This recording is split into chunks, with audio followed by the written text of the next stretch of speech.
Good morning. Welcome back to the Dennis Herrera Show. Magic Man in the house. You're the first one today. One of the reasons why am I looking a little bit too orangey, like President Trump here a little bit? Let's try that instead. I mean, I love my president, but I don't want to look too orangey like him. That is a white man's look, not mine. And the lighting's a little weird.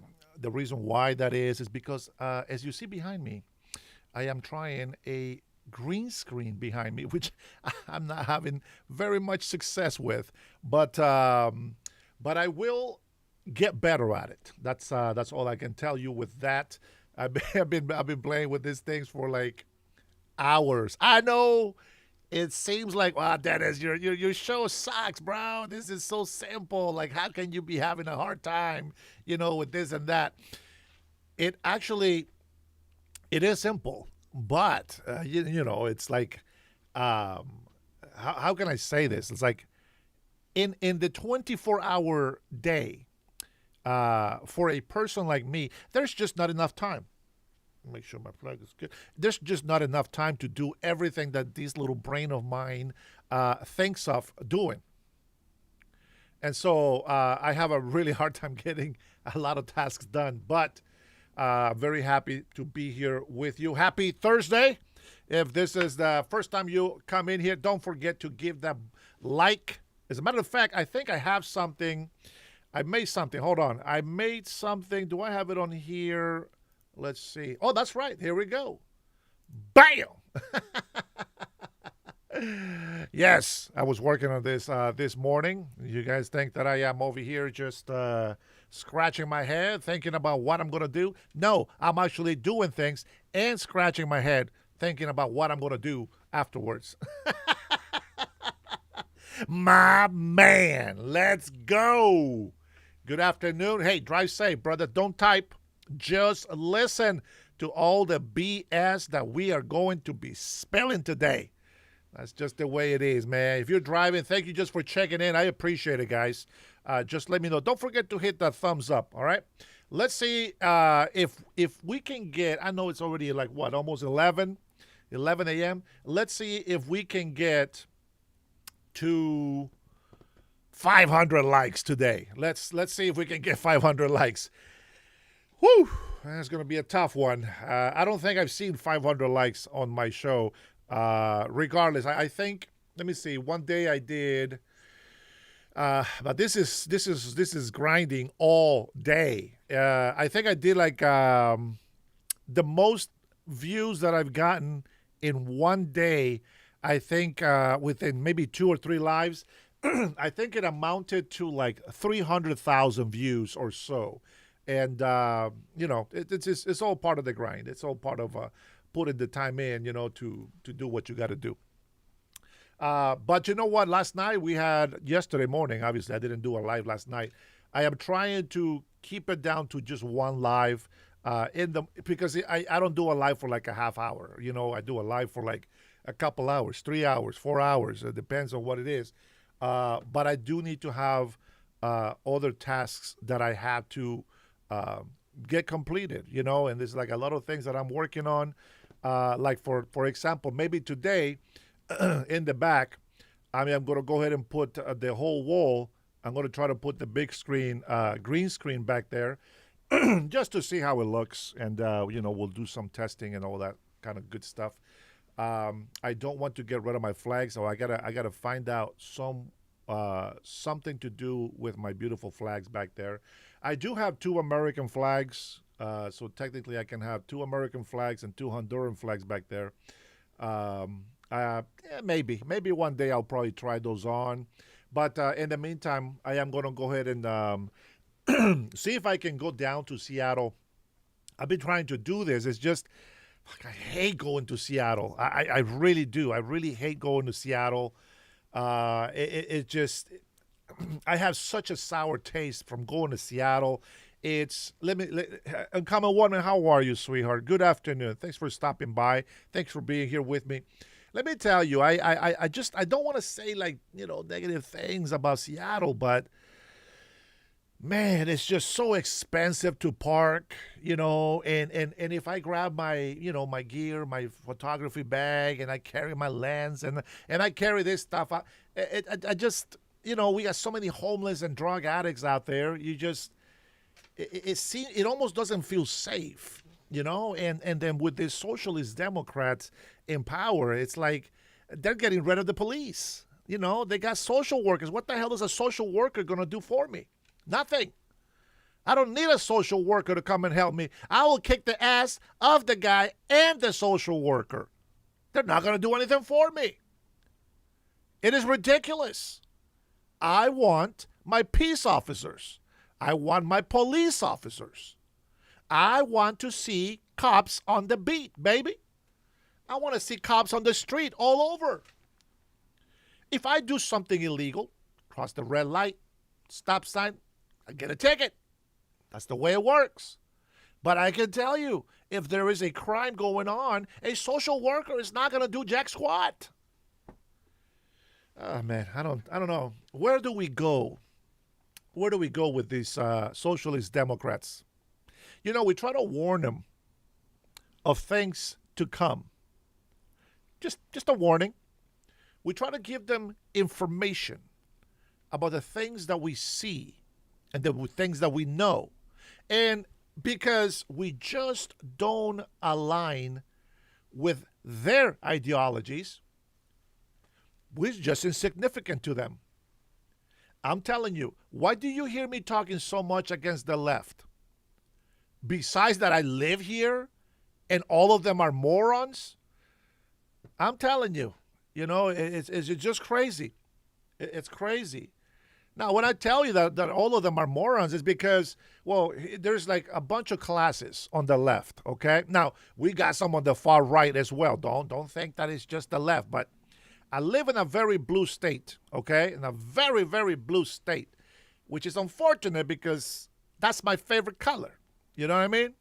I like navy blue. I like sky blue or baby blue. I love it. It's the color of my birth, I guess. But, I'm looking at things here, and you have mentally unstable. They're on the left. You have drug addicts. They're also on the left. You have illegal immigrants, also on the left. You have crazy-ass religious people, Muslims, also on the left. And so what do? The governor, the senators, the congressmen, the representatives, the council, everybody seems to be blue. Now, we got some representatives from the Republican side, but it seems like everybody is freaking blue. We'll get there, Jason. Don't steal my thunder. We will get there. And so I got to say those things. Now, there is also the Democrats that the reason why they're morons is because they're still voting for Democrats. They haven't realized yet that the Democrats that we have today, that's not the real Democrats. They are socialist Democrats. And the reason why I say socialist Democrats, guys, if you haven't been here before, socialist Democrats means that they are Democrats who believe in Marxism, communism, and socialism.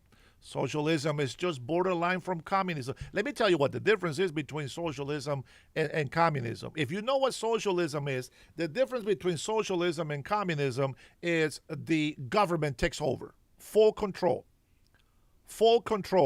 of the people's will. No democracy. Very interesting, right? Because what do we see in Virginia? What do we see in all this, gerrymandering from the Democrats? They are acting like communists. They don't want democracy. Here is a secret that the Democrats have been keeping under their, their I don't know what to say. Here's a secret that the Democrats are keeping from the people. You ready? Democracy does not mean Democrats. They use the word democracy because of the similarity with Democrats. So Democrats are automatically loyalty to a party, just like Republicans are loyal to their party. When Democrats hear democracy, oh my God, that's our party. They're trying to destroy our party. It's not your party.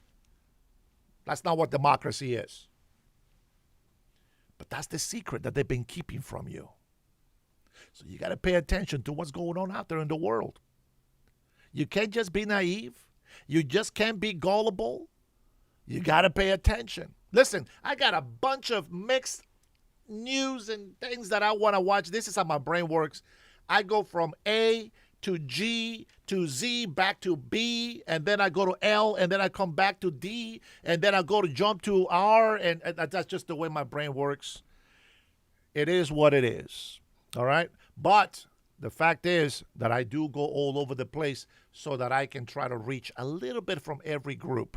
Most of you guys are smart, very smart, and you guys understand what I'm talking about. Even when I don't make sense to myself, you guys actually understand what I'm talking about. I wish that a lot of more people were like that, all right? With that being said, let's go ahead. Before we get jumped in here, right now I'm kind of, fighting this this green screen background that I've been trying back here. It's kind of annoying me right now, to be honest. Don't forget to hit that like and subscribe, share. And think about becoming a member of the club, of the cool people, Good things to come. Good things to come, I promise. My man is here.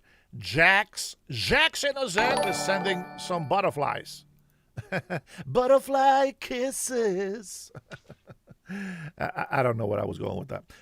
Anyways, Common Woman, I already say hello. Magic is here. Charlie waving the American flag. I love it. I love it when patriots come in here and just show me how much they love this nation. Woo! Prices and everything is rising because of Donald Trump. The son of a gun. Hot, flaming hot Cheeto. How dare he? How dare he raise the prices on this country? It's unbelievable. Who will support this orange man? It is unbelievable. I don't know what you guys are. Why do you support Trump? Man, the guy's raising prices all over the place. It is time to wake up, America. And support President Trump. I love President Trump, man. I love President Trump. Jason Beatrice, great news from China. Hits me, says, I love you, Kamala Harris. Well, she's not on this channel. I can guarantee you that, my friend. Thank you, Common Woman. You know what? You're so special. You're so nice. I love the compliments. I'm not gonna lie. I like the attention. If you haven't noticed, I think. Well, let me double check here. I am orange today, apparently. Yeah. It looks like I'm orange today, so I'm representing the president. I don't like being orange, but today we're gonna be orange. Again, trust me. I am telling you. I know that it looks kind of, I don't want to say it looks ghetto either, but I'm going to say this, okay? I'm going to put a pause right here on Jason Beatrice. I'm going to say this. I do a lot of things that, to my judgment, is mediocre. To my judgment, the way I dress is mediocre. To my judgment, the way I decorate is very, very mediocre. To my judgment, the way that I do my podcast is very mediocre.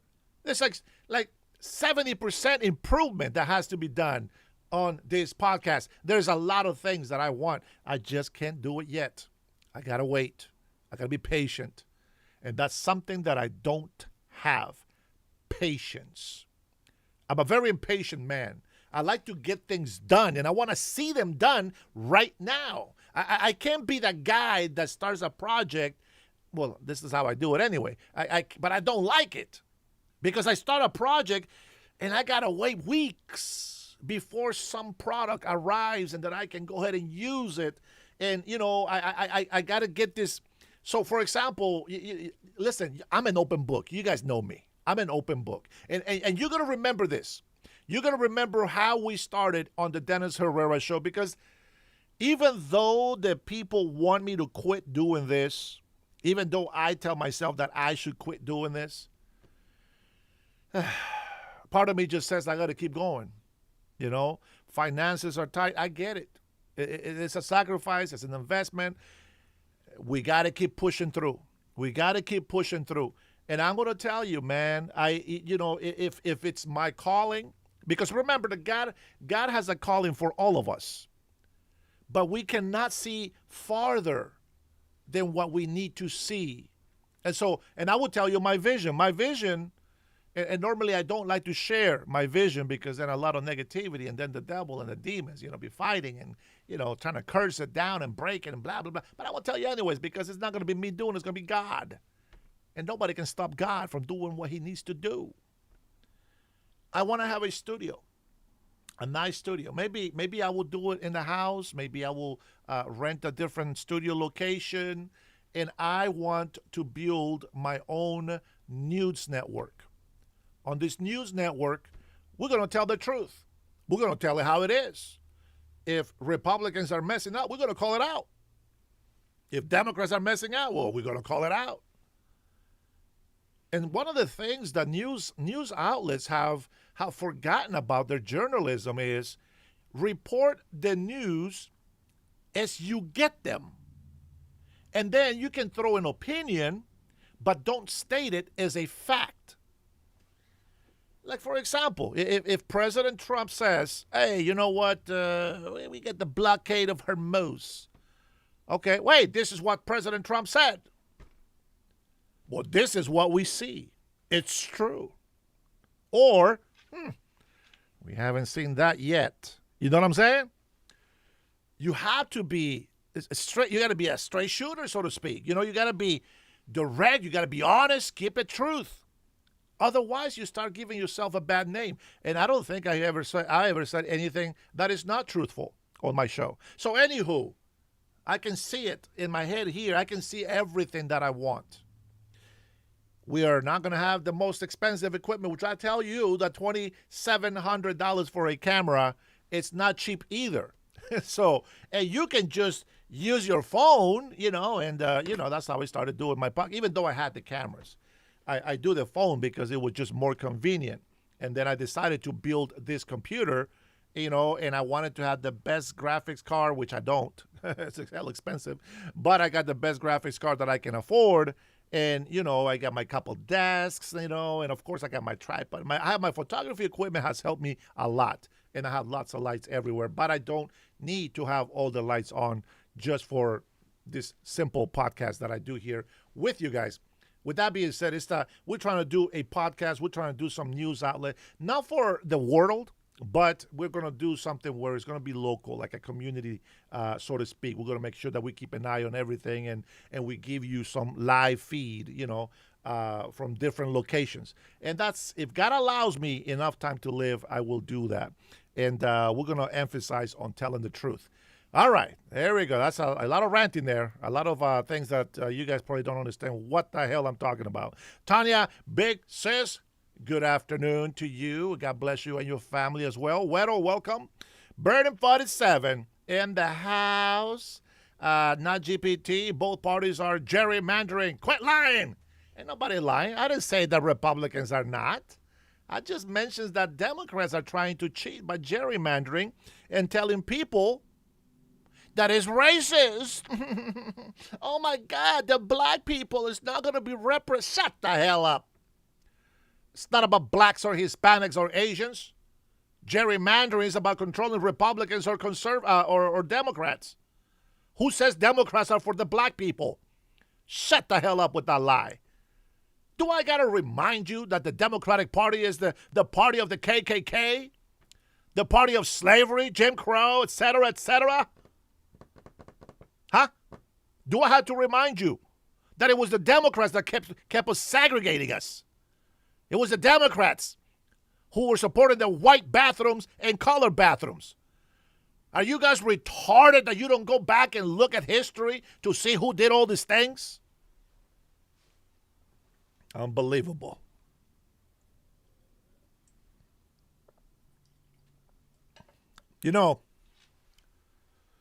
When I was in high school, by the way, the first clip that I'm going to show you today is a high schooler. Very smart young man. When I was in high school, I still had great teachers in the early 90s. Great teachers. And they taught me history as it was. But they also taught me to use my critical thinking, use my common sense. And you know what's crazy is that I have always stood up for what I believe is just and fair. And I have gone and argued with some high school teachers that were very liberal. Yeah, they were very liberal. Funny enough, I was supporting both Republicans and Democrats, but I lean Democrats because for a little bit, they were fighting more for this country than the Republicans. That's changed. You know, it's crazy to even think that before Obama, it seems like racism was just in the back burner. Was just going out. Nobody cared. And then, bam, Barack Obama comes into office. We think, there you go. There you go. See, we're not racist. How can we be racist when the majority of the Americans are white? Wait, white. How can America be racist when the white people are putting a black man in the White House? It's beyond ignorant to me. It just doesn't make sense why people are so stupid in this country. It's crazy.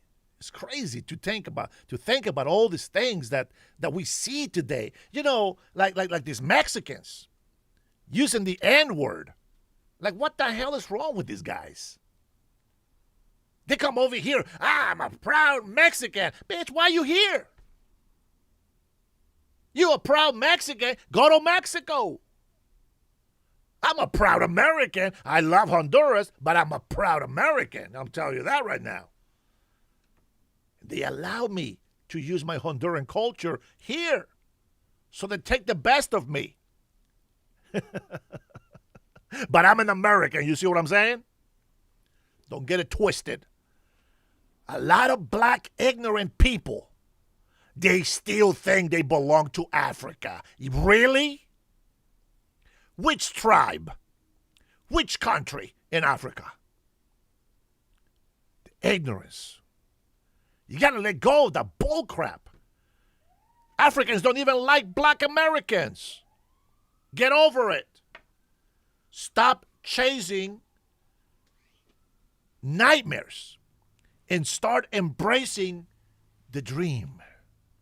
The American dream. And I'm going to say this. I'm going to say it. I am going to say it even though the leftists don't like it. The American dream belongs to all Americans. So when I think of the American dream, I'm thinking of black families, husbands and wives and their kids, and white families with their husbands and wives and their kids, and Hispanic families with their husbands and family and wives and kids, all going to the same schools where they go and earn their living. They earn the education.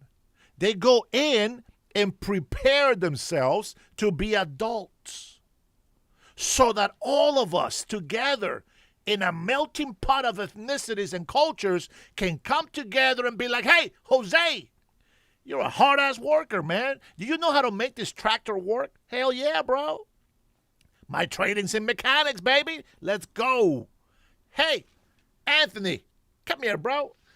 You know how to do that? Hell yeah, man. My family, they raised me on this and that. Oh, well, let's get it done, baby.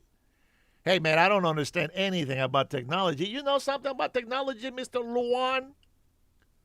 Yes, I do. Well, come on in here, man. Let's get together. You got this group of people, which, by the way, just happens to be that this diversity group has earned their titles, has earned their education. It's not just, hey, black boy, come here. You know how to do this, right, because you're black? No? That's okay. Come over here. We need some black people. Hey, yo, Asian dude, come here. You know how to do math? No? That's me. Just get over here anyways. We need some Asian guys over here. You know what, Pedro? I know you don't speak jack squat of English and you suck at labor. But we need some Mexicans in this group. Come on in, man. We'll figure it out. And we fail. We had diversity, right? Diversity. And the country's going down the shit. But then you see true, merit, earn, diversity group. I hope that makes sense to you. It makes sense to me. I wish I had better words in English. But we have a actual diversity group. We acknowledge that every culture, every ethnicity can bring something good to the table. But not because of the color of their skin. Not because of the way their hair is or their eyes or their... No. Because they have shown dedication. They are smart. They have merits to show for. For example, me. Man, I love this country. I love this country. You know, not once have I ever gone into a company and be like, dang, there's a lot of white people here. I don't know. I think these people might be racist. That's a lot of white people. White people. Might be some racist company. No, I never think of that. You know what? Let's go. What you got? Huh? Well, let's go and see who can make a better job. I'm going to kick your ass working. That is the challenge, my friends. And I'm going to tell you, man, I respect a lot of people, the talents that they have to do their job. I just don't care about skin color, man. Just if you got the talent, bro, I want you on my team. I can have a full team of Hispanics with great talents, a full team of whites, a whole team of blacks with talents, and we're going to dominate. But if I have a bunch of Hispanics who are just great at lying and cheating and selling drugs, I'm a fail. If I do the same with black, with white, it doesn't matter. We're going to fail. The fact is, I am a merits guy. As I said at the introduction of this video, which I guess we are still in the introduction phase of this video, I judge myself very harshly.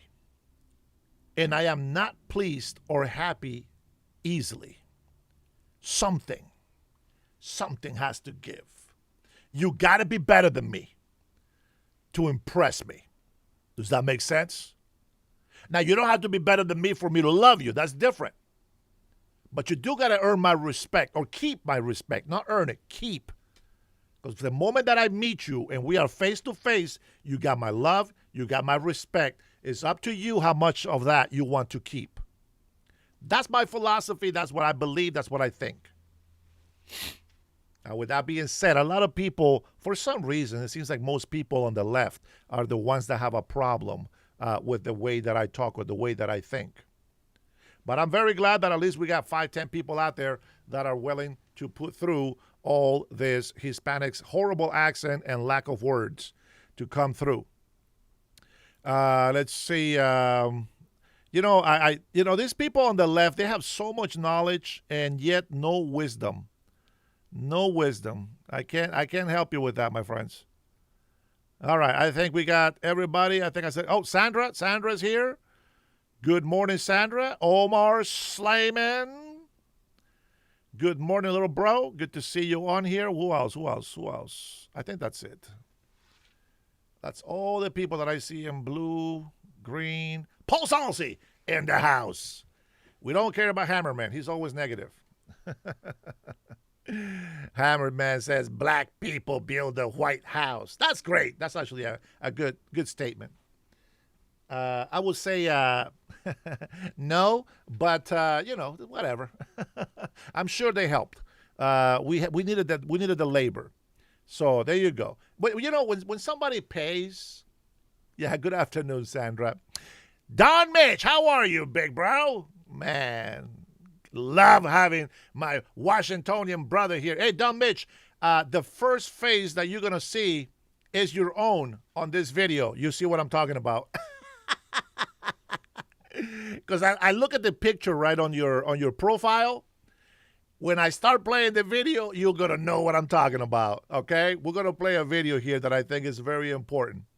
Let's see okay, you know what, Hammer, about time you put an American flag, but the whole America flag, I don't know what that means. I'm going to give you the benefit of doubt. Definitely Jesus is not black, bro. Bronze is not black, is it? It's not white either. It's not black. I am sorry to bust your bubble. I understand that Africans were the first Christians conversions there. I get it. You guys were the first. Well, not you. You don't know shit about Africa. But real Africans back in the day, they actually were the first Christians, I believe. I think if I'm reading it wrong, maybe I'm wrong. All right? But that's what I believe. And that doesn't mean that Jesus was black. Okay? You are listening to the wrong people. And besides, the gospel that we're supposed to teach is not a gospel of color. It's a gospel of love. It is the good news that we are no longer going to hell as long as we accept Jesus Christ as our Lord and Savior. But the most important thing is that we need to repent from our sins. Armenians are not the first Christians. I don't believe so. Why don't we do this? Before we get into our video, let's take a look. Let's go and look and see who were the first early Christians. Who were the first Christians in the world? Oh, boy. Oh, boy. Let's see. Blah, blah, blah, blah, blah, blah. Led by the apostles, including Peter, blah, blah, blah. James quickly grew into the clan of Jews and the Samaritans and Gentiles, blah, blah, blah. Jerusalem, Judea. Okay, I get it. Okay, everybody, yeah, over there. Let me see. The term Christian came later, often mocking, blah, blah, blah. The followers often call. All right, let's do a different search. Okay. Who were the first Christians? And let's put a couple of them. First Christians. No. First, who were the first people to accept Christianity? How's that? Let's take a look. Let's see if we can find something. Of course, Judea. Okay, of course. But I had a teacher told me that it was in Africa. Well, let me see. Here we go. While individuals converted in the first century, Armenia, I know PBD said that. Armenia is widely recognized as the first nation to adopt Christianity as its official state religion. Okay. I'm okay with that. But that's not what I'm looking for. Let's see how compared to the faith. Phoenicians, early Christianity. Everything goes. The last ones besides the Jews is Phoenicians.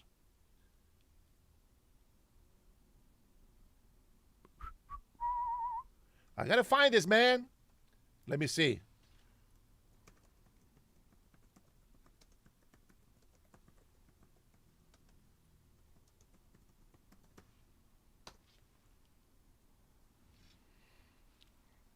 All right, here we go. Let's get this straightened out right now. Docino, I see you. David, what's going on, buddy? Brian in the house. What's up?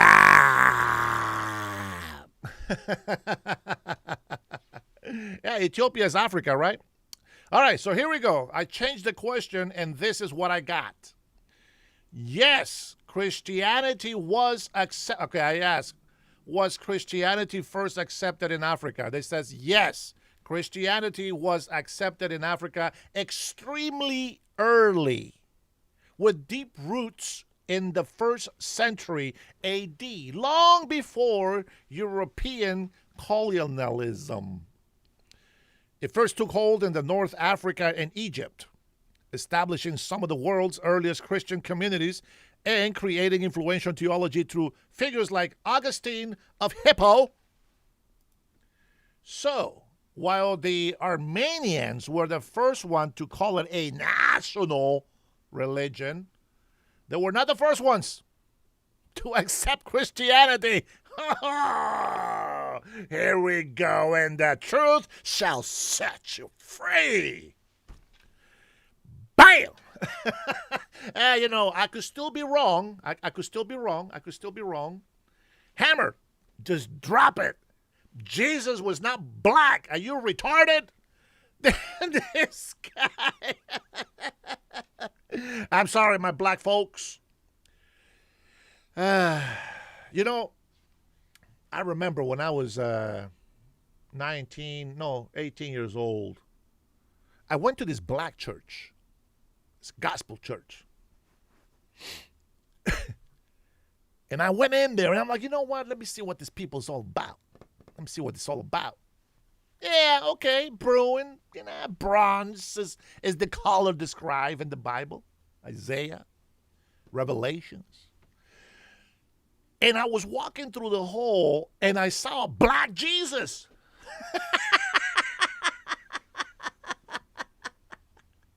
I looked at it and the bishop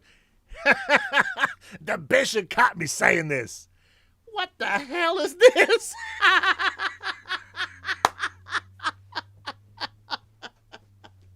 Oh my God, 18, 19 years old. I'm going through this hallway and I say, what the hell is this? And a black Jesus over here. And the bishop turned around and he said, oh, Jesus was black. And I said, no, he wasn't. I said, listen, I respect you, but I'm going to tell you right now, Jesus was not black.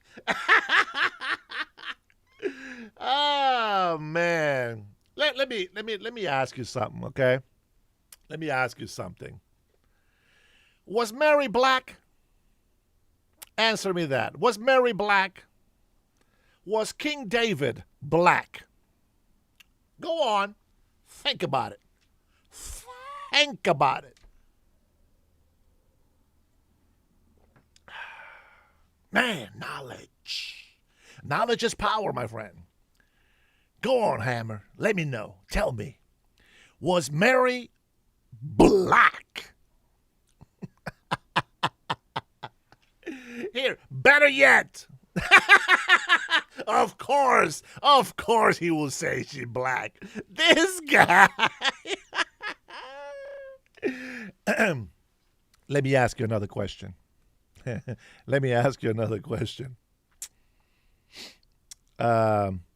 When God created Adam in his own image, they're not going to like this one.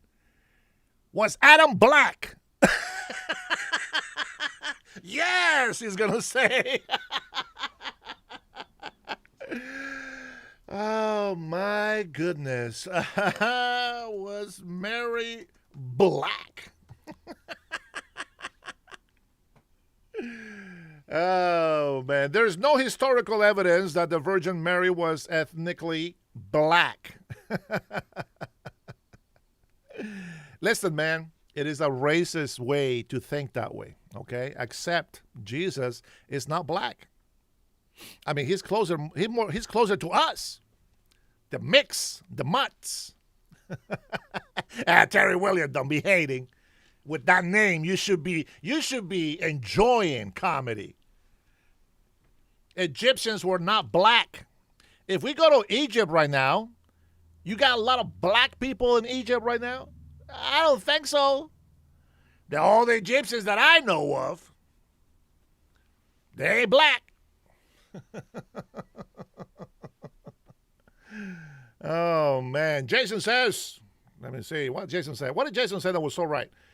That's not possible, Stuart. Exactly. Sandra, what did Sandra say? Sandra says Jesus was brown, Middle Eastern. And Jesus was a Jew. Yeah. She is black Egyptian. You know what? Let's do something fun here. Let's do some search. Now, I know that Egypt has black, obviously. You know, I know.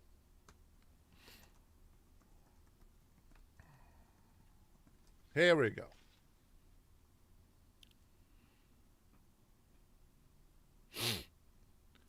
Let's see. This is significant cultural genetic influence.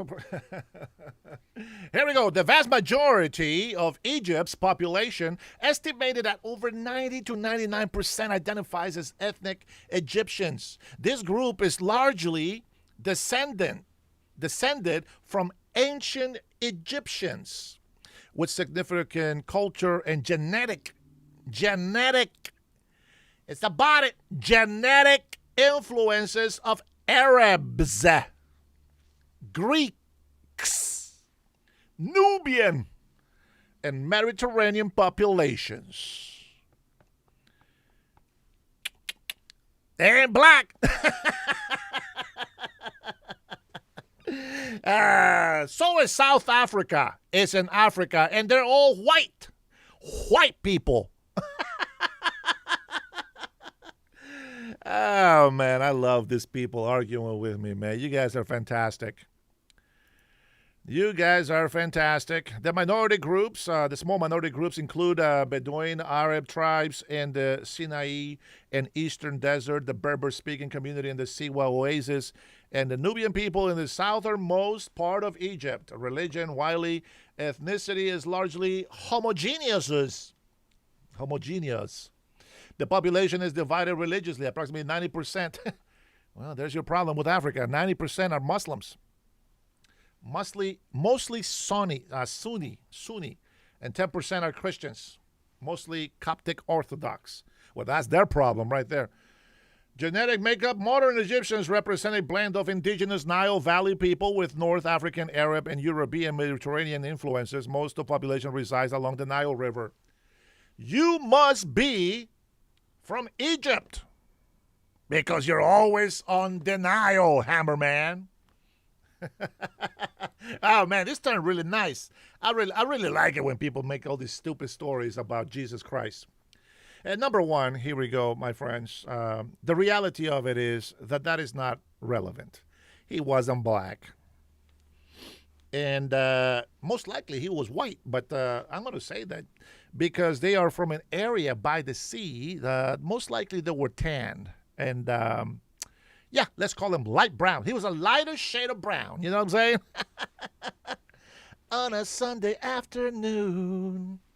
All right, guys, enough of a joke introduction over here. While I do love a good conversation, let's go ahead and get into our first video of the day. You know what, man? I love my black people, bro. I got my kids that are half black. So don't be making jokes about black people. All right? With that being said, we are all God's children. As such, JS, you are wrong. Jesus was not Mexican. Jesus is Mexican.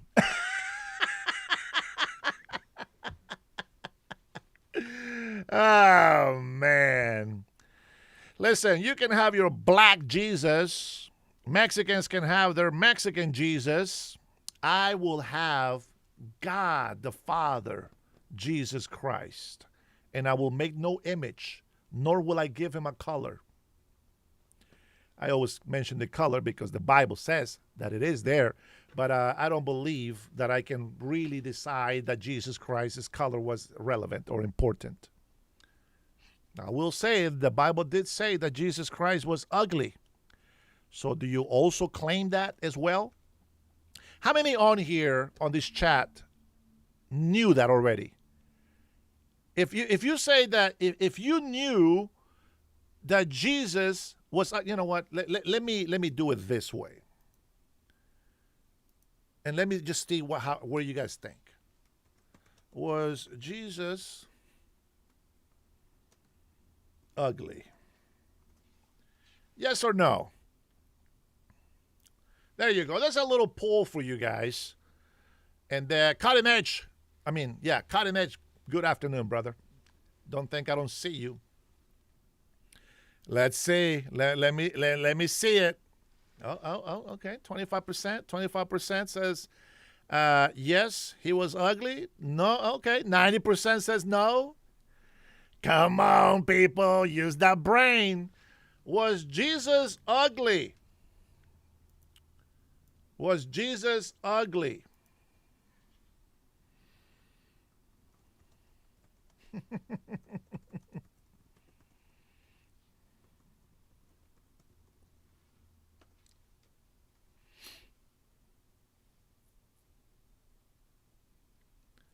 You're gonna love this. Hey, hey, hey, Hammer, be nice. We don't wanna talk about death over here. I'll give you a 5-minute timeout for that nonsense. Don't be using that shit over here. Come on. Was Jesus ugly? 18% out of 17 votes. 82% says no, Jesus was not ugly. Well, I beg to differ. Let me find you the scripture here real quick. As a matter of fact, how can I look this up faster? Let me actually find the scripture. And I will read it to you. We'll do it with the New International Version, easier to read.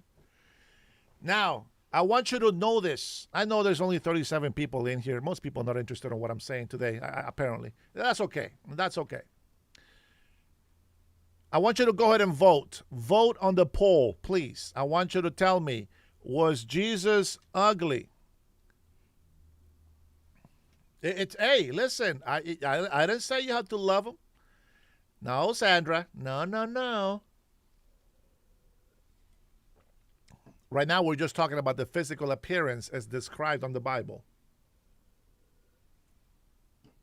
All right, I'll read it to you. Here we go. There we go. We're going to end the poll there, and I want you to see this. 21% of the people told the truth. 79% of the people lied or really just don't know, but they decided to say no, he wasn't ugly. Isaiah 53:2 says that he grew up before him like a tender shoot and like a root out of a dry ground. That's not starting off well, is it? He had no beauty or majesty to attract us to him. Nothing in his appearance that we should desire him. What does that tell you? Now be honest. In one word, what does that mean? He had no beauty or majesty to attract us to him, nothing in his appearance that we should desire him.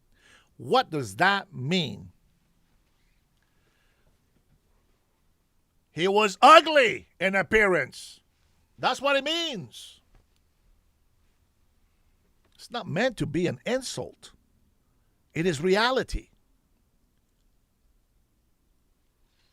Now, Sandra said it the right way. But that's not the way that I want you to see it, because you have to understand that while the physical appearance of Jesus wasn't attractive at all, multitudes of people followed him. You know why? Because the Holy Spirit was with him. He is life. He is the truth. He is the only way back to the Father. Good morning, Jason Martin, my general. Good to see you on here, Mr. Mikey. Good morning, good afternoon, depending on where you're at. And with that being said, a lot of Christians want to live with a veil on their eyes, but it's better to realize the truth, that he was not attractive at all. And yet, he attracted multitudes. And to me, spiritually speaking, Jesus Christ is the most beautiful thing that we will ever encounter in this life or the next. The Holy Spirit is what gives you conviction.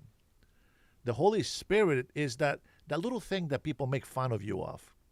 When you're about to commit a crime and something says, hey, don't do that. It's not right. That's the Holy Spirit trying to stop you. And when you disobey, here comes the consequences.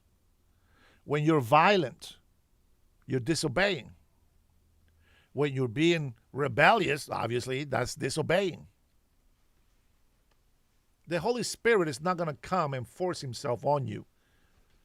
You have to choose to invite him. I know we always say in the male term.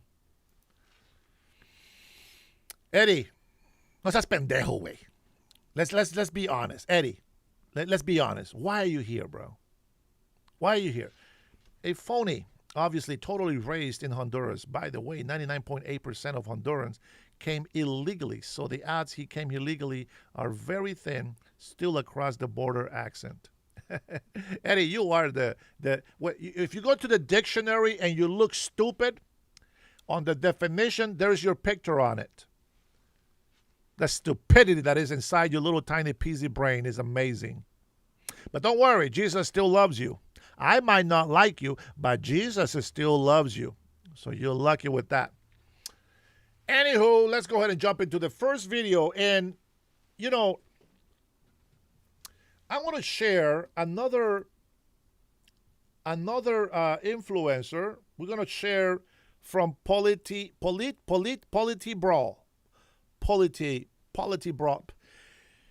Whatever. That's his name. You guys will know him once I put him on. And, well, I mean, I got the video here, but he actually is going to give you a little bit of insight on how we see things different than the people on the left. But first, I'm going to show you this clip here from Mr. Gill talking to Mr. Lopez, a high schooler, standing up to the corruption of our educational system and those leftist Democrats that just don't want to fight for us. Let's take a listen. There we go. Thank the gentlelady from Washington. I'll now recognize my friend and colleague from the great state of Texas, Mr. Gill. Thank you, Mr. Chairman, and thank you for holding a very important hearing, and thank you to the witnesses for taking the time to come here. Mr. Hunter Lopez, I'd like to better understand your story. I think it's important, and thanks for being here and being boldly telling us about what happened. Can you tell us what are the requirements to create a student club at your school? The requirements are to have 10 members, a teacher that's willing to sponsor, and a room to meet. And did the Republican club that you formed meet those requirements? We did on day one. It did, and was your club allowed to be created? No, we were actually notified that we were denied due to political nature, even though other ideological groups, including groups promoting gender-affirming ideology, were approved. Why do you think the school had such a sort of obvious double standard? I'm not sure if it's the educational establishment. It could be any of those. It could be the principals that have been in the system for a while. They just don't want conservative values. I think it's a trend we've seen with, you know, how Charlie Kirk was on campuses and on high school campuses. I think that they think conservative values are a threat because they're true. And how has the school administration either encouraged or supported World Hijab Day? Our principal actually wore the hijab 2 years in a row that we know of. It could be more. She's posted it, promoted on social media, saying she, quote, loved it, all caps. And they're just promoting these events like nothing, but our club, on the other hand, has to receive strict, you know, first of all, we weren't approved in the first place, and then once we were the only club that couldn't have other privileges that other groups had, and they took down our posters. And so there's just a lot of things in this double standard, clearly, to favor the Islamic group. Is it true that your school's libraries offer Islamic literature, like the Quran and other things? Yes, so McMillan Junior High and Wiley ISD offers a Quran, but no Bible available. But no Bible. So there's a Quran, but the Bible's not allowed. Correct. Is that true in multiple libraries? From what I know, confirmed, it's McMillan Junior High is one that I know of. I can look at the other libraries and submit them to you if I find any other findings. Okay. Have you talked to the school about why they would allow a Quran but not a Bible? So I haven't, the principals actually run away from me and hide, so I can't have a discussion with my principals because I act like an adult and they act like children. Yeah, well, you very much are acting like an adult. They probably don't want to be on the record. with that policy, given how egregious it is. When clubs such as your sponsor visitors to come to the school and speak about club interests, whatever they are they subject to security screenings? So when our club has guest speakers, including a state representative or a congressman, we have to submit 2 weeks in advance paperwork. We have to submit a week in advance background check. We have to submit their staff if they're coming. All these lengthy processes. I often have to miss my lunch period and skip lunch, skip a meal to fill these out. But on the other hand, the Islamic group got favorable treatment. Okay, yeah, what were the security protocols that were in place for the Islamic group? From what I know, none. None. From what I know. So typically, you have to go through a lengthy background Correct. process, but this Islamic group didn't have to. Correct. Obviously, they didn't background check, the organization because it has multiple terror links, and they didn't. I guess they didn't check the Sharia pamphlets that they gave us or the Qurans with the Shahada card. They didn't. They were perfectly fine with it because the principal was there that day, just looking at it, perfectly fine. What's been the response from the school since you've been public and vocal about this double standard? Like I said in my opening testimony, when my mom had requested the principal to email my teachers, because I had to miss school for the first day after that and had to go late the second day because of death threats and things like that. And my mom had asked the principal to email my teachers just to keep an extra eye on me. And the principal told my mom, "You can." So it's really, that speaks volumes to the approach of leadership that the school has and the school district has, because I guess they just wanted to dismiss my safety in that moment. You received death threats. Yes, sir. What were some of the death threats? Could you tell us about them? I had people saying that they were going to be at my house waiting for me to get home and they were going to shoot me. I had people telling me to kill myself, a lot of different things. But I know nobody can proclaim anything over me because I wake up every morning with victory with Christ. Amen. That's exactly right. What has the school's response been to these death threats? Like I said, that first day it was very dismissive. I actually received a death threat last year, and I believe I have emails, and I could submit them to the record of the principal saying, "Oh, things are already taken care of." Very, I would say, downgrading it or just minimizing specific situations. I can submit those emails to the record. I just want to be clear. You had a threat against your life, somebody saying that they were going to come to your house and murder you. Correct. And your school's response was dismissive. Correct. Got it. Thank you, Mr. Chairman. That's the end of my time. Thank you. I appreciate it. I think. No. We don't want that yet. I was in the middle of trying to find something else for you guys. So, you guys think that we're just making it up, that Muslims are just this peaceful religion. All right, well, you guys want to live in denial, that's fine, but where is it? Right here. All right, let's go ahead and why don't we take a look and take a listen. Why don't we go ahead and see what they believe? Let me go ahead and open this up here real quick.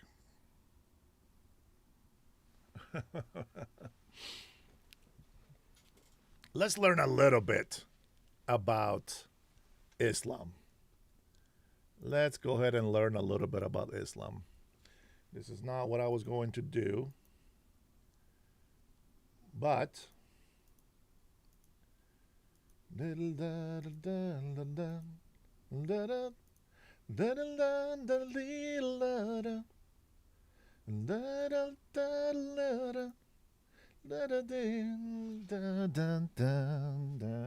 all right, here we go. So let's go ahead and read. Let's see on like the names of the religious Buddhism. The name of religion is okay. Listen to this. So if you want to, play dumb, it's up to you.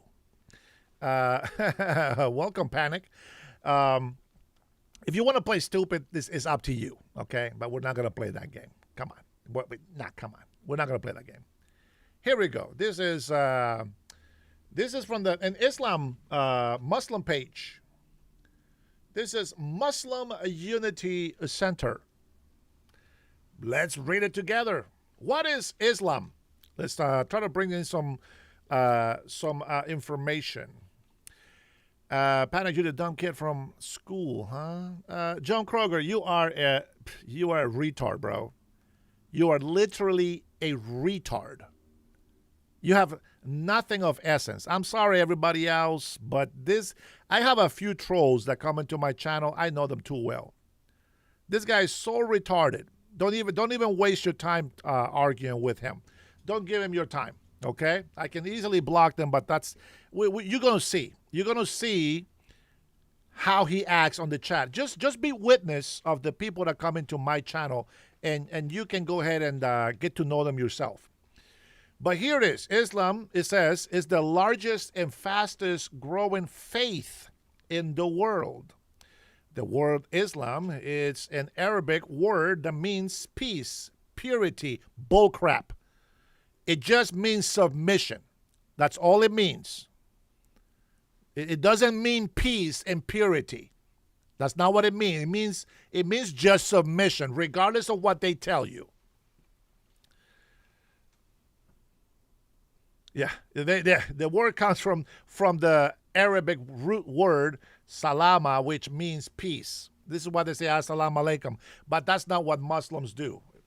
Islam is actually submission. Here we go. Let's go ahead and look what they say about other religions. And of course, you know what? I think it was Man that sent me the information. Yeah, here we go. We'll go ahead and open this up as well. This is something that Jeff Square shared, and we're going to go ahead and read them.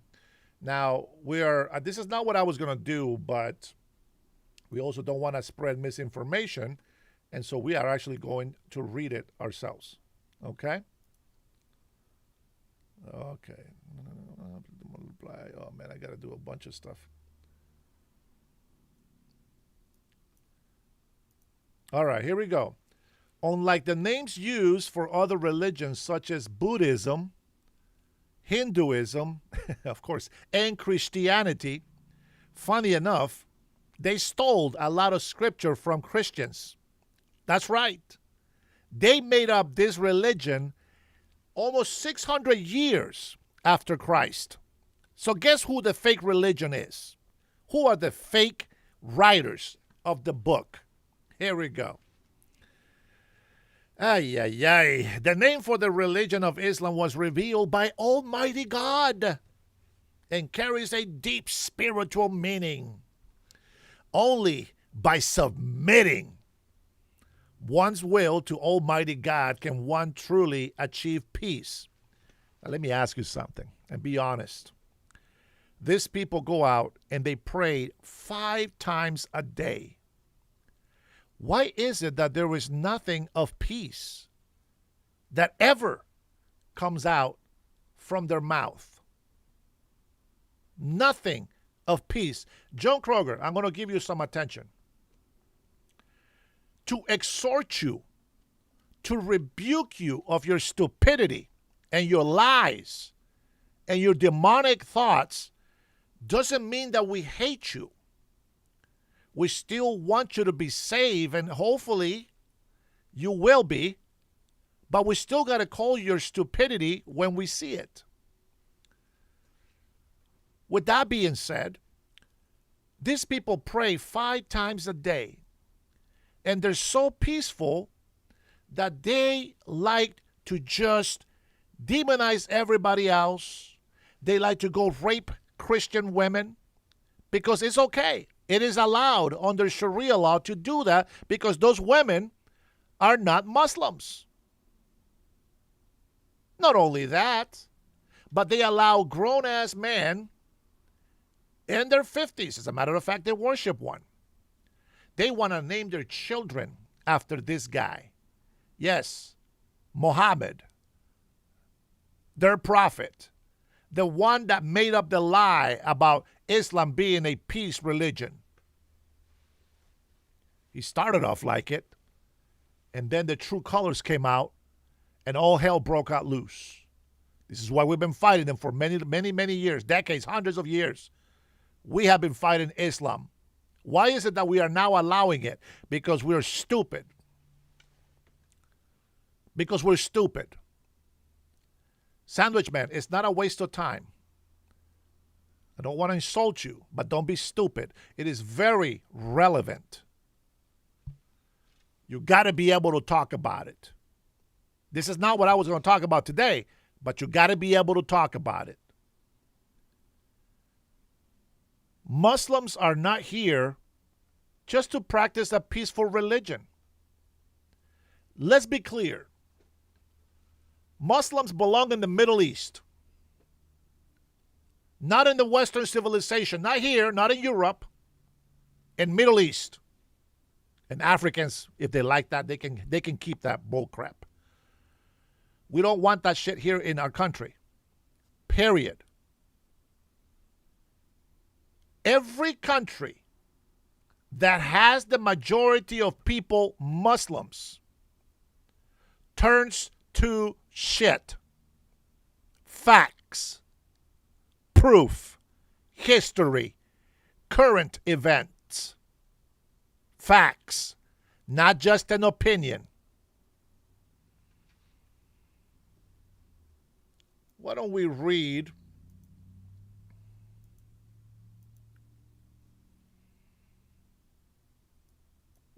some of these scriptures? In the Quran, 2:191, slay the unbelievers wherever you find them. Watch the difference between Christians that dumbass people, like some of the people here, like John Kroger, for example, don't understand. They are punished by their stupidity alone.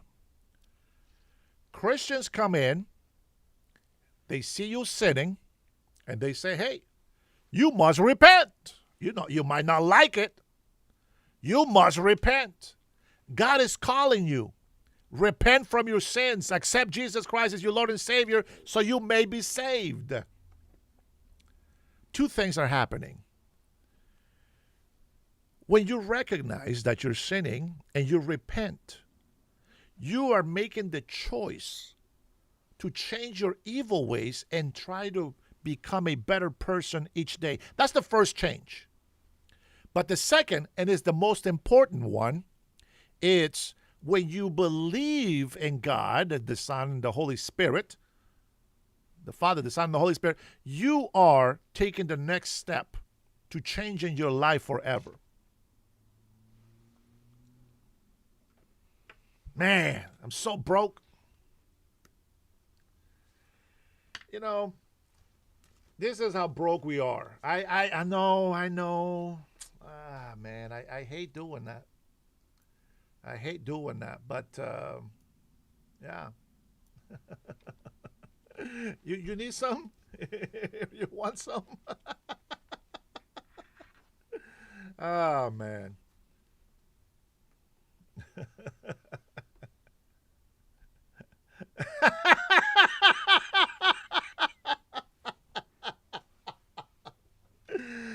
Oh, man, this guy, bro. Let me continue saying, okay? I rebuke you, demons. May God rebuke you, Satan. He's trolling. He's trying to distract me from delivering the message that God has given us today. But the second change that happens in your life when you accept Jesus Christ as your Lord and Savior, your soul is being rescued from going to hell. See, you think that you live in hell here in this flesh. There's some sort of hell for some people that want to live a criminal life, a victimhood mentality, a poor mentality. Those people suffer every day. Now, when I tell you that there's some financial struggles, it's not that we're on the street. It's not that. It's just that there's some things that I want. You know, things that need to be taken care of. I get it. It's not going to make us homeless. It's not going to do none of that. I know what I'm telling you. You don't know because you don't know the sacrifices that I got to make. I think all of my members, if not most, you understand what I'm talking about. But here's the thing. You got two choices. One of them, you do it for yourself. You change who you are. You want to be a better person each day. And two, you save your soul. As long as you continue to try to be a better person every day. Why does that matter, Sandwich Man? Why does that matter? Are you such an anti-Semite? Are you anti-Semitic? Don't be stupid, please. You're buying into the leftist Islamic rhetoric. There's only two sides. You pick one or the other, whichever one you like. Oh, Terry, don't be ignorant. Don't be ignorant. I have seen Jesus. Here is Muslims coming to you. Now, we're not going to say that there's like fake Christians out there. We condemn that. We condemn all this abuse and all these bad things that's happened in the Catholic churches and the Baptists and every fake church, every fake priest, every fake Christian is going to have those problems. We'll condemn all that. Muslims can't do that. But let's continue reading this interesting scriptures. So when you have a Muslim, the Quran 3:28, Muslims must not take the infidels as friends. Well, hold on. Every Quran is different. Okay, so that's the Quran. This is the Quran. This thing is massive. Oh, these people. Excuse me. Here we go. Let me see if I can find these things. You know, what I don't understand is that this one just says the Quran, and what I have here are actually books like Al-Baqarah, the Surah. So the scriptures are different.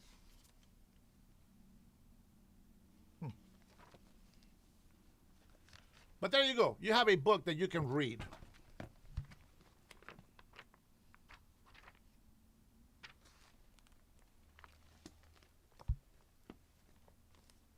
And I can tell you, man, every version of the Quran seems to contradict itself. You know what doesn't contradict itself? The Bible. It doesn't matter if you have a King James or a Reina Valera. It doesn't matter what version you have. It never contradicts itself. Here's another scripture. Any religion other than Islam is not acceptable. Maim and crucify the infidels if they criticize Islam. Terrorize and behead those who believe in scriptures other than the Quran. Interesting. Interesting. No wonder you guys want to be Muslims. Yeah, keep defending Muslims. Muslim must muster all weapons to terrorize the infidels. Quran 8:6-5 says the unbelievers are stupid. They urge Muslims to fight them. Sure. Quran 9:5 says when opportunity arises, kill the infidels, whatever fight them.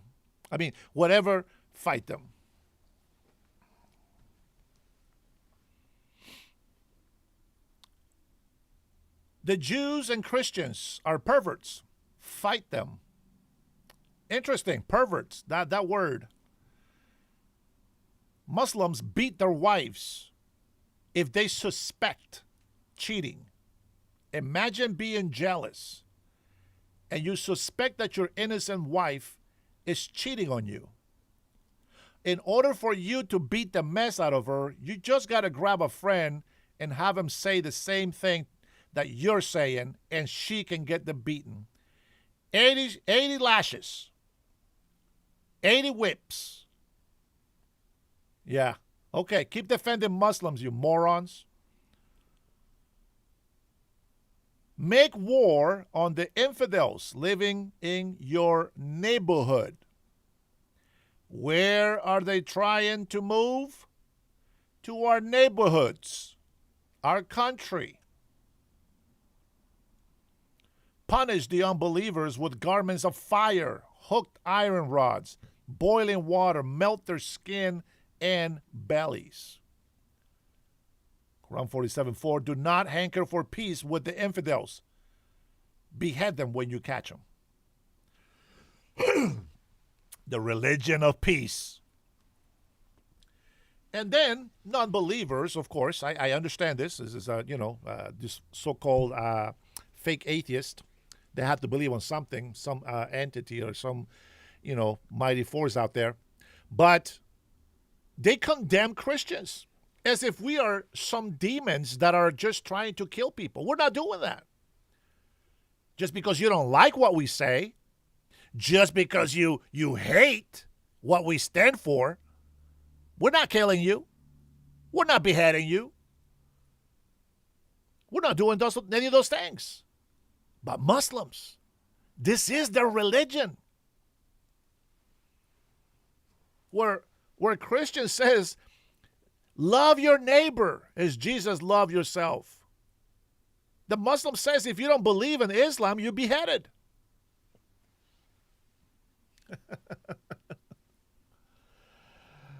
I'm going to tell you this.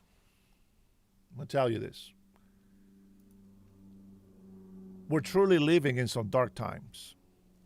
That's not a joke. The paranoia that your parents had when you were a child has become more real today than it was then.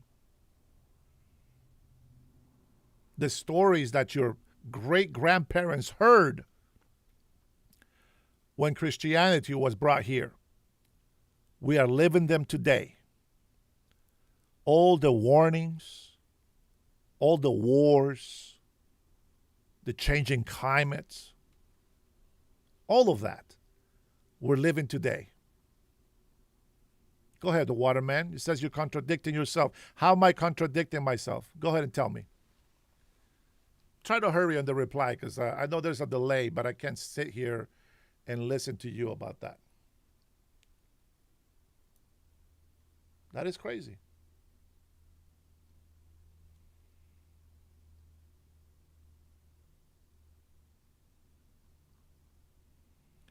Islam is a political movement designed to oppress the innocent, designed to impose power over the weak.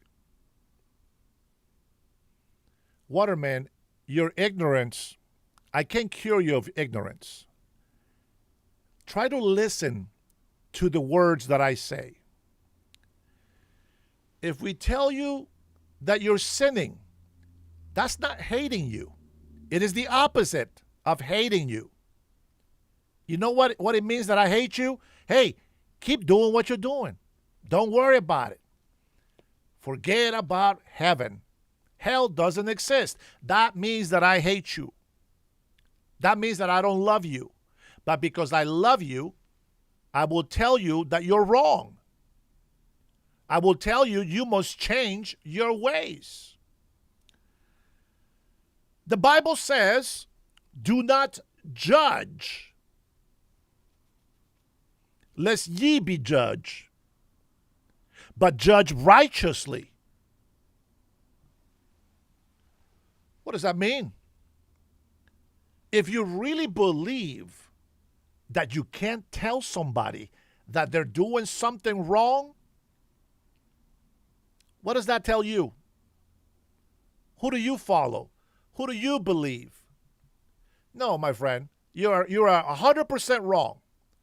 There are bad Muslims and good Muslims. No, Muslims in general, they are all bad because they will not condemn the other Muslims that are not following their peaceful religion.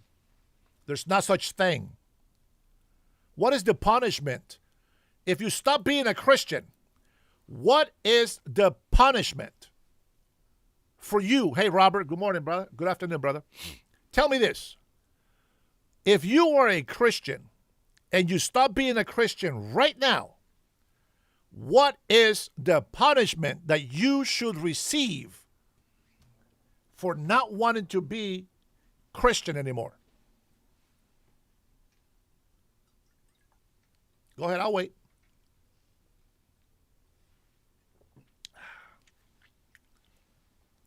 Now, answer this. If you are a Muslim, what is the punishment if you stop being a Muslim? What is the punishment if you leave Islam? Exactly.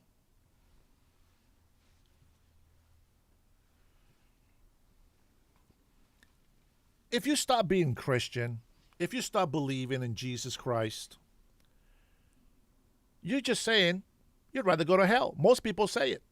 Oh, I'm going to hell. I'm going to go down there and I'm just going to be having orgies and drinking alcohol every day and I'm going to punish myself by getting hammered. That's no, my friends.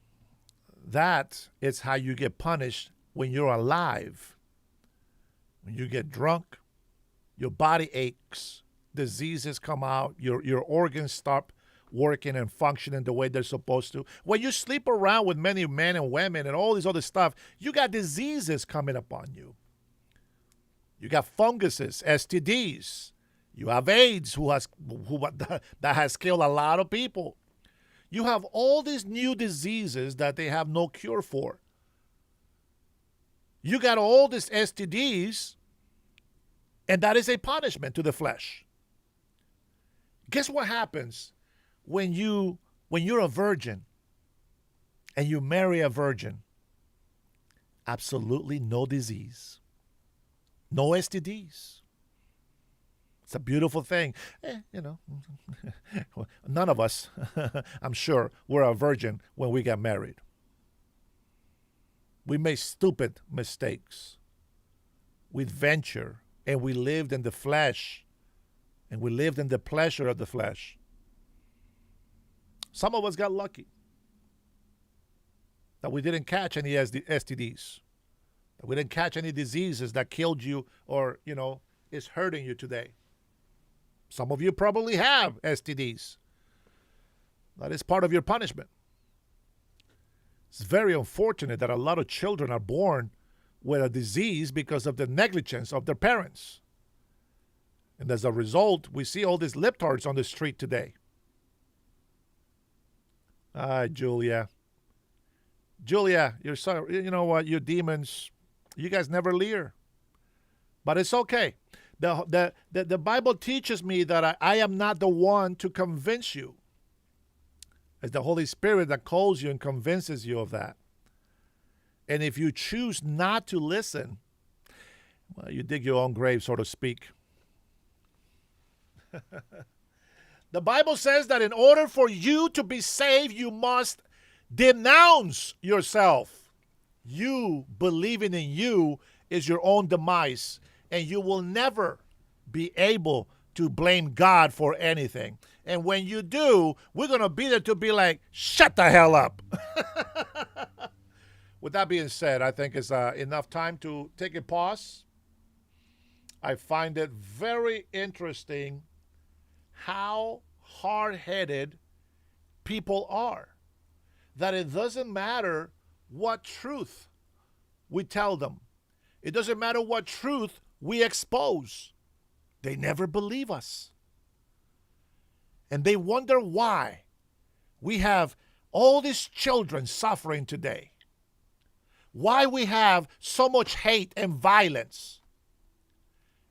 Interestingly enough, these libtards come into our channel and say that we are hateful because we're correcting them. See, we tell you that if you change your ways, you too can be saved. If you don't want to change your ways, as of right now, you are going to hell. Even us who believe in God and Jesus and ask the Holy Spirit every day to help us, Even we can fall. I'm a weak man. Yeah, I judge righteously, my friend. I see your idol is AOC. That makes sense. Let's go ahead and listen to Politbrawl. Make sure you give him some credit. He is he's also an influencer, I guess is what they call it. And he said, Jamie Raskin tries to bully MAGA high schooler. Let's take a listen and see what his outlook of the situation is. Hey y'all, and welcome to Politbrawl. My name is Brian, and this teenager just thrashes Jamie Raskin in front of the rest of Congress over the issue of the separation. Rudy Castro, read the Bible, my friend. It says, judge righteously. Don't be stupid. Don't quote the Bible unless you're going to be an actual Bible reader. Of church and state and the true meaning of the First Amendment. Let's dive in.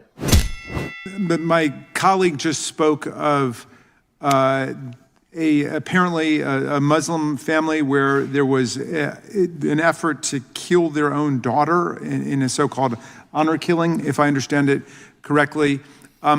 Murder is against the law in America, whether the parents are Muslim, Christian, Jewish, Hindu, or anything else. That statement is correct.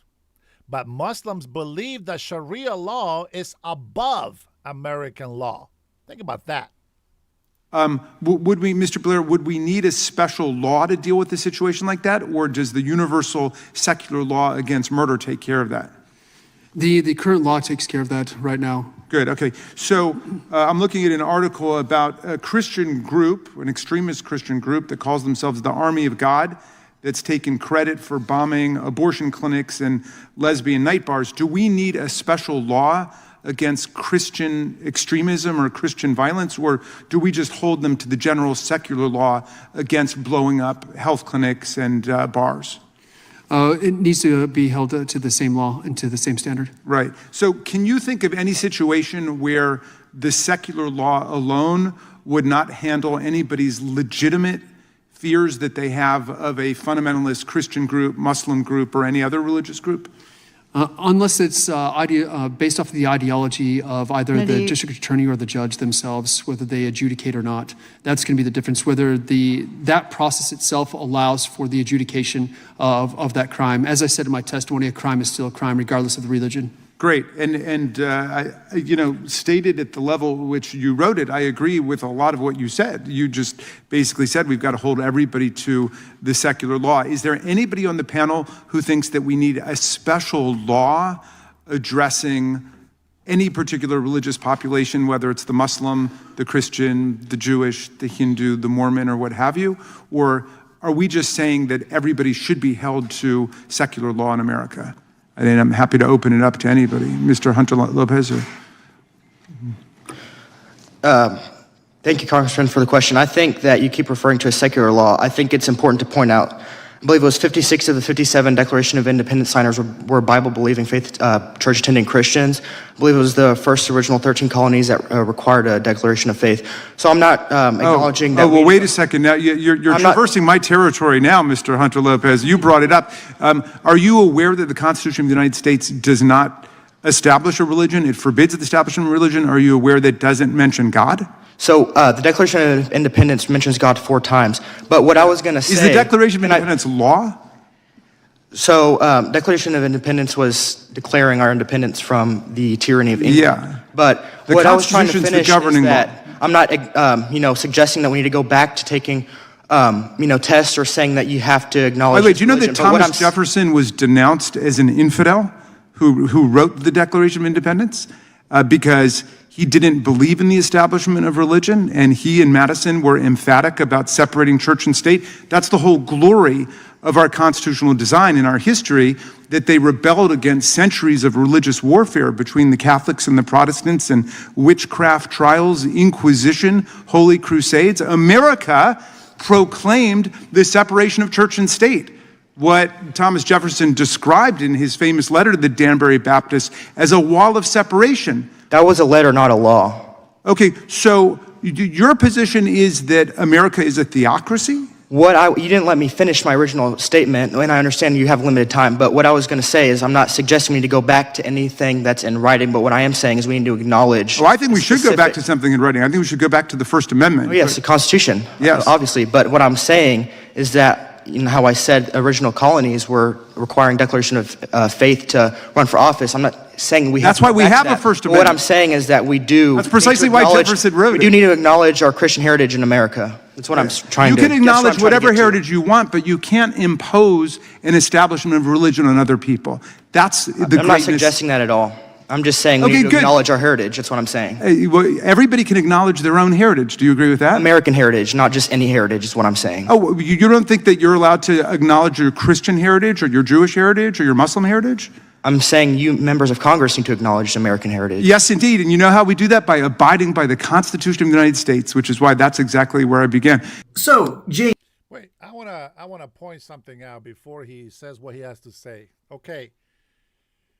So he says the Constitution of the United States is not a law, but he says that we have to follow the Constitution of the United States according to this belief. Now, what I find very interesting on this moron, as Mr. Mikey says, Raskin, it's that the way that I hear him speaking about this is like he is above the law. He is the law. I understand legislature, you know, they create laws. But if he's supposed to be abiding by the Constitution, I believe Muslims violate our laws. Sharia law is not above American law. And if you cannot accept that, you need to go back to your country.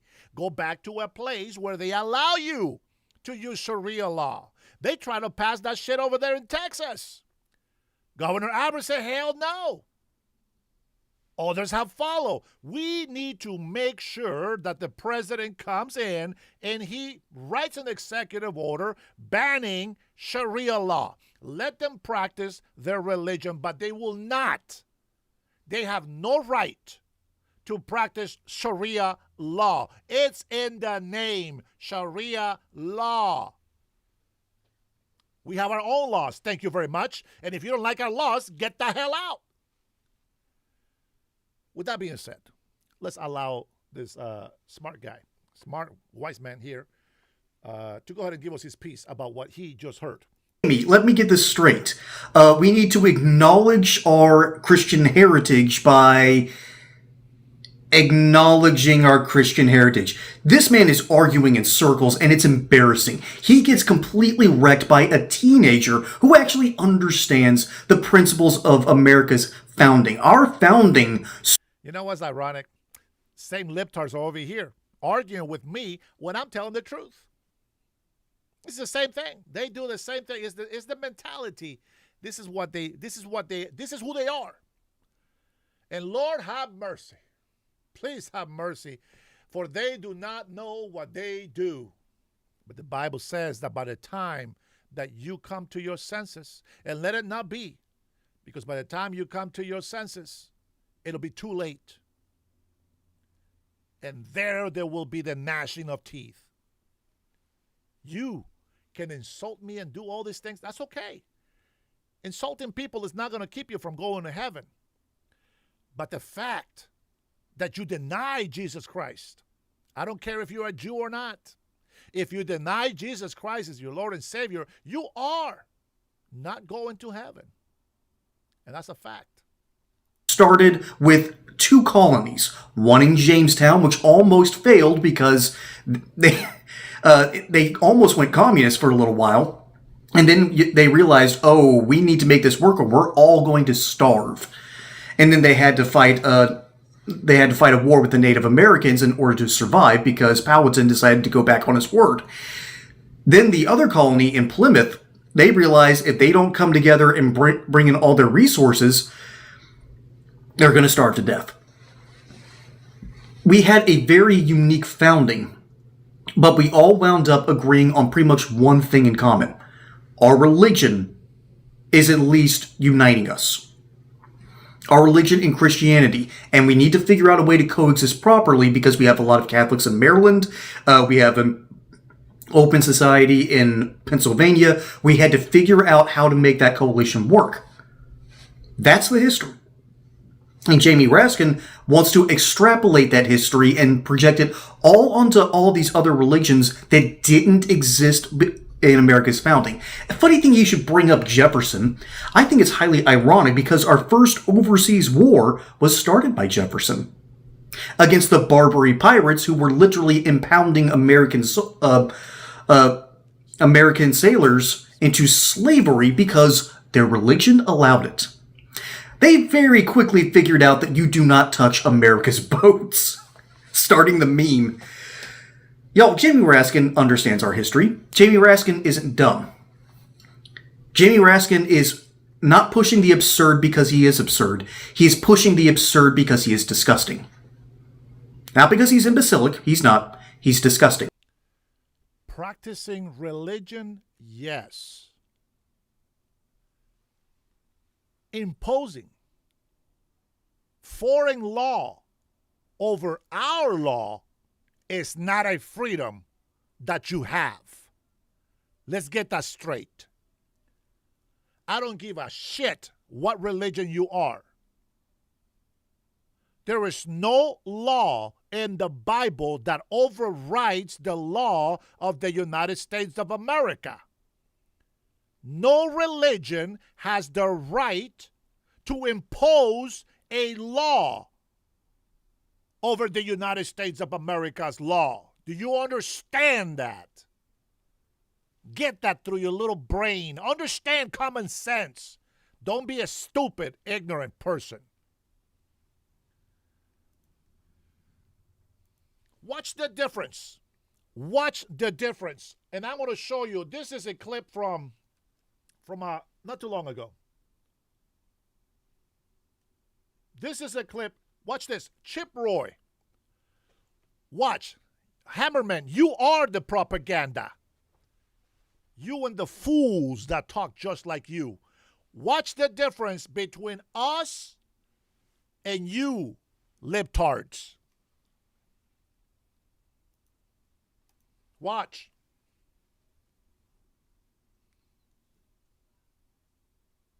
It's the very foundation of our Constitution, our legal system, and our way of life in serious peril.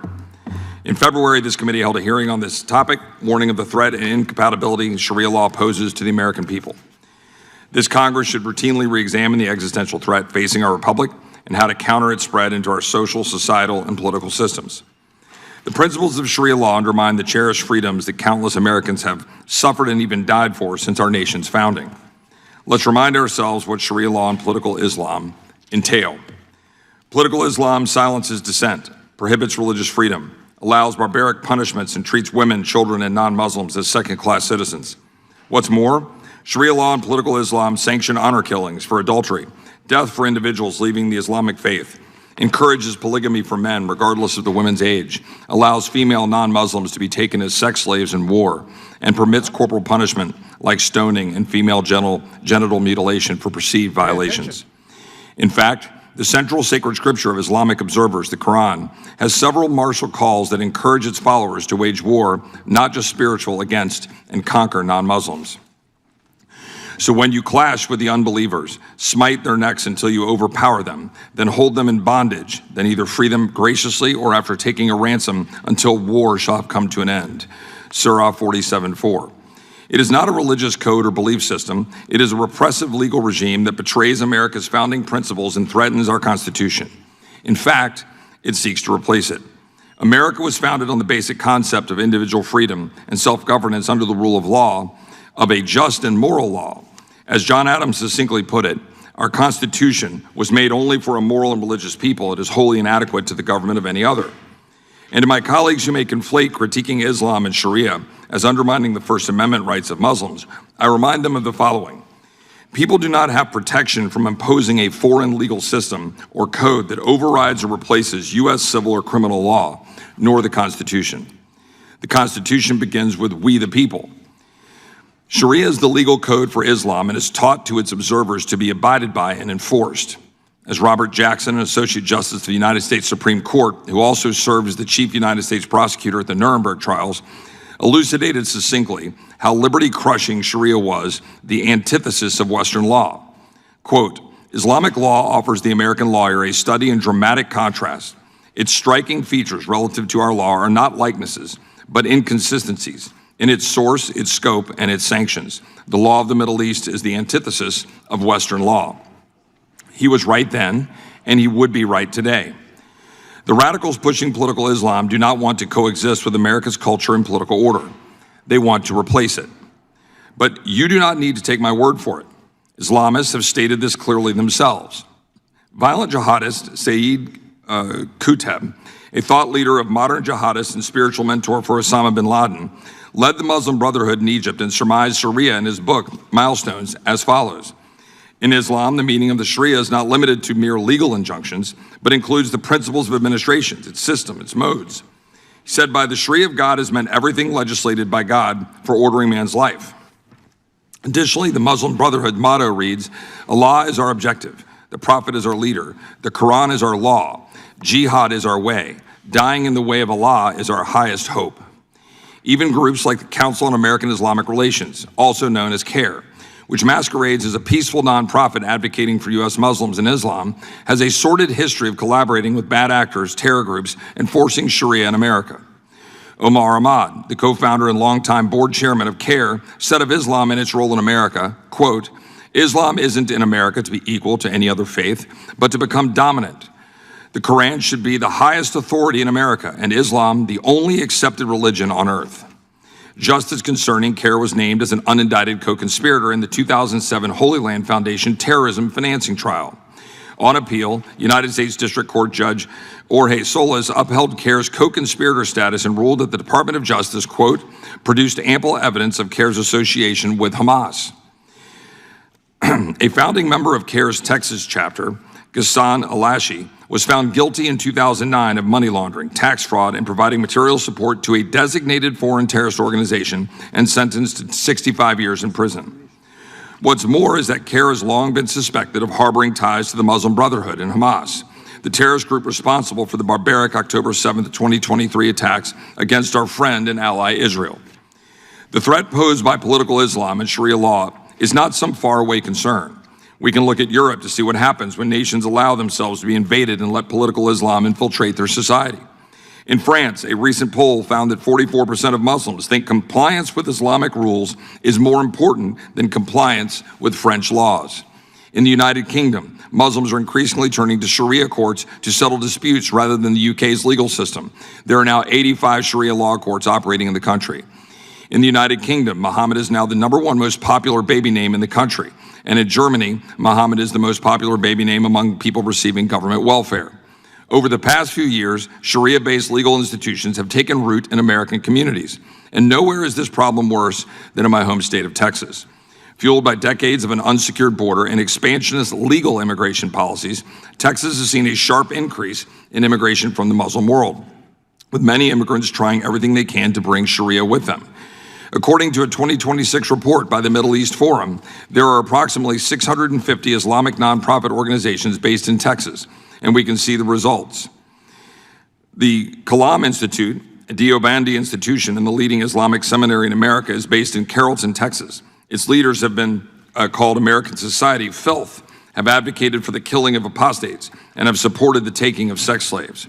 In Houston, the South Asian Islamist movement operates a powerful and extensive network that works in direct coordination with the Pakistani regime and Kashmiri terror operatives. An Iranian regime, known as the Khomeinists, operates several mosques in Texas and supports a number of pro-terror activist groups. In 2024, members of Plano Mosque tried to create their own Islamic enclave governed by Sharia law within the state of Texas, and they called it Epic City. Thankfully, office holders, activists, and private citizens mobilized to try to stop Epic City from advancing for the time being. However, as much of a problem Epic City poses, Sharia has spread to other parts of Texas, attempting to transform the existing legal, cultural, and societal structures of these communities. For example, in January, Texas Tech medical student Mohammed Altaba, whose father is a Syrian imam and ties to the Muslim Brotherhood, bought the Amet Elementary School campus, an abandoned school in Lubbock, and converted it into the gleaming Unity Center Mosque in 45 days. In March, taxpayer-funded school buses from Humble ISD took more than 30 students from Kingwood to the Islamist Spanish Centro Islamico in Houston, a controversial Dawah center that glorifies the Islamic conquest of Spain and claims Latinos' roots are in Muslim Spain and seeks to shape the next generation to view Islam favorably as part of a two-front strategy to expand Sharia's influence in America. Also in March, a report surfaced that the Islamic Center of Haltom City, Texas, had acquired and repurposed the former Christ Way Bible Church, a longstanding Christian site in Texas. The church was purchased by Mul Qura Islamic Foundation, which, according to their own announcements, aims to transform this traditional church into a vibrant Islamic center that will serve our community for generations to come. And just last month in Richardson, Texas, opened Al Amira Plaza, a 125,000 square foot office complex that now functions as a one-stop parallel society where Muslims can fulfill every daily need under strict Sharia-compliant rules with zero pressure to integrate into the surrounding American culture. I could list more examples for hours. Just as alarming, shadow Islamic courts have popped up across Texas. One Dallas tribunal purports to render final judgments on disputes in accordance with Islamic jurisprudence, placing Sharia law above both state and federal law.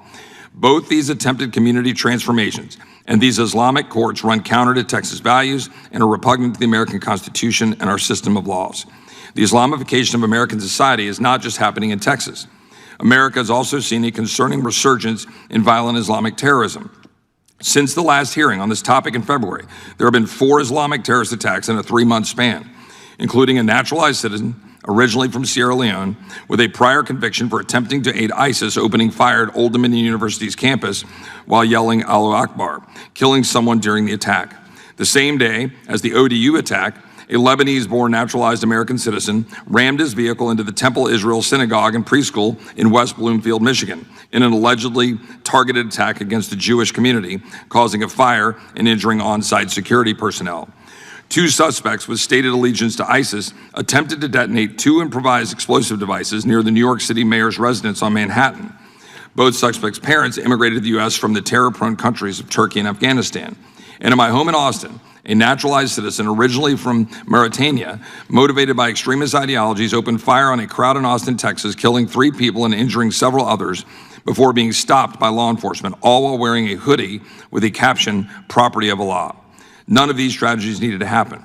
Between our overly generous and lax legal immigration policies that allowed these attackers to enter the country in the first place, and our lack of adequate response to stopping Islamist ideology in its tracks, our nation remains vulnerable to Sharia law and potential terrorist attacks it could wreak.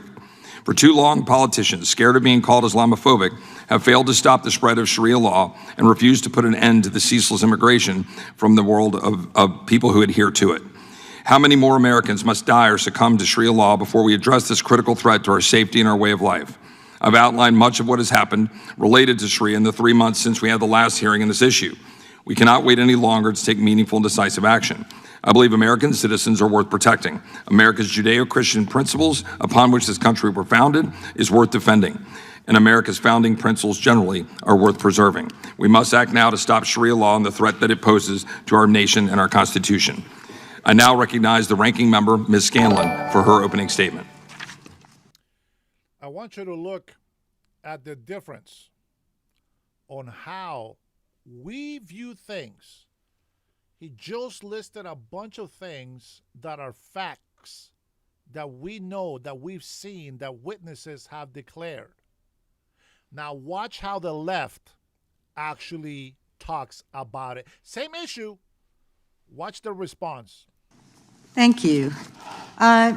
This is the second time this year that this subcommittee has been convened to hold a hearing about Sharia law, which unsurprisingly doesn't even rank on the list of top 10 issues keeping Americans up at night. Actually, it doesn't appear to be an issue anywhere in this country except in— Listen to the devil. Listen to Satan lie straight to your face. This is Satan talking to you right now. Listen to this. In Texas, where Republican politicians are so desperate to distract voters from their disastrous economy and surging gas prices Because as one Republican strategist said, these candidates don't want to be talking about the economy right now. So they've made up a conspiracy theory about their Muslim neighbors in order to scare and motivate voters. But repeating lies over and over and over again doesn't make them true, and it doesn't make unconstitutional bigotry legal. The last time the subcommittee convened on this topic, I wondered if our colleagues actually believed their own hysterical and wildly unsubstantiated claims about people of the Muslim faith trying to impose so-called Sharia law on the United States. But as before, they're not producing 1 ounce of proof to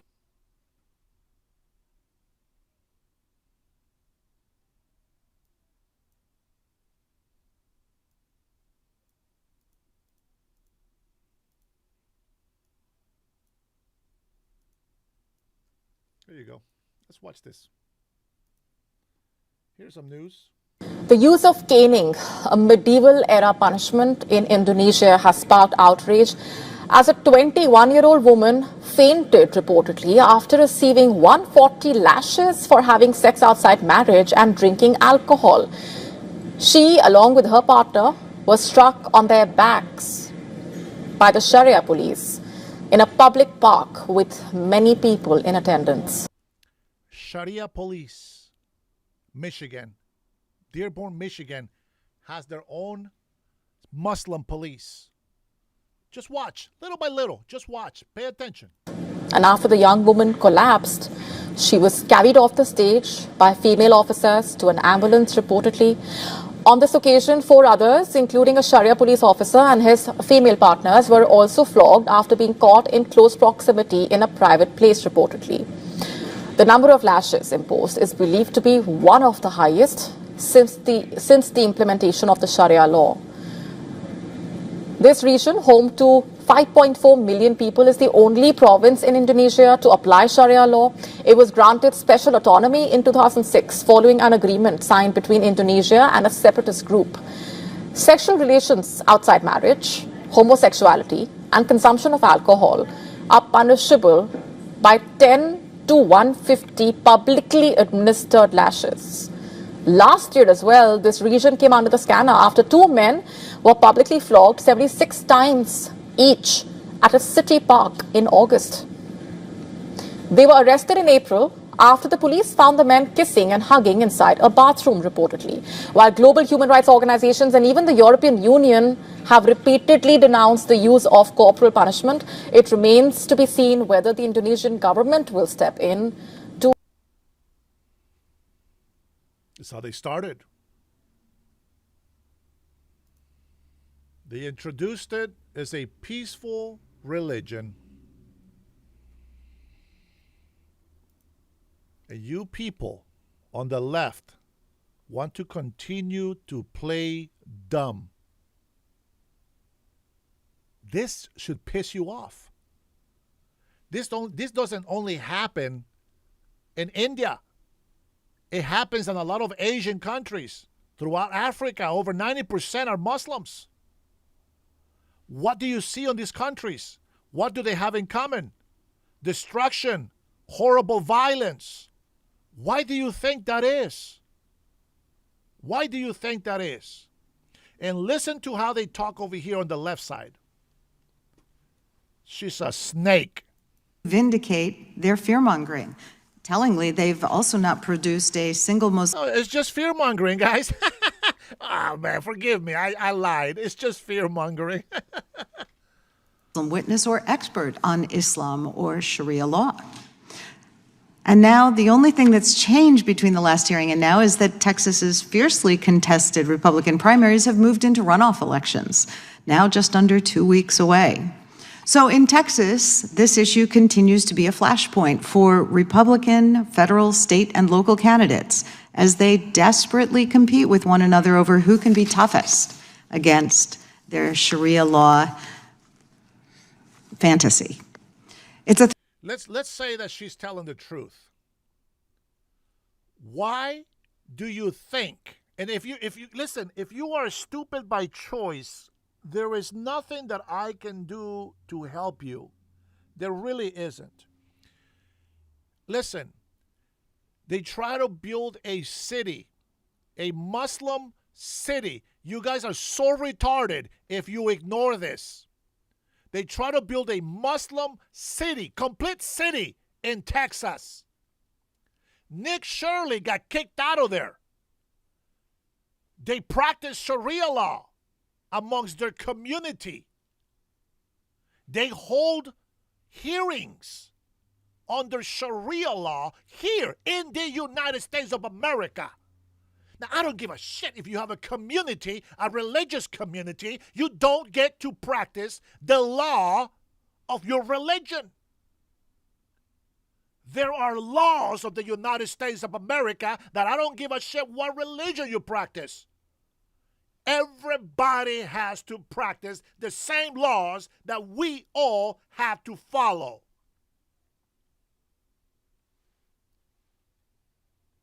But they try to bring Sharia law in Texas. And I just mentioned this. Governor Abbott said, no Sharia law here. But they still practice it. And this satanical woman here, if she is related to you, I am sorry for you. But this is truly Satan's advocate right here, lying to your face about this evil Sharia law. Threat based not on reality, but invented with manufactured alarm. Because like belief systems that guide adherents of other faiths, including Christianity or Judaism, Sharia is about individual, personal religious observance, not about shaping America's national laws. And contrary to the misleading claims that have been offered here, there's no evidence of any plot to impose Sharia law on non-believers of Islam. It's just not happening.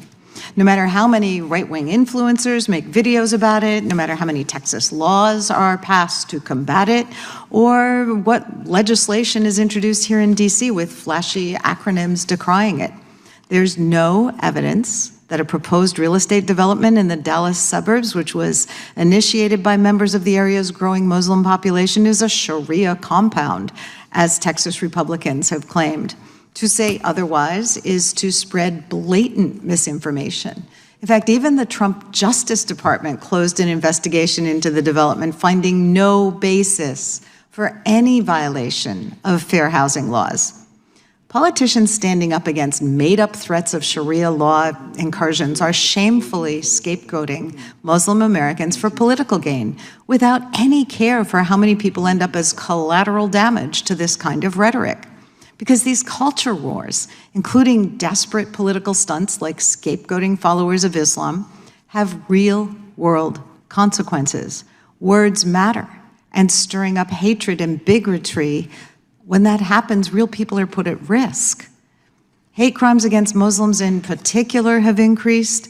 In cynically playing on division to win an election, Republicans sacrifice the safety of the very Americans they're supposed to be trying to represent.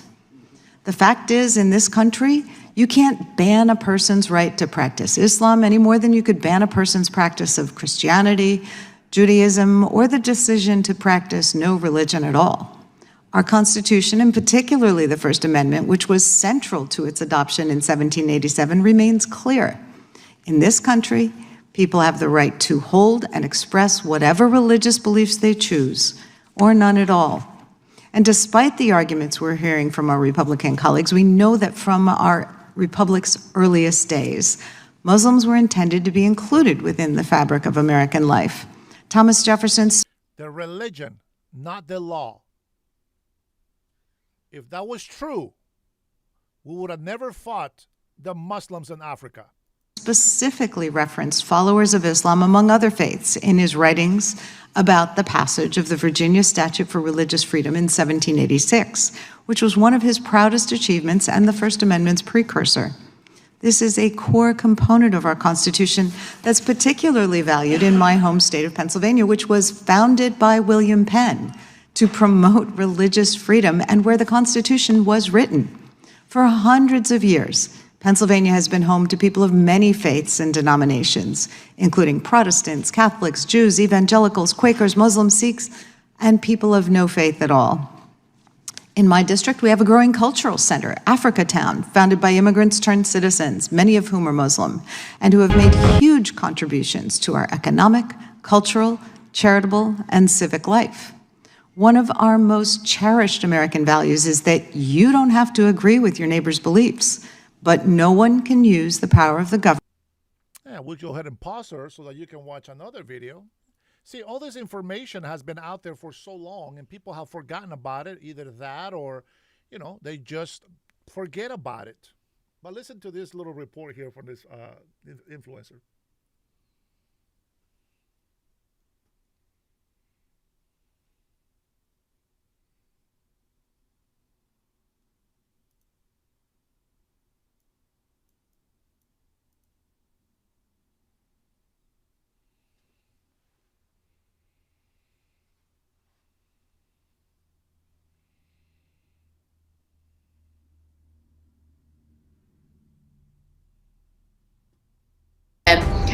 Retook of Kabul by power in 90s. They had the same thing. They were the same people. The same thing was happening that time as well. They was promising women rights and education and everything of women time to time, but it was just a promise. And all during the 7 or 6 years of their time, their governance in Afghanistan, they never agreed on what they promised.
The ignorance. I'm going to say this, guys. It's either the ignorance of let's say that these people that are defending these criminals and this barbaric Sharia law. Let's say that they are Americans who have never been outside the United States of America. So you can't believe that this happens. You can't believe that that's not going to happen here. Is not a problem. One side is the truth and the other is a lie. You hear these people in New York. How stupid do you think we are? We hear these people in Florida, in their mosques, in their prayers. Mandani was making a speech when they were making a prayer, and the prayer was saying to cut our throats off. Americans.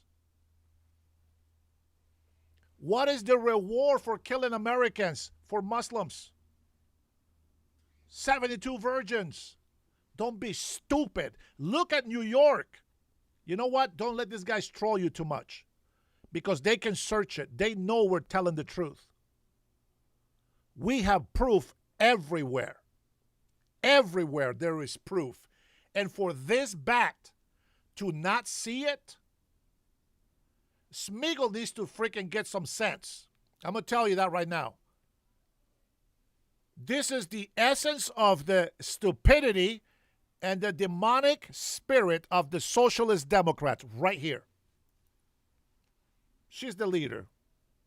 Government to punish or discriminate against those who do. And since this is the Constitution Subcommittee, any of my colleagues who find that principle suspicious or foreign should probably take another look at the First Amendment and the oath they took to support and defend the Constitution. Yes, and my oath says that I'm supposed to defend this country from foreign and domestics. That means here. That's my oath, to defend this country. And here we are.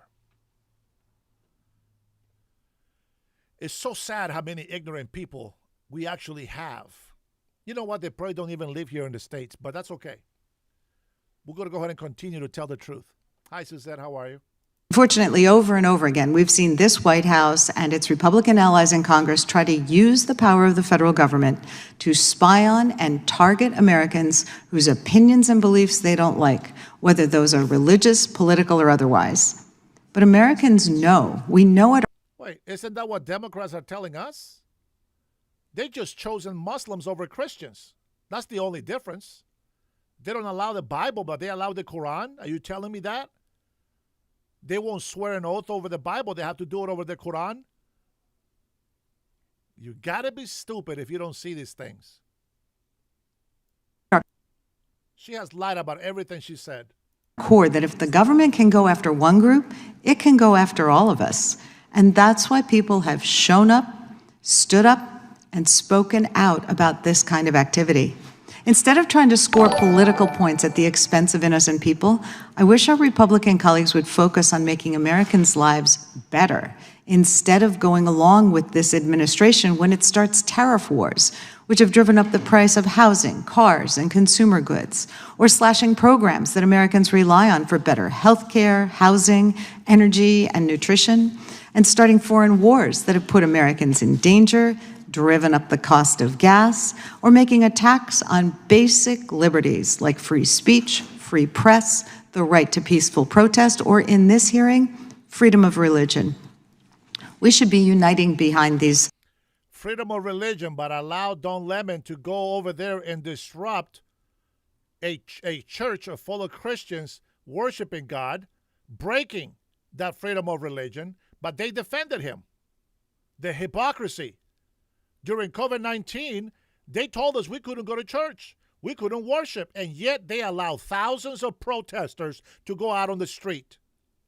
Don't be stupid. We are nobody's fools. We know what's happening, and we see what's happening right before our eyes. You should think we're stupid.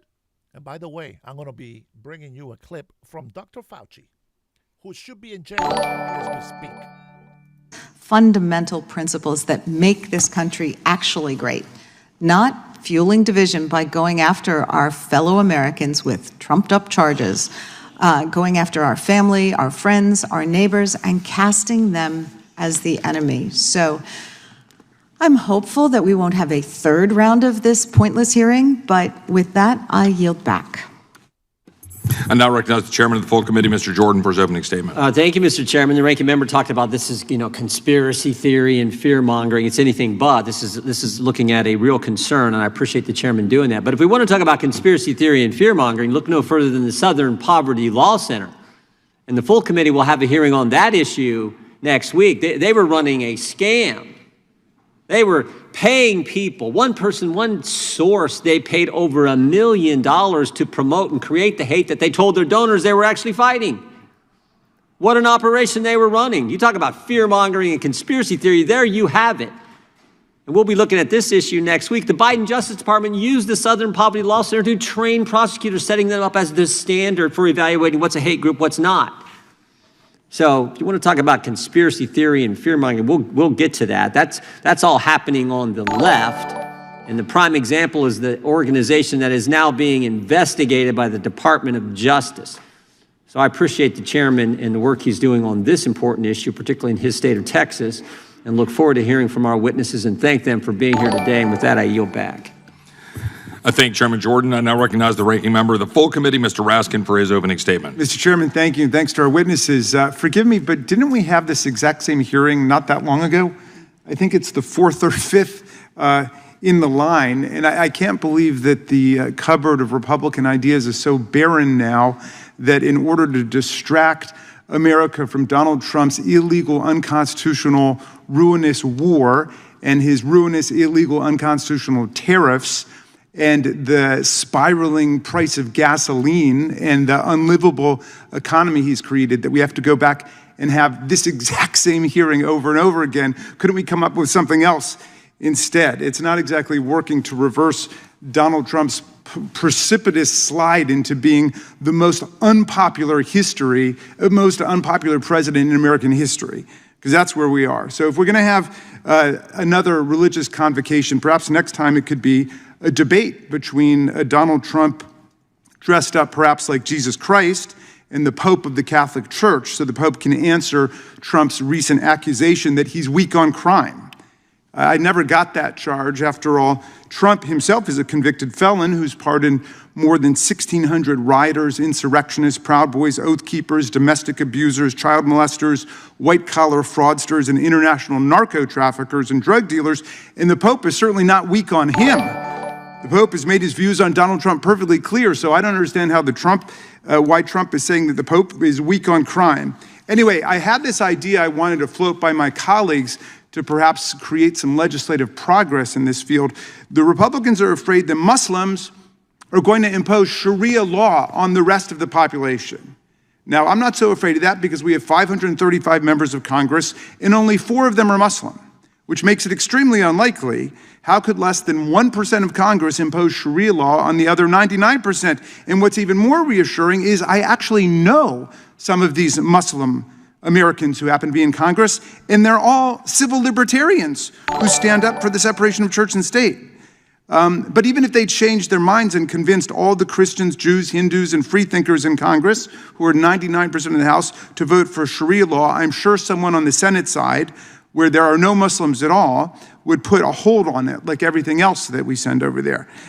So I'm a pretty good vote counter, and I don't think that there would be a single vote to establish Sharia law in the United States Congress or in any state of the Union.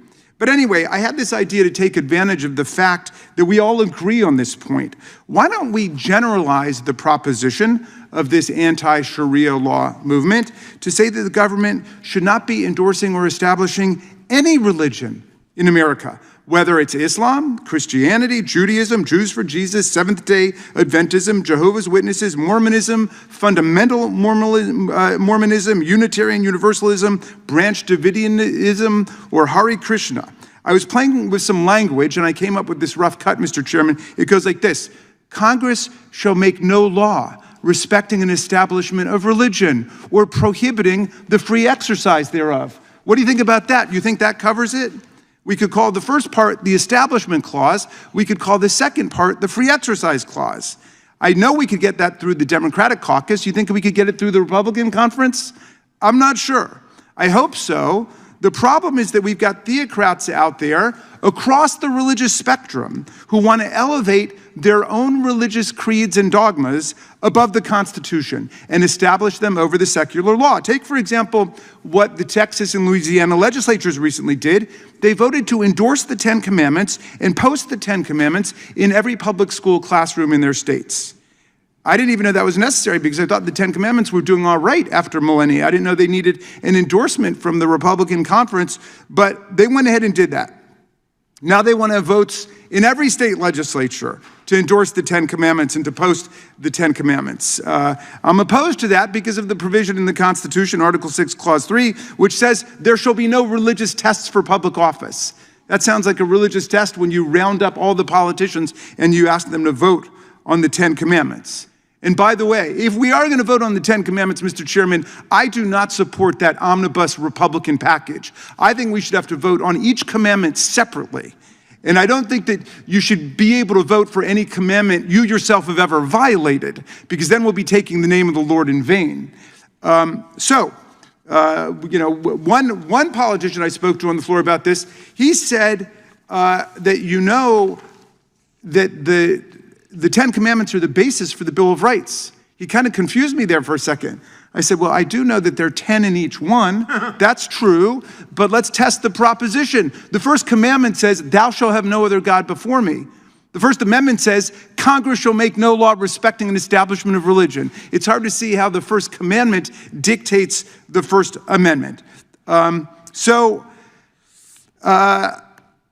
Is Sharia law in... Yeah, moron, but by allowing that religion, you are allowing a foreign law to overseas the law of the American people. U.S. Congress, this piece of garbage that we have in Congress, this is the problem that we have in our country. All of the socialist Democrats, they're garbage. There is just nothing positive that I can say. I wish there was something that I can say. This is good. There's nothing.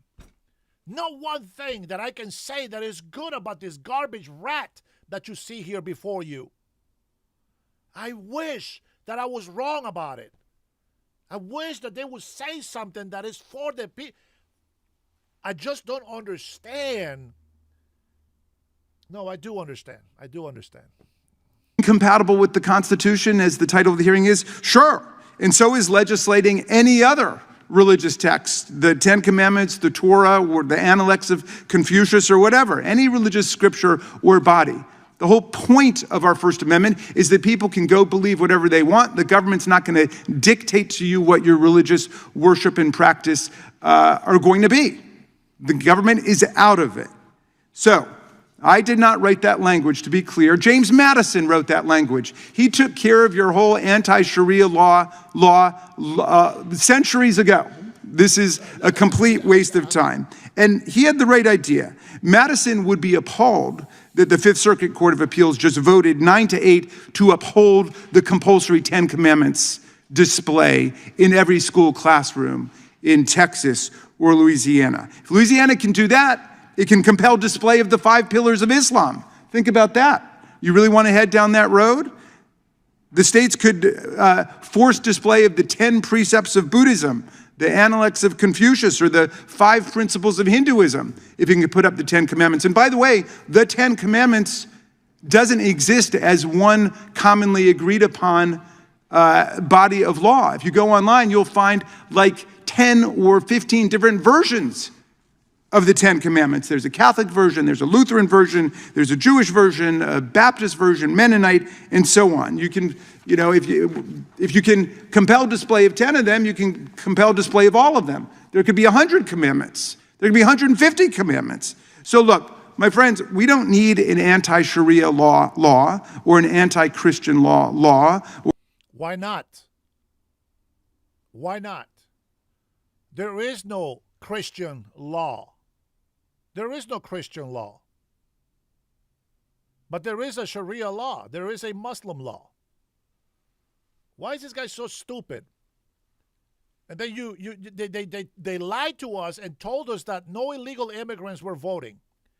Every day, more and more illegal immigrants are coming out that they actually voted on the elections illegally, which is why we want to have voter ID. And they keep saying, no, we don't need voter ID. Everything is perfect. No, bullshit. They're lying. We keep finding all of these issues. You know what? God bless Vice President J.D. Vance. Thank you so much for being on our side. I can't wait for him to be able to unveil all of the atrocities that the socialist Democrats have allowed criminals and foreigners to do in our beautiful country of the USA. Can't wait. Or an anti-Jewish law, or an anti-Hindu law. We've already got one forbidding the imposition of any religious orthodoxy, forbidding the endorsement of any religious orthodoxy. It's called the First Amendment. And everybody should familiarize themselves with it, because this is a complete waste of time what we're doing here. The government... Oh, no, sir. We are very, very familiar with the First Amendment. Cannot establish, prefer, legislate, coerce, impose, or endorse any religious doctrine. And we don't need a special law or a special caucus to do that. And if my friends understand that, then I think they will reverse course on this movement, unless the purpose of the movement is just to demonize and vilify not a religion, but adherents of the religion.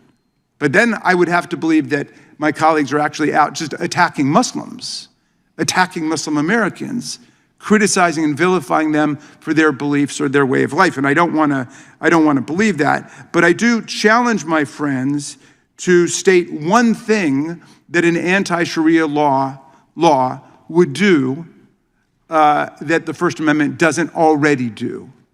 Tell me one thing that we would need to legislate that's not already taken care of by the Establishment Clause or the Free Exercise.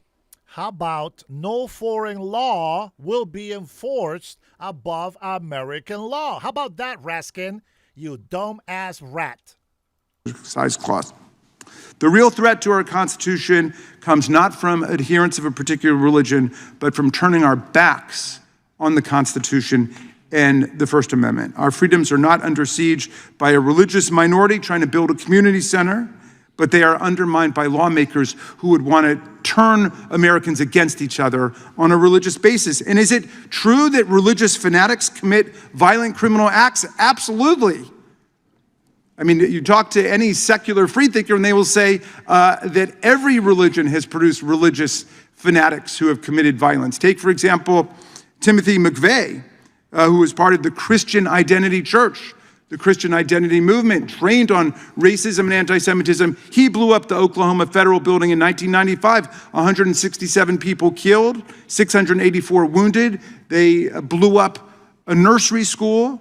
He was a violent fundamentalist Christian fanatic, but you wouldn't blame all Christians for what he did any more than you should blame all Muslims or all Jews or all members of any religious faith because of what one person or one crazed fanatic group does in their name. So, Mr. Chairman, I trust you understand all of that. I do hope we will return to constitutional principles, and I yield back. I thank the ranking member. Without objection, all other opening statements will be included in the record. We will now introduce today's witnesses. Mr. Ammon Blair. Mr. Blair is a senior fellow at the Texas Public Policy Foundation. His research focuses on transnational criminal organizations, foreign terrorist networks, hostile state influence operations, mass migration, and emerging security threats.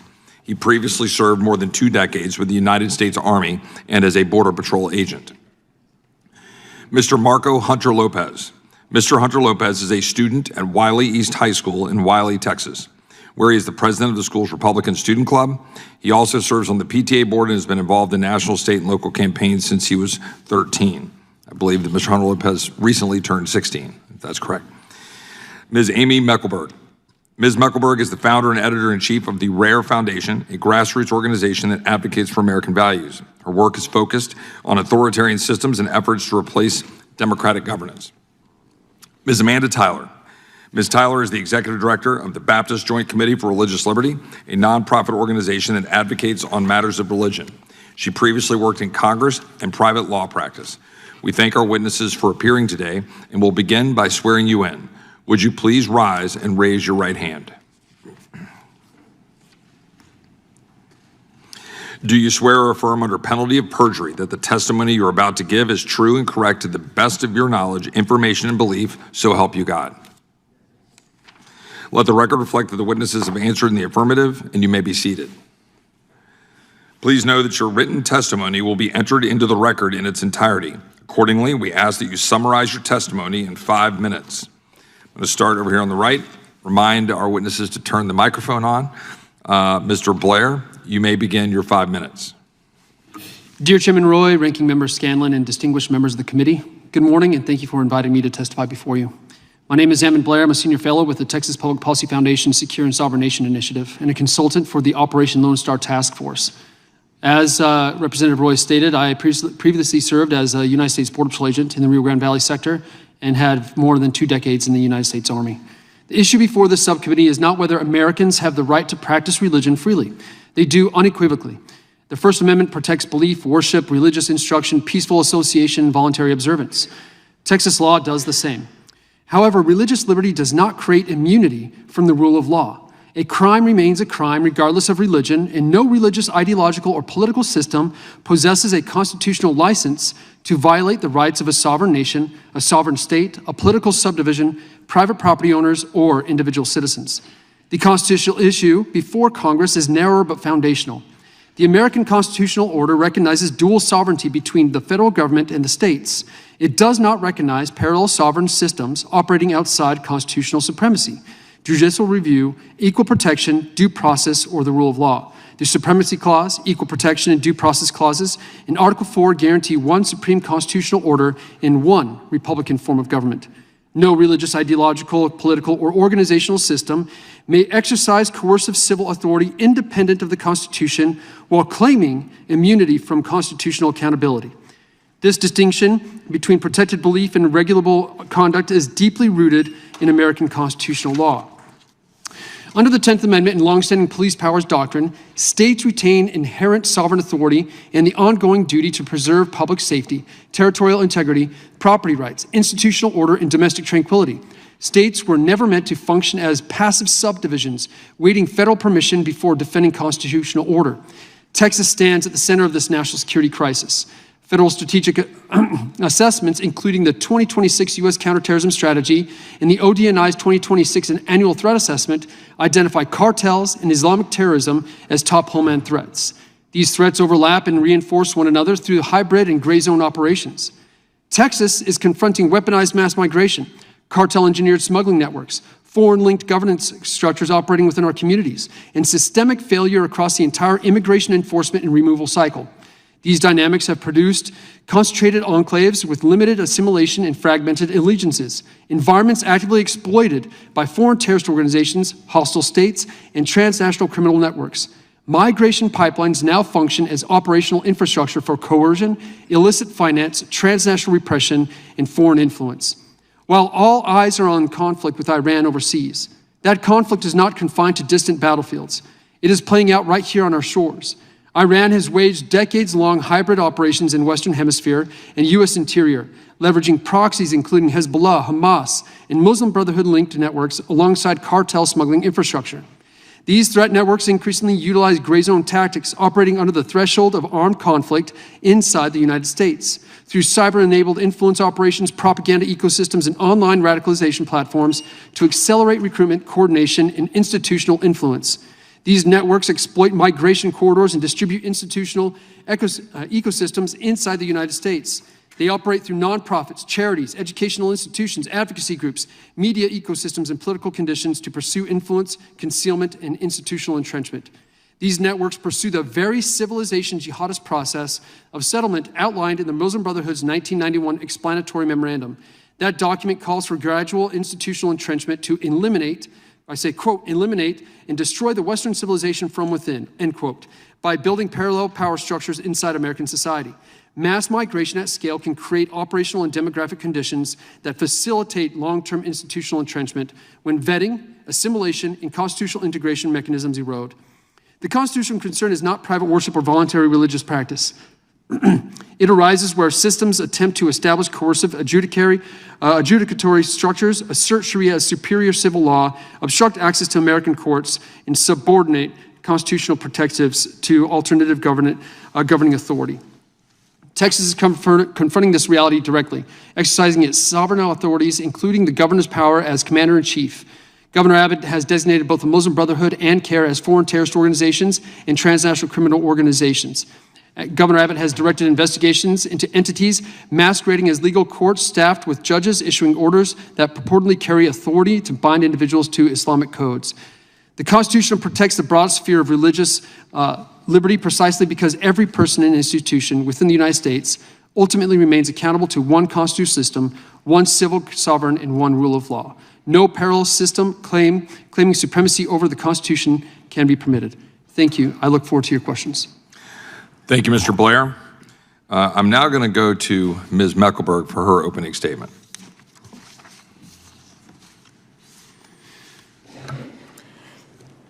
Distinguished members of Congress, my name is Amy Mecklenburg. I'm founder of Rare Foundation USA. I come before you today out of profound love for this country and at great personal cost. For 15 years, I have documented Islam's assault on Europe and its dangerous advance inside of America. For defending Western values, Islam and its left-wing allies marked my family for destruction. They stalked us, they attacked my loved ones' careers, and sent death threats. Today, I travel with armed security. A simple walk, a grocery run, opening my front door, none of it is safe anymore. Islam has taken that from me. The hardest part of this fight, though, has been watching my friends pay the ultimate price.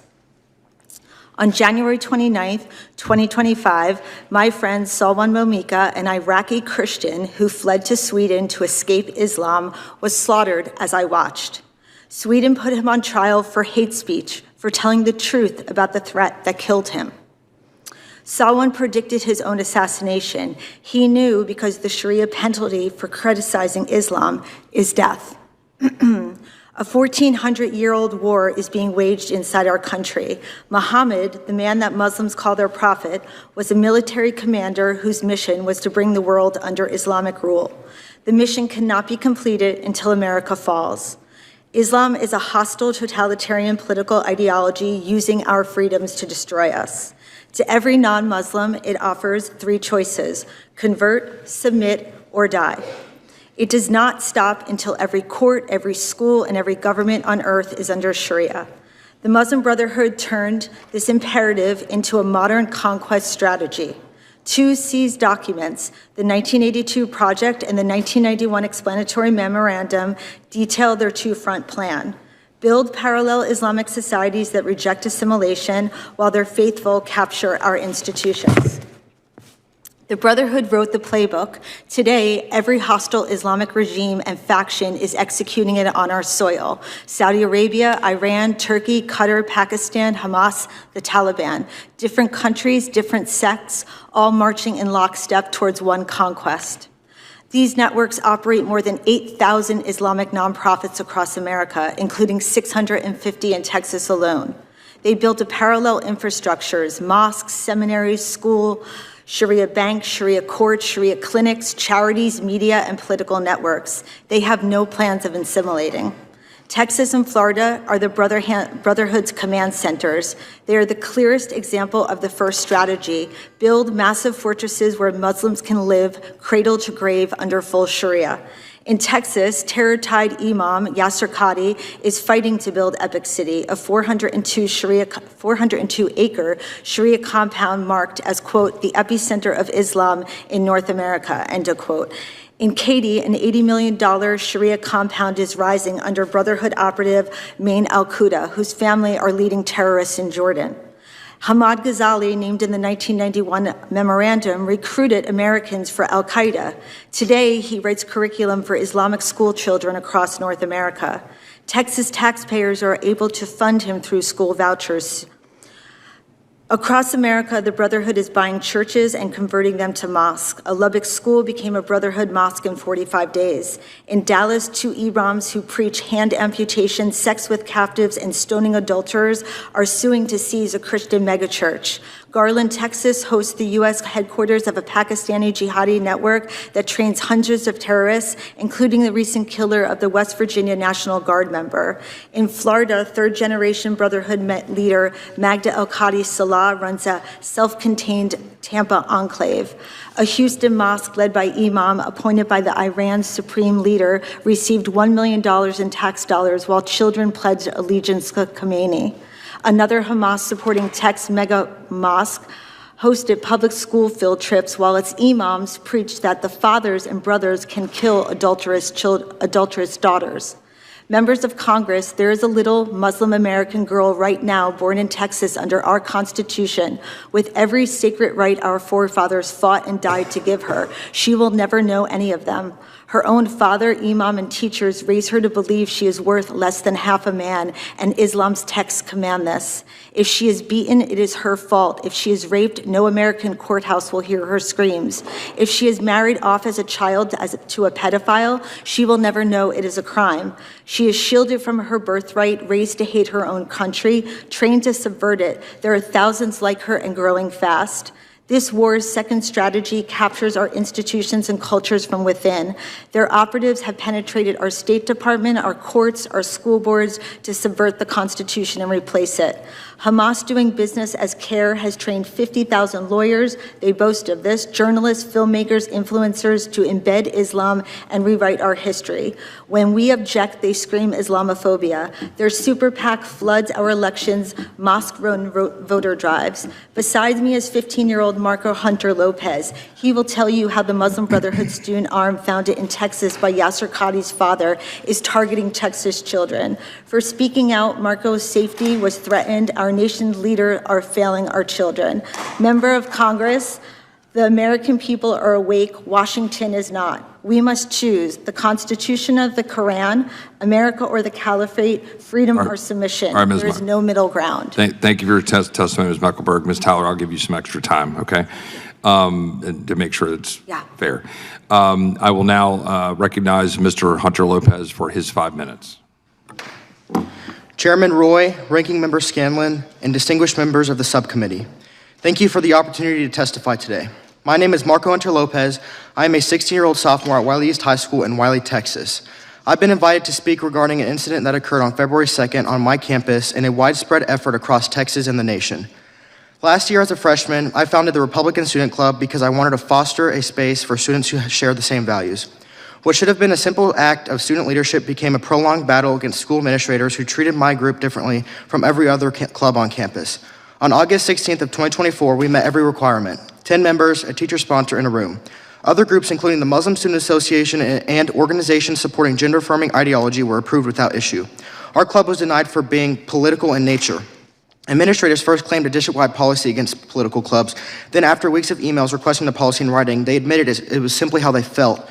Only after more than a month of emails, pushback, and enormous efforts were we approved. Even then, we faced hostile scrutiny. Principals were caught taking down our approved posters while I was out of town. I have a documented timeline of specific instances of an unfair treatment, being pulled into the principal's office, cornered, and talked down to. After we hosted two guest speakers last year, the principal tried to impose new rules on the fly. My father even had to help create a guest speaker form to protect me as a minor. This pattern of censorship against our club stands in stark contrast to how administrators have handled the promotion of Islamic ideology, and including Sharia. On February 2nd, I was leaving a meeting and was walking to the cafeteria for lunch, and I saw a large booth labeled Islam set up in the school.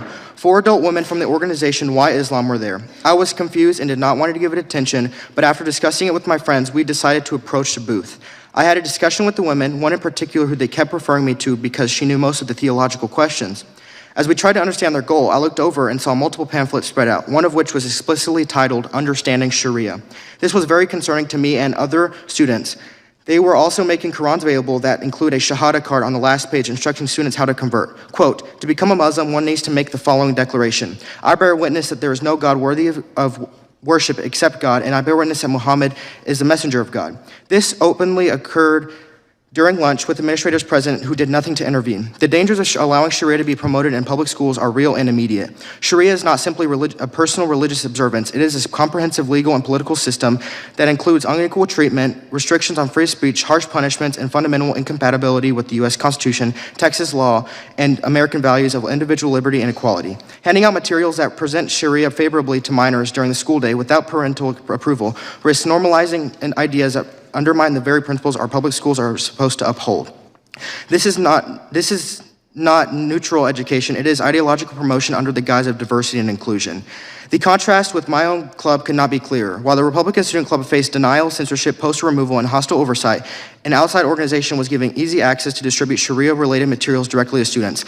Administrators not only allowed it, they actively promoted Islamic events. The principal has enthusiastically participated in World Hijab Day 2 years in a row that we are aware of, when she wore a hijab and promoted on social media saying, quote, I loved this experience, all caps.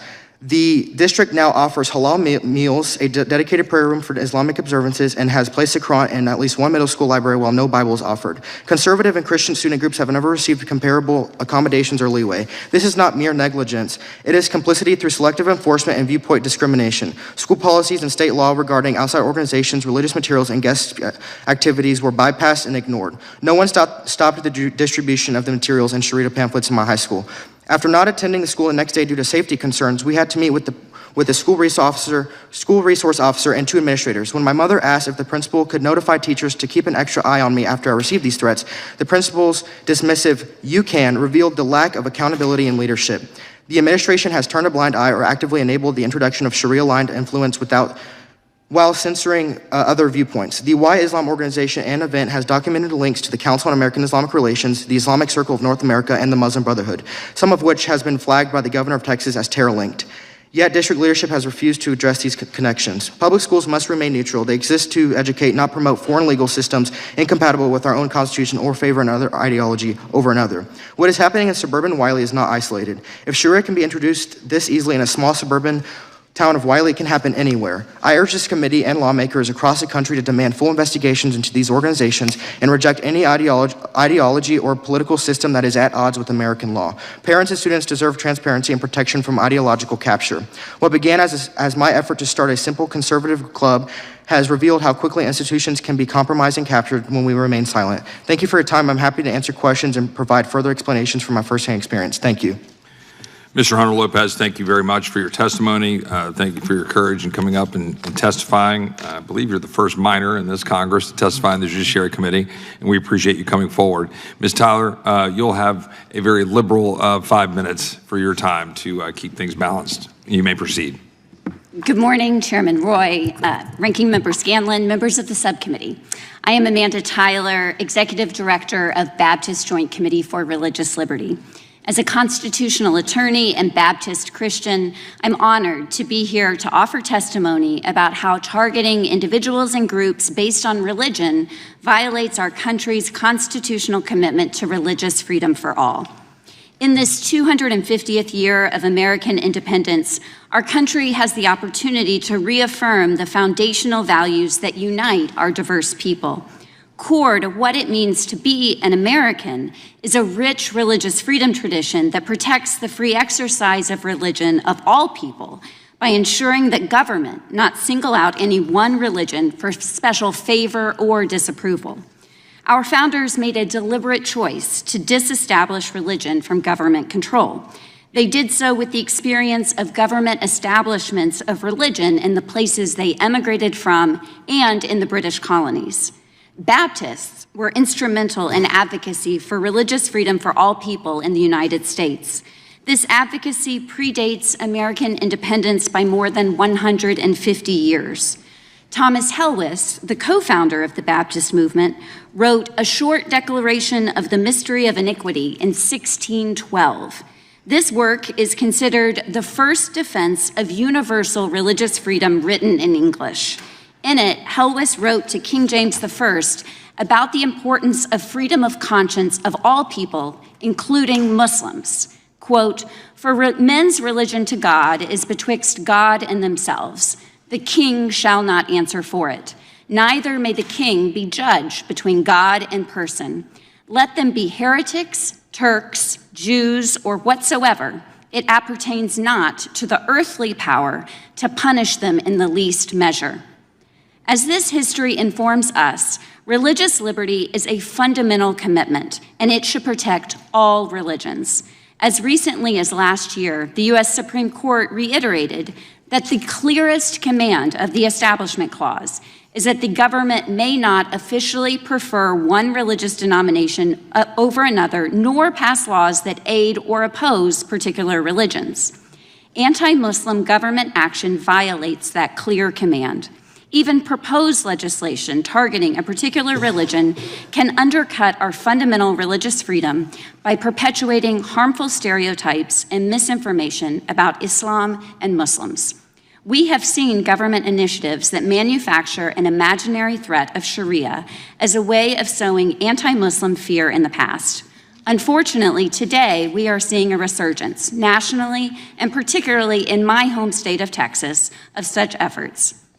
Efforts like these misunderstand Islam and Sharia, which means the path to water, and refers to the religious principles that guide Muslims in their beliefs and actions. This broad denigration of Sharia directly impacts approximately 1% of the U.S. population. particularly at a time of rising political violence. Targeting groups based on perceived differences threatens to exacerbate tensions and contribute to a culture of fear, discrimination, and violence. The Institute for Social Policy and Understanding published its annual National Islamophobia Index at the end of 2025. It found a sharp increase in the degree of endorsement of anti-Muslim stereotypes compared to previous years. It also found that Muslims are the religious group most likely to report experiencing religious discrimination and the only religious subgroup in which a majority reported such discrimination. This includes social discrimination among peers, as well as structural discrimination, such as employment, immigration proceedings, and healthcare. Almost half of Muslim families with children in K-12 schools reported their child was bullied for their religious identity, twice as much as the general public. Roughly half said the bullying came from another student, and half said from an adult, either a teacher or a classmate's parent. When the government itself targets religious groups with broad generalizations and baseless accusations, it only adds to the culture of discrimination that already harms Muslim families and children. It models bullying rather than respect. What's more, this targeting does not just harm Muslims. When any person's religious freedom is threatened or diminished, it weakens everyone's religious freedom. Rather than fear-mongering and distorting religion for perceived political gain, our country's leaders should be actively working to make the constitutional promise of full belonging without regard to religion a reality for all. Thank you.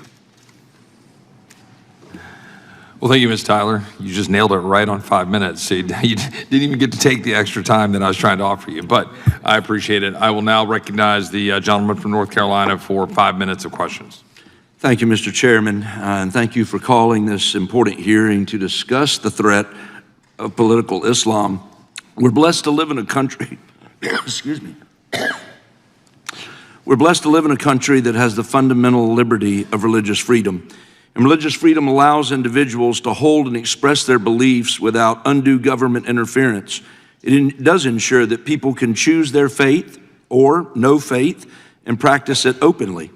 And it's important to protect our individual liberties from extremism that seeks to erode our values as a country. One example of the extremism we want to protect our country from occurred in just 2025 when parents in Washington state allegedly attempted an honor killing of their teenage daughter for refusing an arranged marriage. This appalling level of extremism is incompatible with our way of life and must not be allowed to take root in our country.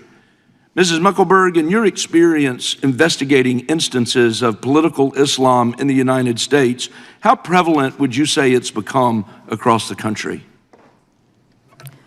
In my testimony, I talked about there being 8,000 organizations across the United States. They're working in lockstep. It is extremely prevalent and growing massively.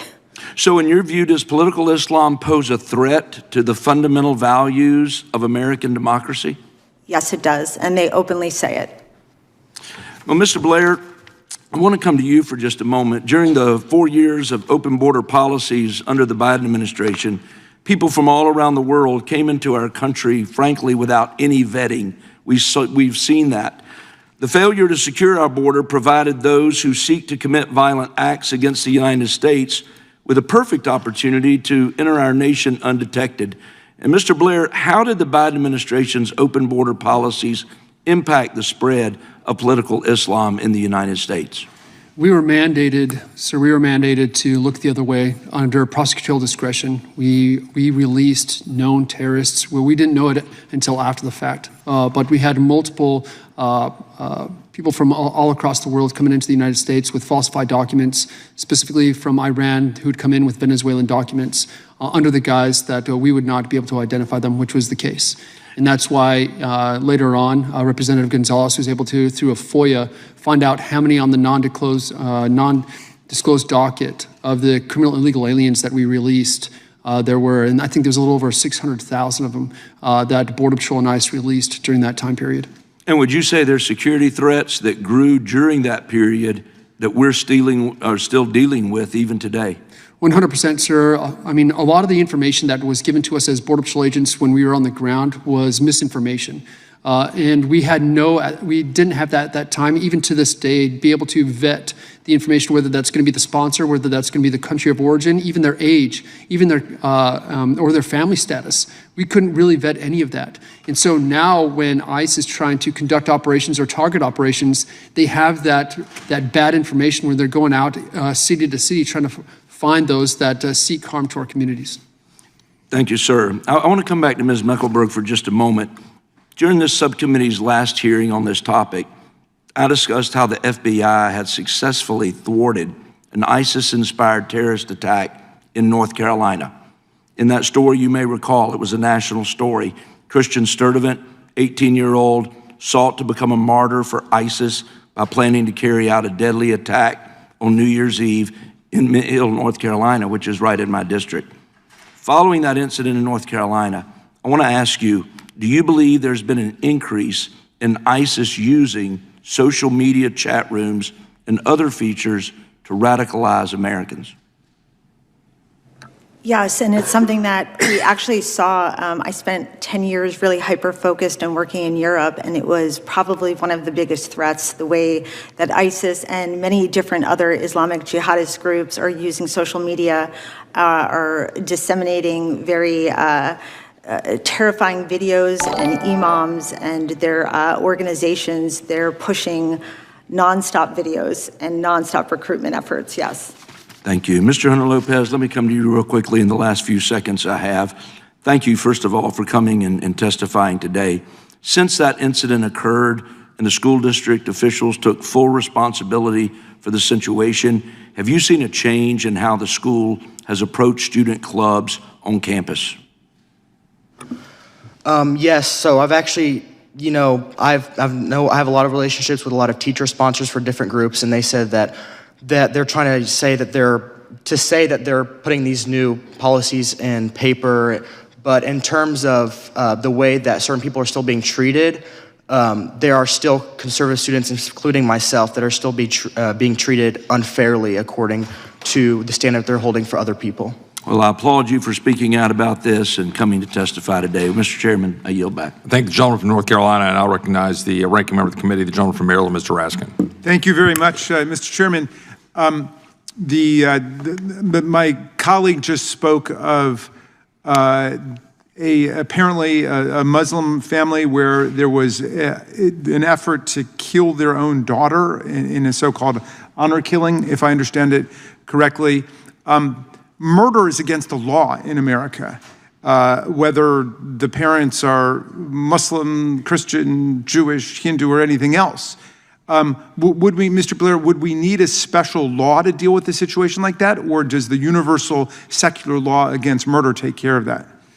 The current law takes care of that right now. Good, okay. So I'm looking at an article about a Christian group, an extremist Christian group that calls themselves the Army of God, that's taken credit for bombing abortion clinics and lesbian night bars. Do we need a special law against Christian extremism or Christian violence, or do we just hold them to the general secular law against blowing up health clinics and bars?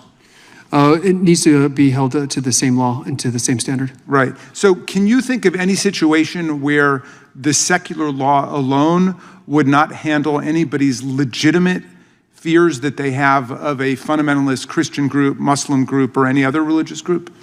Unless it's based off of the ideology of either the district attorney or the judge themselves, whether they adjudicate or not.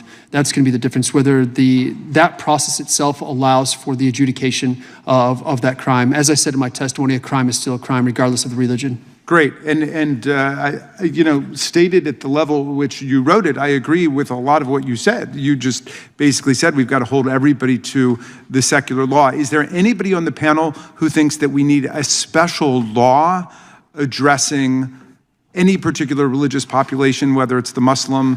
I think you should just say, we do not want Sharia law, and let them practice their religion. Make Sharia law illegal. It's that simple, easy. No need to argue. Let them practice Muslim, and that's fine. But no Sharia law, period, and see what they do. the Christian, the Jewish, the Hindu, the Mormon, or what have you? Or are we just saying that everybody should be held to secular law in America? And I'm happy to open it up to anybody. Mr. Hunter Lopez? Or? Yes, 100%. Thank you, Congressman, for the question. I think that you keep referring to a secular law. I think it's important to point out, I believe it was 56 of the 57 Declaration of Independence signers were Bible-believing, faith, church-attending Christians. I believe it was the first original 13 colonies that required a declaration of faith. So I'm not acknowledging that. Oh, well, wait a second. Now, you're traversing my territory now, Mr. Hunter Lopez. You brought it up. Are you aware that the Constitution of the United States does not establish a religion? It forbids the establishment of religion. Are you aware that it doesn't mention God? So the Declaration of Independence mentions God 4 times. But what I was going to say... Is the Declaration of Independence law? So Declaration of Independence was declaring our independence from the tyranny of England. Yeah. But the what I was trying to Constitution's finish the governing is that law. I'm not, suggesting that we need to go back to taking, tests or saying that you have to acknowledge. Wait, do you know that religion. But Thomas Jefferson was denounced as an infidel who wrote the Declaration of Independence because he didn't believe in the establishment of religion, and he and Madison were emphatic about separating church and state? That's the whole glory of our constitutional design in our history, that they rebelled against centuries of religious warfare between the Catholics and the Protestants and witchcraft trials, Inquisition, holy crusades. America proclaimed the separation of church and state, what Thomas Jefferson described in his famous letter to the Danbury Baptists as a wall of separation. That was a letter, not a law.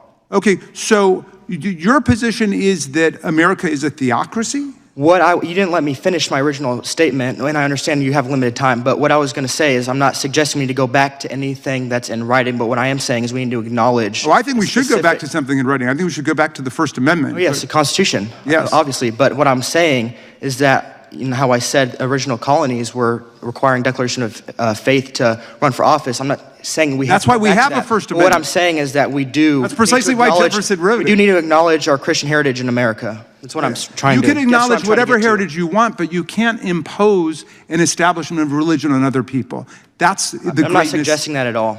I'm just saying we need to acknowledge our heritage. That's what I'm saying. Well, everybody can acknowledge their own heritage. Do you agree with that? American heritage, not just any heritage, is what I'm saying. Oh, you don't think that you're allowed to acknowledge your Christian heritage or your Jewish heritage or your Muslim heritage? I'm saying you members of Congress need to acknowledge American heritage. Yes, indeed. And you know how we do that? By abiding by the Constitution of the United States, which is why that's exactly where I began. Ms. Tyler, what do you think about this whole anti-Sharia law thing? Do we need a special law? So the young man, Mr. Lopez, started with the Constitution, and then this rat skin said the Constitution is not the law. Well, it kind of is. It is our law. This is what we abide by. He says that the Constitution is not a law, but then he says that the Constitution is what tells us what to do. Very confusing, isn't he? He asked a question after they introduced it, and he ignored what they said on the introduction. These people just hear. They don't listen to understand. They just hear to reply and condemn those who are trying to speak the truth. Banning Sharia law? No, because we have the First Amendment to the U.S. Constitution that prohibits establishment of any religion, including Islam. Mr. Chairman, I yield back to you within 5 minutes. I thank the ranking member, and I appreciate that spirited exchange. And I will now recognize the gentlelady from Wyoming, my good friend, Ms. Hackman. Thank you. In our previous hearing on this topic, I focused on how Sharia-based tribunals will jeopardize America's rights to equal protection and due process under the law, particularly in cases involving women and minors. We learned that the presence of Sharia-based tribunals in the United States date back decades, and that it is common practice for these tribunals to stray from traditional judicial proceedings, meaning that participants risk losing protections guaranteed under the Constitution, as was just being debated. One example of such a tribunal operating near Dallas before altering its website actually prided itself on being a unique institution of its kind in the United States, with the intention of setting a precedent that would be emulated and duplicated throughout the country. That same tribunal further claimed that, quote, conflicting problems within American Muslim society may range from personal and family matters, such as marriage and divorce, as well as disputes among community members and those in positions of leadership. The courts of the United States of America are costly and consist of ineffective lawyers, end quote. To be clear, conformity to the Constitution is the governing factor behind the operation of our judicial system. The 5th, 6th, 7th, and 14th Amendments are there to ensure that everyone has a right to a fair trial. While the First Amendment is intended to ensure that every American citizen can practice the religion of their choosing, it does not permit any parallel tribunal or body to supersede the role of our judiciary in the protections of those constitutional rights.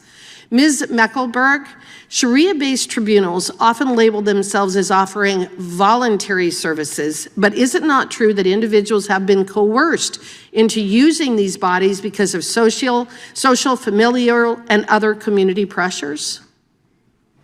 Yes, I was actually saying earlier that right now in communities all across Texas, all across different places throughout the United States, from birth to death, they now have full operational societies, that somebody could actually be born in America and never have to operate outside of and deal with any kind of non-Muslim. So within these societies, they have their courts. And if you notice, most of the imams that are the heads that are coming from outside the country are Sharia judges. And these Sharia judges hand down these different, they use many different names. They will say that they're an imam, they're a Sharia expert, a Sharia jurist, etc. But if you go and you look, these are the people who are acting as the judges within these communities. And there's an entire organization around this. If you look up the Assembly Muslim of Jurists in America, they're issuing fatwas. We have fiqh council people who are also, again, that's a Sharia judge. These are people who are putting out fatwas that you can kill apostates, blasphemers. This is happening inside America. And again, that's clearly a violation of the Constitution and the rights of the individuals who are involved in those tribunals, correct? Correct. All right. And another characteristic of American courts is generally the presence of robust oversight. We have court records, decisions are easily accessible, attorneys are present, and the transcripts of proceedings are properly recorded so that we know what happens in our court system. Would you please explain how does this oversight compare to the operation of a Sharia-based tribunal? This is handled inside the community, so you'll never know of any of these things. And that's the problem that I always have with we say, when I say we're failing children and we're failing minorities and women, and things are happening in these communities that nobody ever knows of. And there is no voice for the little girl who's being born in this community. She doesn't even know what her rights are in this country that she's being born into. So again, she is answering to her family, she is answering to her imam, and she is answering to the person who is the expert in Sharia within her community. But at the same time, she's not able to fully exercise the constitutional rights that have been bestowed on her. Absolutely not. So in terms of, are there judgments or rulings cataloged? Are they consistent from one imam to another one, or one Sharia-based judiciary to another one? Yes, and I think that's why when you look up the assembly, this one body, they're handing out the different legal, it's the legal arm within inside the community. But again, are there different variations that different people follow? At times, but that's why they have, and again, if you look up the fiqh council, where Yasser Qadi is the head of, or you look up a place like Amja, where they're pushing out these different fatwas that all the mosques are following, it does act as the governing body, the legal body, I'm sorry. Just very quickly, in light of the disaster of the open border Biden administration, have you seen an increase in the attempt to enforce or impose Sharia law in the United States? Absolutely, because within these communities, they are also, they're absorbing the refugees coming in. That's what they're hoping for, to increase the numbers. Thank you. I appreciate your testimony. I yield back. I thank the gentlelady from Wyoming. I'll now recognize the gentleman from Tennessee, Mr. Cohen. Thank you. I am the gentleman from Memphis. Tennessee has divorced me from their state, and I accept the divorce. I represent Memphis. Redistricting, which we've had in this country, and I was recently redistricted, is a bigger threat to our country than anything we're talking about here. Sharia law is not good. I'm not for it. But I think that Sharia law is where people have decided they want to be in the courts, and they agree to the jurisdiction. They're not going out on the streets and bringing people in. In the legislatures in the South, because of Donald Trump's fear of oversight in the next Congress, fear that He just said that it's okay for us to build a community and have our own laws, as long as we don't go out and grab people and force them into it. Did you just hear what he said? He just said that. You gotta hear the truth. He just said it's okay. Wow. extreme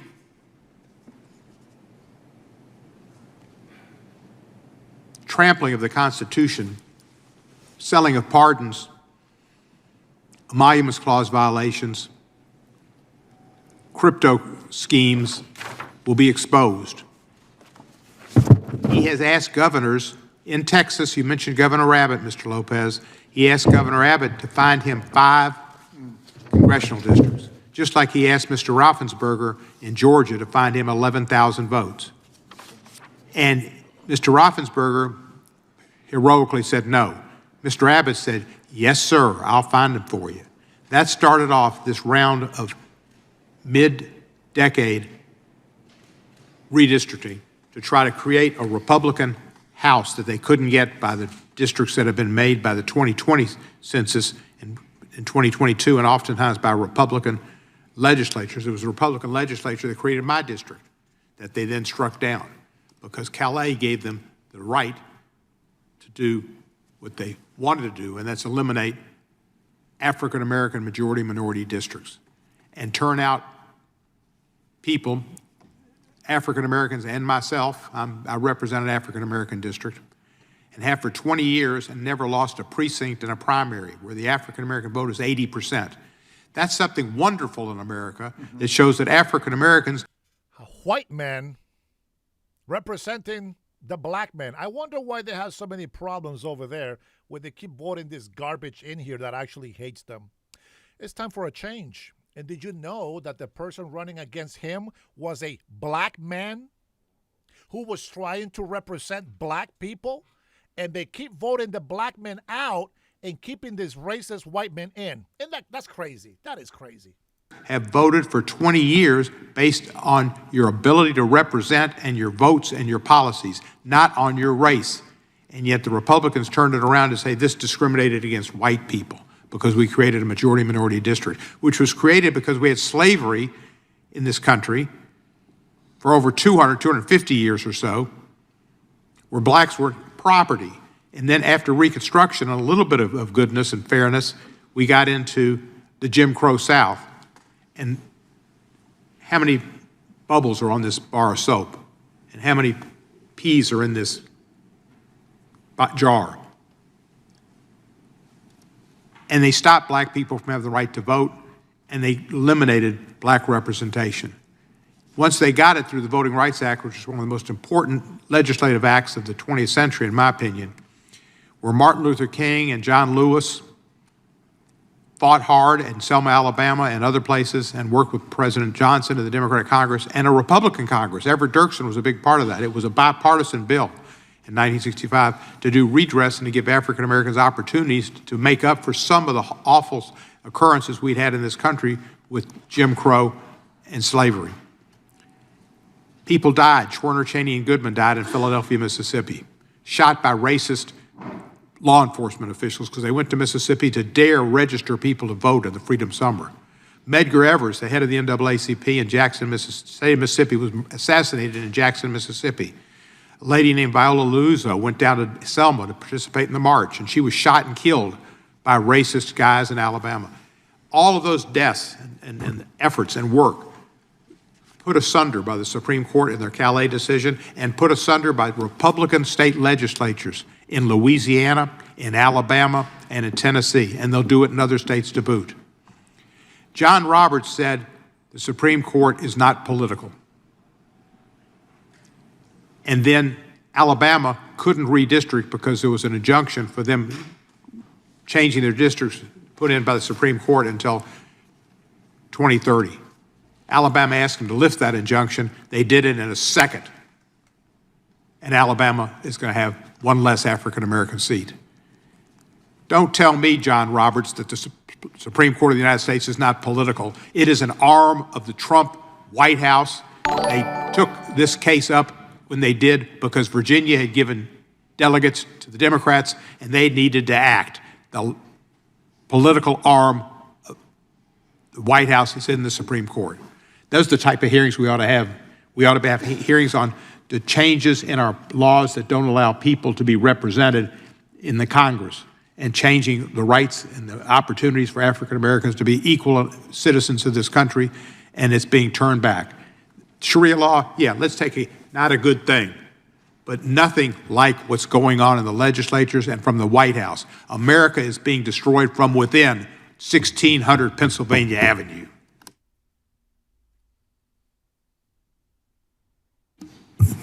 I thank the gentleman from Memphis for his comments. I would now recognize a Republican from one of the New England states, but we don't have any. So I'll recognize the gentleman from Missouri, Mr. Hunter. Thank you, Mr. Chairman, and thank you, Mr. Chairman, for holding this very important hearing. Ms. Tyler, you represent the Baptist Joint Committee for Religious Liberty. That's correct. Do you believe fundamentalist Islam values religious liberty? I'm not here. I'm not here to talk about theological positions. How about the Muslim Brotherhood? Do they value religious liberty? I'm not. I'm not. I mean, these are the groups you're here to support. The Democrats brought you here as a witness. For religious freedom. How about the Diabanis? Is a Southern Islamist sect affiliated with the Taliban? Do they value religious liberty? They're in Texas right now too.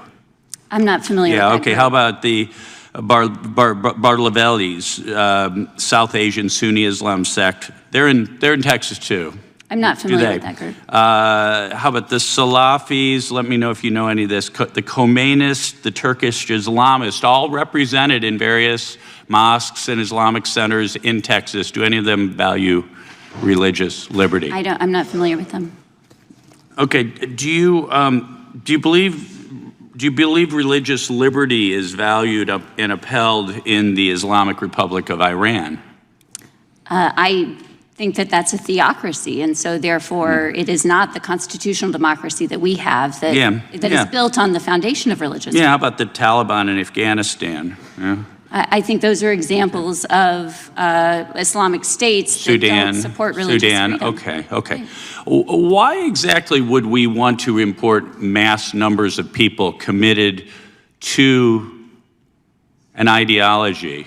And I'm not talking about Islam writ large, because many Muslims, I think most Muslims probably do would like to live in a modern secular or democratic republic. But we're talking about radical Islamists. So we're talking about these radical Islamists establishing beachheads in our country. Why do you defend that, Ms. Tyler?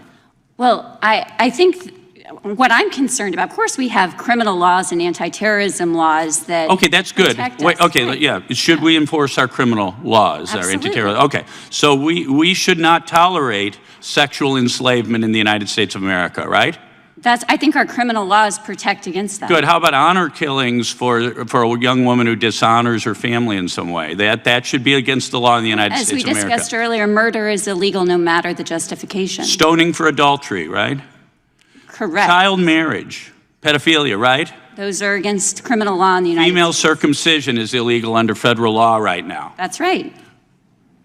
So we have imams in many of these centers we're talking about right now who advocate for those very things in our law, in our country. Why are we should tolerate this in the name of religious freedom? We tolerate freedom of religion in this country, so we can believe whatever we want, and we can act on those beliefs without necessary government interference. And in this case, there is a compelling government interest against murder. Against the laws I listed. And so you're not allowed to act on those beliefs because it would be against criminal law. Thank you. Meckelberg, I believe that tolerating these beachheads of radical Islam in our country is literally civilizational suicide. And I think we've seen Islamist terrorist attacks in this country already. And we're seeing in many cases a lack of assimilation, not by generally people who immigrate on their own, work as a computer engineer or in agriculture, what have you, but rather when they join these very closed groups that are committed to imposing Sharia law. Tolerating that seems to be utter insanity, and especially if we see what's going on in Europe right now. If we look at what's going on in Germany and in London and in France. Tell me where I'm wrong. So, as you said, the beachheads. That is what Erdogan says from Turkey, that the mosque is the beachhead.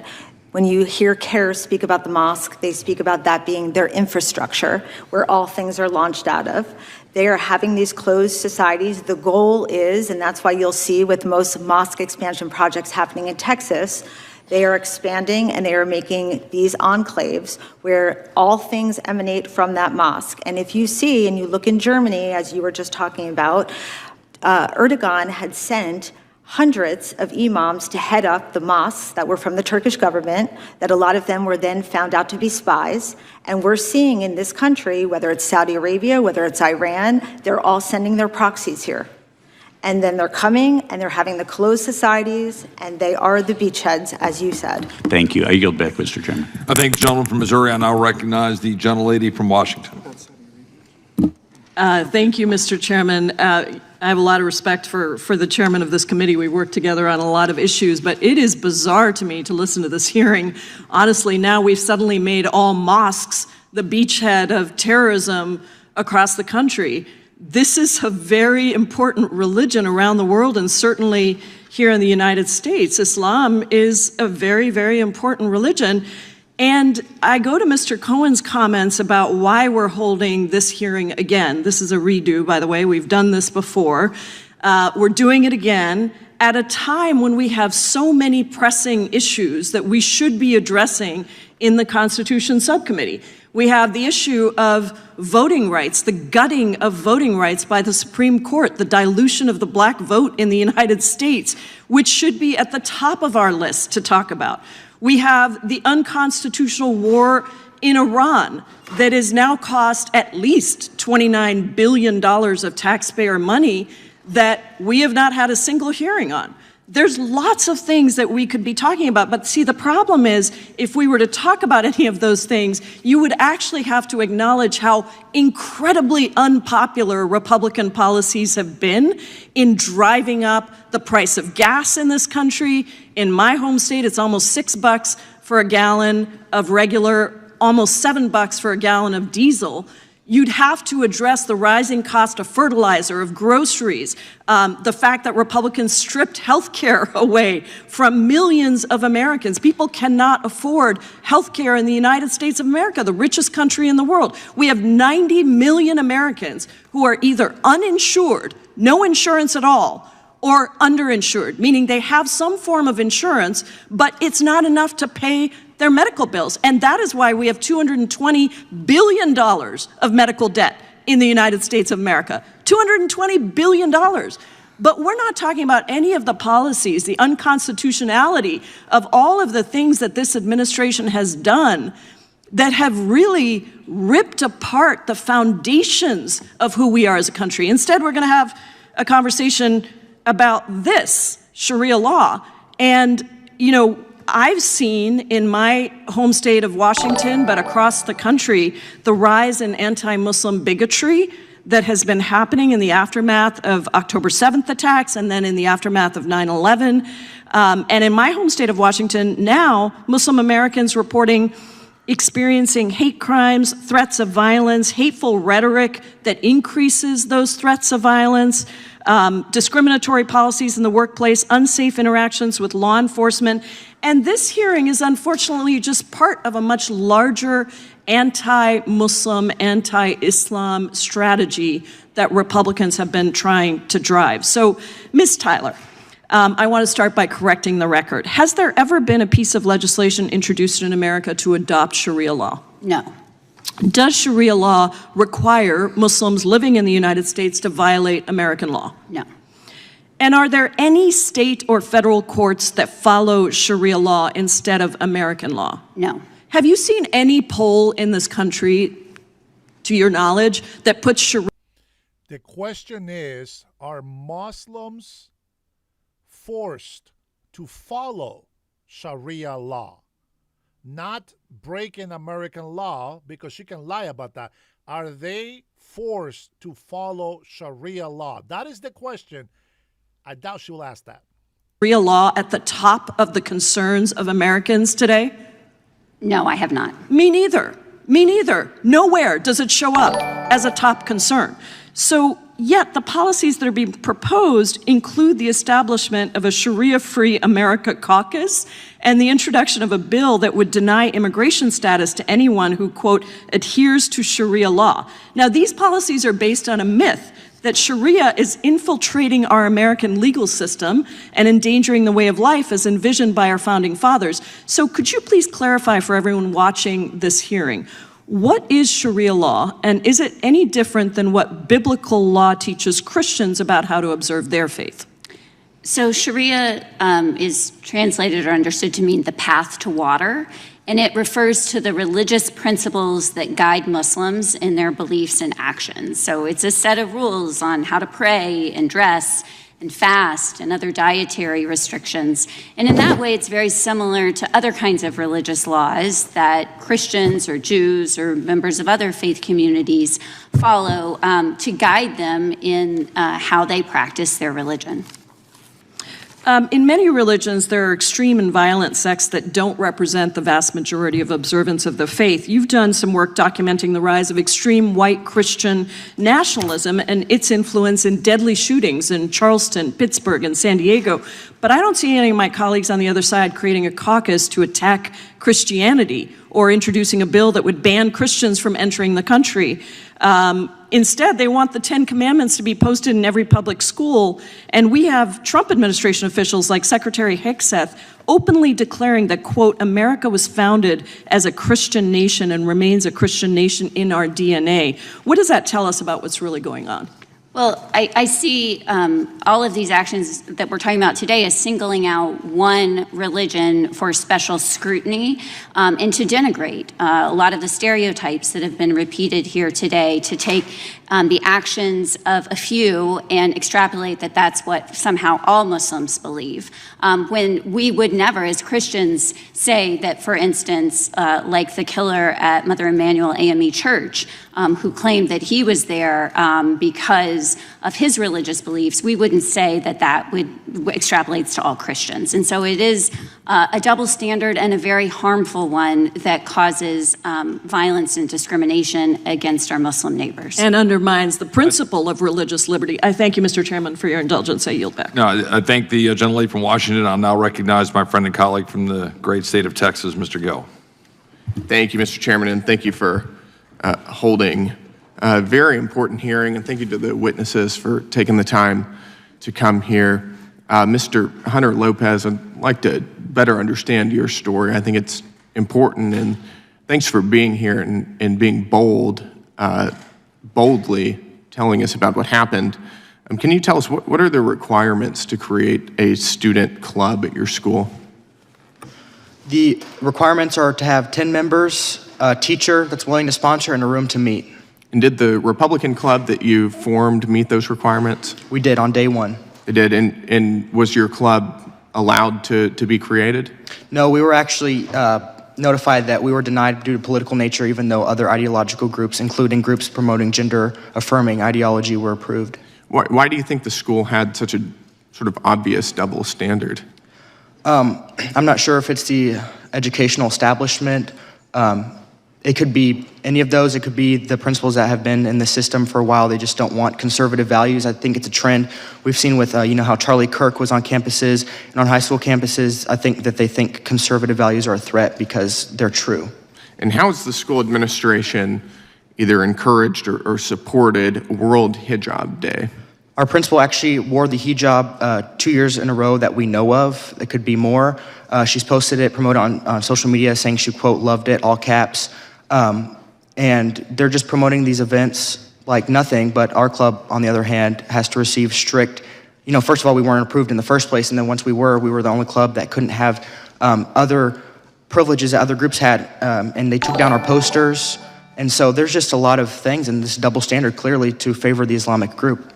Is it true that your school's libraries offer Islamic literature, like the Quran and other things?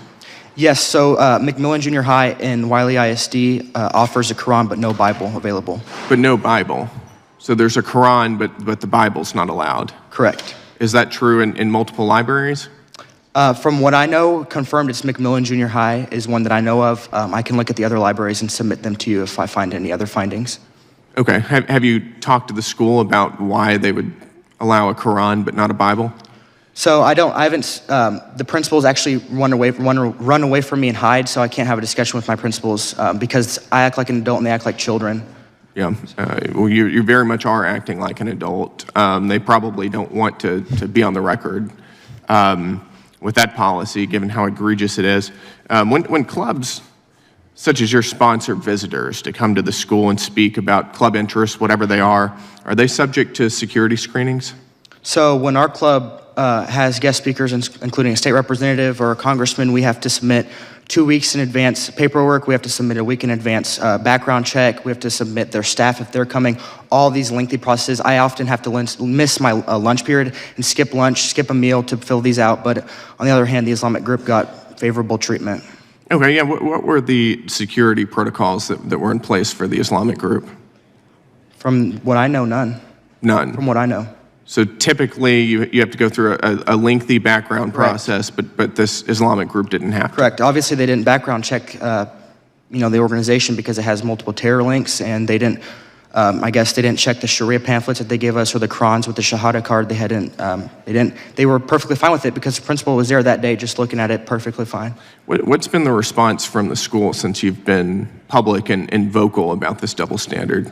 Like I said in my opening testimony, when my mom had requested the principal to email my teachers, because I had to miss school for the first day after that and had to go late the second day because of death threats and things like that. And my mom had asked the principal to email my teachers just to keep an extra eye on me. And the principal told my mom, you can. So it's really, that speaks volumes to the approach of leadership that the school has and the school district has, because I guess they just wanted to dismiss my safety in that moment. You received death threats? Yes, sir. What were some of the death threats? Could you tell us about them? I had people saying that they were going to be at my house waiting for me to get home and they were going to shoot me. I had people telling me to kill myself, a lot of different things. But I know nobody can proclaim anything over me because I wake up every morning with victory with Christ. Amen. That's exactly right. What has the school's response been to these death threats? Like I said, that first day was very dismissive. I actually received a death threat last year, and I believe I have emails, and I could submit them to the record of the principal saying, "Oh, things are already taken care of." Very, I would say, downgrading it or just minimizing specific situations. I could submit those emails to the record. I just want to be clear. You had a threat against your life, somebody saying that they were going to come to your house and murder you. Correct. And your school's response was dismissive. Correct. Got it. Thank you, Mr. Chairman. That's the end of my time. Thank you. Appreciate it. I thank my friend, the gentleman from Texas. I will now recognize the gentlelady from California. Thank you, Mr. Chair. You know, of all the things to hold a hearing on today, why this? A Sharia-free America. Oh, that's right. It is election season, which means Republicans turn up the fear-mongering to level 10 and easy targets our members of our Muslim community. And this hearing allows my Republican colleagues to legitimize their religious bigotry. But today I am not participating in this charade. I have hosted numerous town halls. I am talking to my constituents every single day, and no one has brought up Sharia law. It is not a pressing issue, but it is a manufactured crisis, because you know what they are talking about? They're talking about the crisis of this Republican Congress. The Constitution says that we have oversight jurisdiction over the administration, that we have the authority to authorize war, and that we have the power of the purse. And none of that is happening right now. The Trump administration has launched a war of choice with Iran, and Americans are paying the price. The president said that he's not thinking about the pocketbooks of Americans. He said, no, not at all. So millions of people are worried about how they're going to eat this week. More than 100 million Americans carry medical or credit card debt.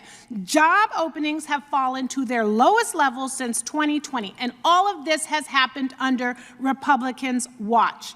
Working families want to know how they are going to survive this economy and what Congress is doing to help. And the Republicans' response is to hold this obtuse hearing. There are real oversight issues that this committee could be addressing right now that deal with the Constitution, like the $1 billion ballroom that Trump wants taxpayers to pay. Oh, and by the way, he wants to get a cut from the contractor. The Epstein files, continuing to cover them up, no accountability for survivors. The treatment of pregnant women in federal custody, attacks on our voting rights and civil liberties, rising hate crimes and extremist violence, and criminal justice reform. Instead, Republicans are peddling anti-Muslim conspiracy theories and complaining about world religion studies. So let's get into it. The Constitution does not require Americans to abandon their religion to participate in society. It protects the free exercise of religion. Government does not get to decide which faiths are acceptable and which communities deserve suspicion.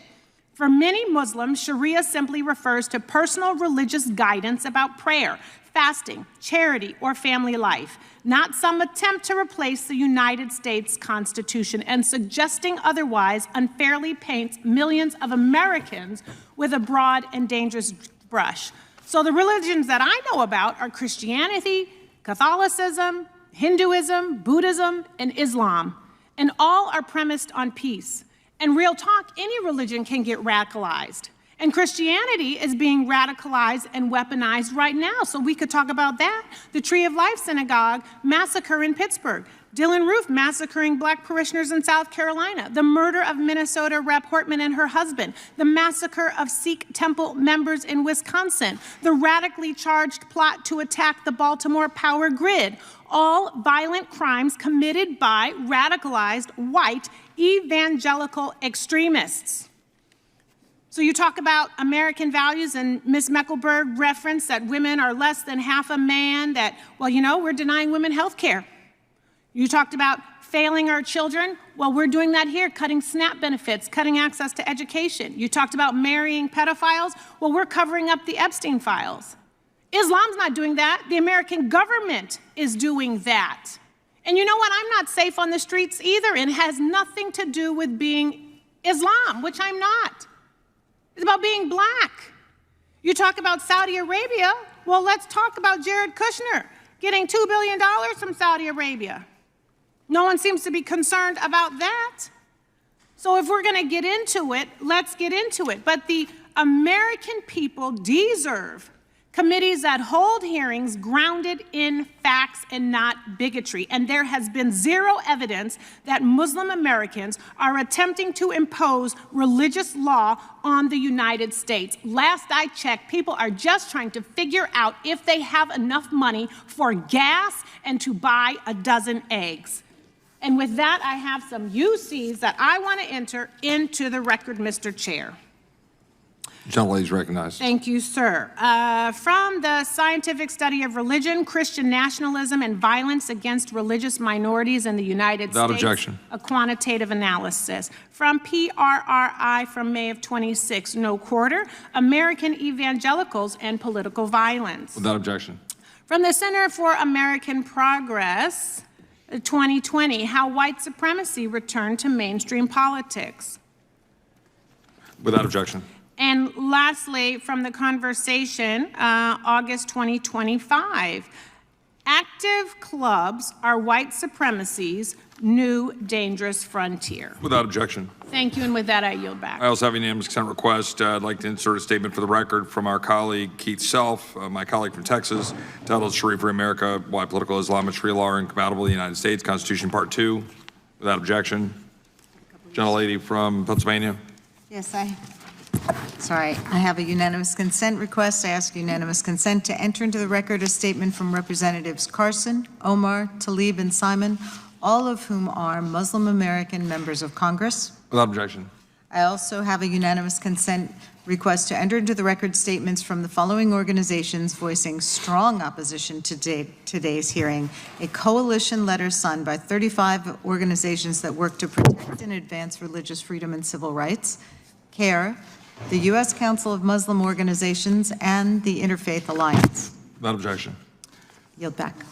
I'll now recognize my other colleague from Texas. Wait, hold on. Oh, just one more, Give me 1 second. Yeah, sure. Forgive me. This is by Jessica Waters. It was in MS Now, and it's about the violent threats that she received after testifying before this committee in the questioning of Mr. Gill, May 8th, 2026. Without objection. Okay. I'll now recognize the other gentleman from Texas, my good friend, Mr. Hunt.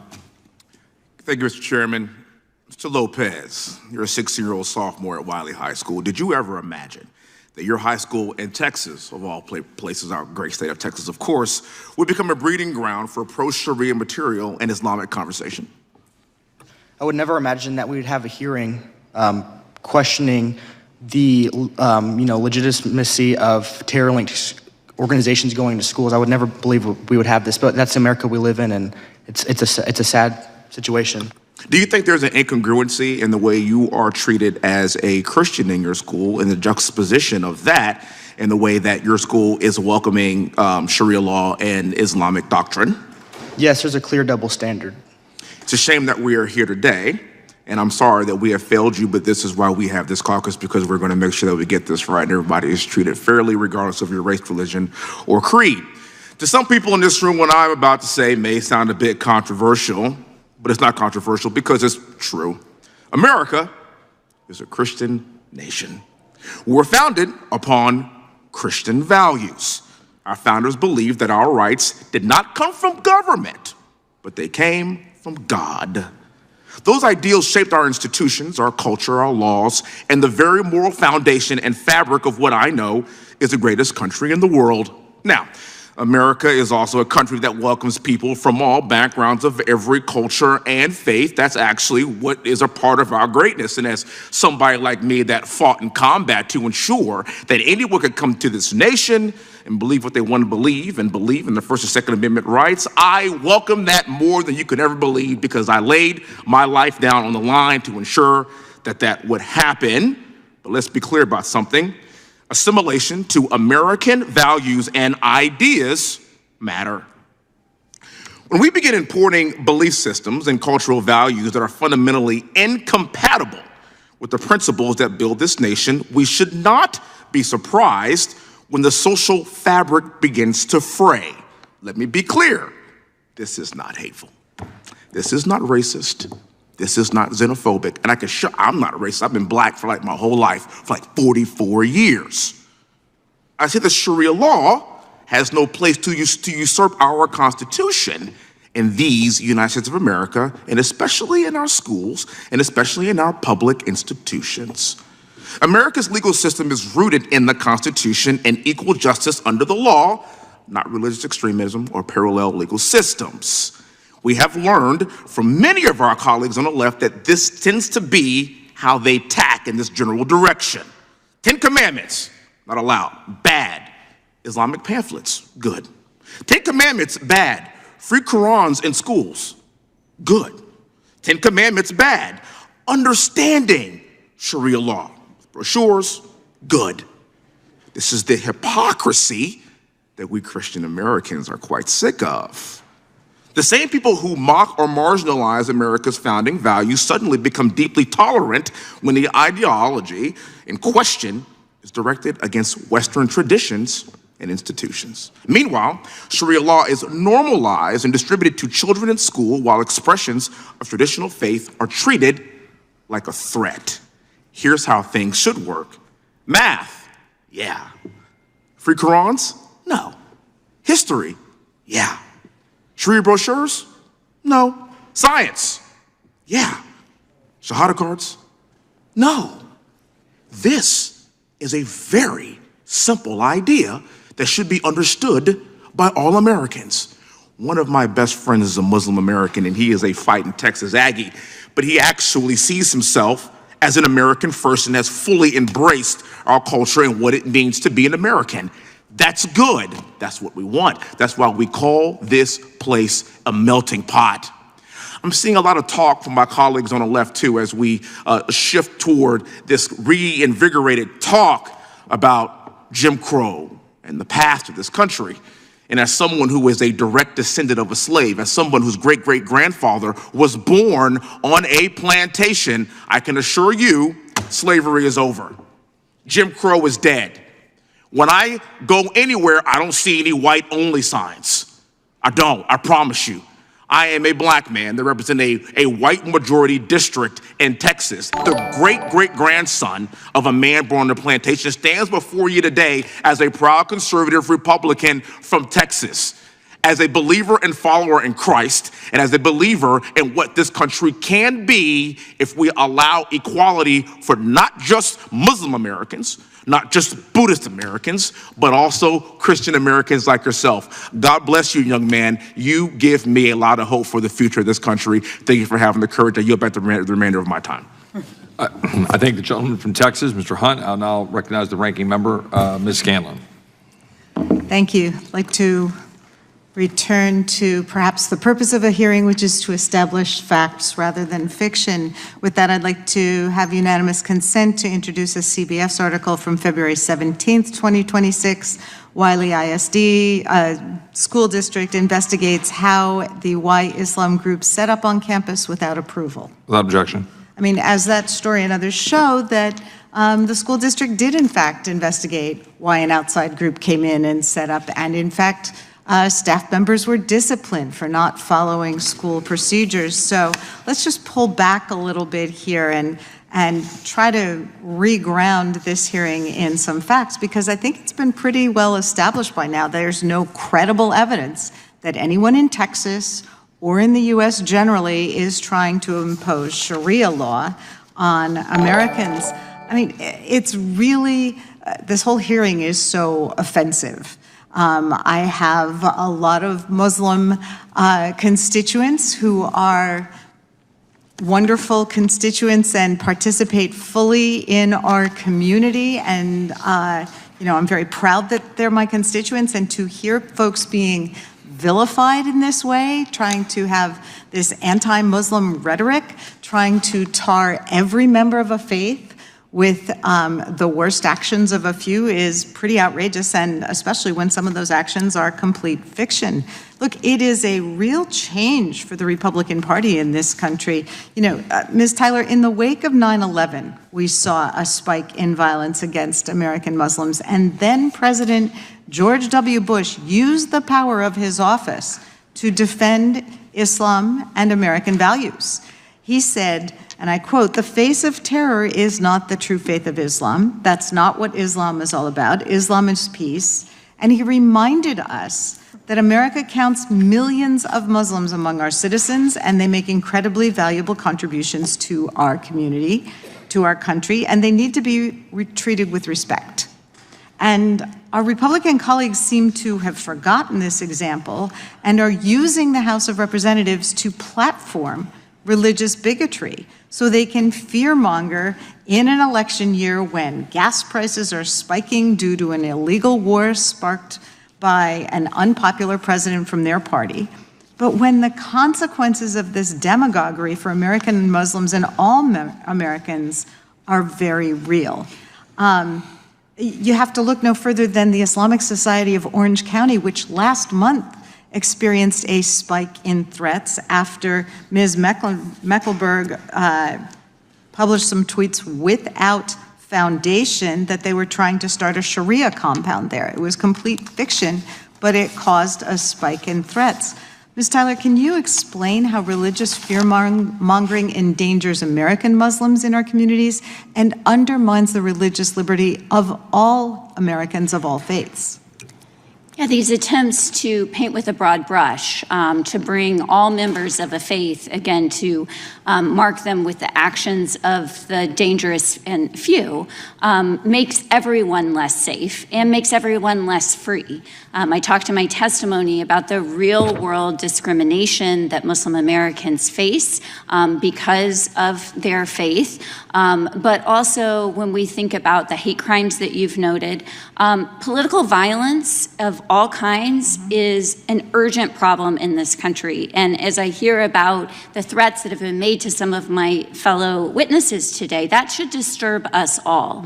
And so the more that we feed into misinformation, stereotyping, that makes all of us less safe and less free as a society. Thank you. I appreciate that. I mean, you know, we've got plenty of examples. I think our colleague referred to some examples of Christian extremists who had gone out and committed violence. We've got examples of a Tennessee Baptist minister who was an advocate for corporal punishment and even starvation of children. 3 kids died because of what he was preaching, but we don't condemn all Christianity as a result. As you pointed out previously, we have criminal justice and other American laws that deal with criminal behavior. Can you comment further on that? Yeah, our criminal system takes care of the threats that, to the extent that there are real threats that have been put in the midst of everything else we've talked about here today, criminal law takes care of that. But the First Amendment to the U.S. Constitution assures that no religious law can supersede those laws, and that is protection enough, and that's why, you know, these scare tactics are really just that. It's not a real problem in this country. Well, and that's where, you know, certainly I'm not one who goes about citing George W. Bush often, but the impact of words and leadership matters when people demonize other folks. Mr. Chair, I'd just like to have unanimous consent to introduce an LA Times article from April 17th, 2026, Islamic Society of Orange County under heightened security after online threats. Without objection. Thank you. I yield back. I'll now recognize, I thank the gentlelady for a question. I'll now recognize the gentleman from Wisconsin for 5 minutes. Well, thank you. I'd like to thank you for having this hearing. Kind of timely. I happen to, in my own few hours a week that I have free, I'm reading Elise Stefanik's book on anti-Semitism in the American University. And it's interesting to look at the number of people in analyzing what happened on October 7th in this country seem to be on the side of the people who were raping the little children and chopping off heads and stuff. It's shocking there were so many people like that in the United States, and I can certainly understand why a lot of Americans are very concerned that people like that were brought into the country. Again, not an isolated couple of people, but it seems to me whole groups of people took the October 7th attacks as a kind of almost a call to arms. They seem to be in favor of this sort of thing, which is kind of shocking.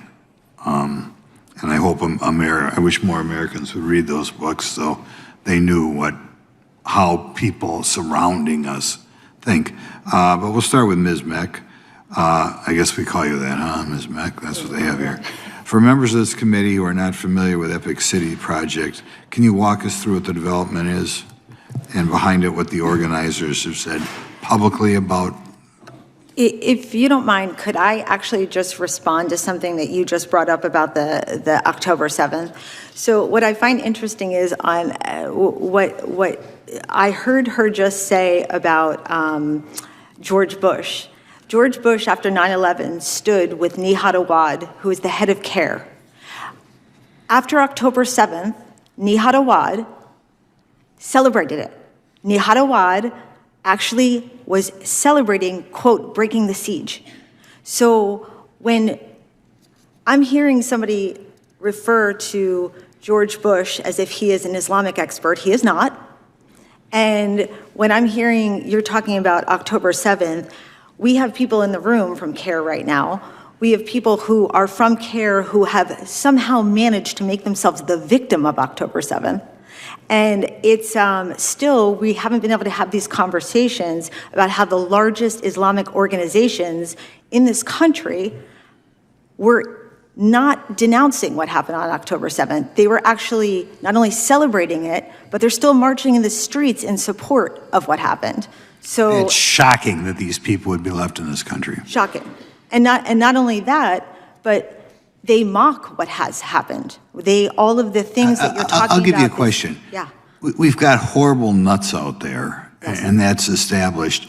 Have a lot of are there any mainstream Muslim groups who are attacking or boldly trying to separate themselves from these groups that seem to be in favor of October 7th? No, and None? I haven't seen one group that has come forward and has been advocating and defending. I've heard a lot of victim talk. I've heard how they've been the victim. I've heard how they've been dealing with hate and Well, wait a minute. That almost can't be true. How about the other three of you? Has anybody heard of any significant Muslim groups trying to disassociate themselves or condemn those Muslim groups who are in favor of the October 7th attacks?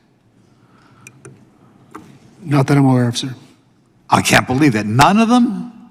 I have not done that research, but I can tell you that Muslim Americans spend a lot of time disclaiming violence because of being lumped in unfairly with, again, the violent actions of the extremists in their group. This is the game we play. We're talking here about, you're talking about individuals and I'm talking about an ideology.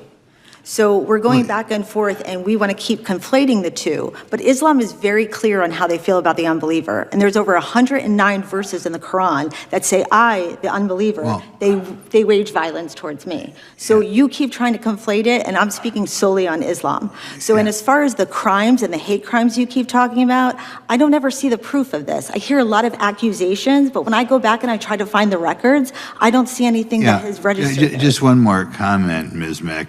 In my district, we have an ethnic group, the Hmong.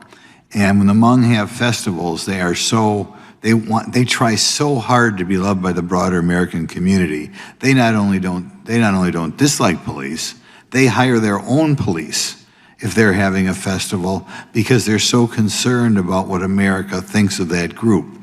I'm just saying, you don't see that same thing from the Muslim minority. I've met with my Muslims in my area, but it's kind of shocking to me that nobody on the stage here can give us some examples of, maybe donating money to the victims in Israel or whatever, doing something to kind of separate themselves from this. Gentleman's time has expired.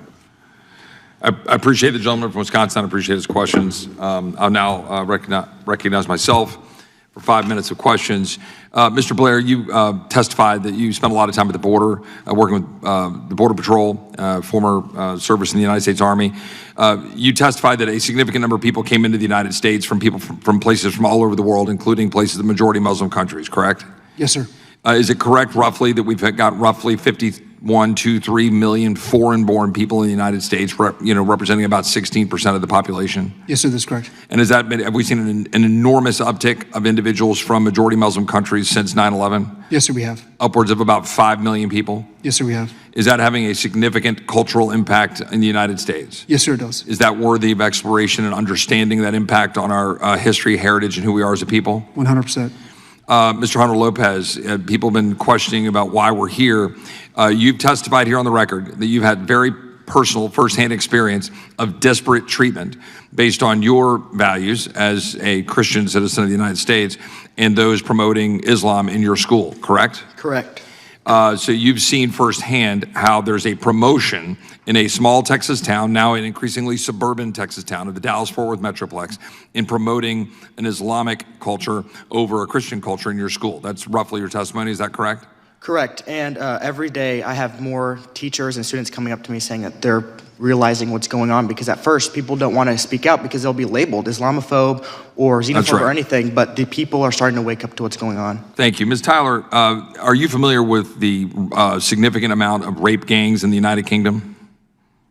I'm sorry, can you repeat the question? Are you familiar with the significant amount of rape gangs in the United Kingdom? I am not familiar with that. Okay. It's been pretty much all over the news. Very large numbers of people being raped in the United Kingdom by foreign nationals in the United Kingdom, with significant allegations of it being heavily by Pakistanis and other individuals that have been immigrated into the United Kingdom. Are you familiar with that at all? I'm not familiar with that. Ms. Mecklenburg, are you familiar with that? Very familiar, yes. Right. And are you also familiar with the arbitration agreements that were adopted in the United Kingdom that have allowed significantly to have societies and cultures that are separated from the civil laws of the United Kingdom? Yes, I am. Yes. And that is a last 20 years kind of phenomenon, right? Where these arbitration agreements are allowing individuals in a separate community adhering to Sharia law to be separated from at least 85 different tribunals in the United Kingdom to be able to carry out Sharia alongside and separate from or even over civil law in the United Kingdom. Correct. Are we seeing similar things occurring in the United States? Yes. Are we seeing it in the Dallas-Fort Worth Metroplex, for example? Yes. Did Governor Abbott have to take action in order to deal with some of these separate tribunals in order to stop their existence? Correct. Ms. Mack, if you could extrapolate on what I think is one of the most important things we need to address here, which is what you've mentioned, is Islam as political ideology. Do you believe that Islam is compatible with Western civilization? It is not. I agree with you.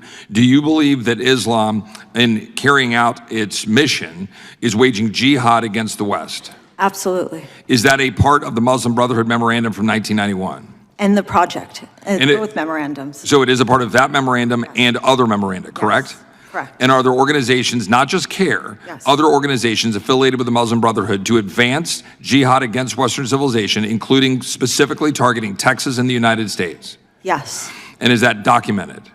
100%. Are there imams that are active in Texas and throughout the United States that are similarly championing such jihad against the West to carry out the tenets of Islam? We have them in their own words, yes. And you've put those online, they're out for display. You've seen words from imams in the United States saying precisely this language. All across the United States, but very heavily in Texas.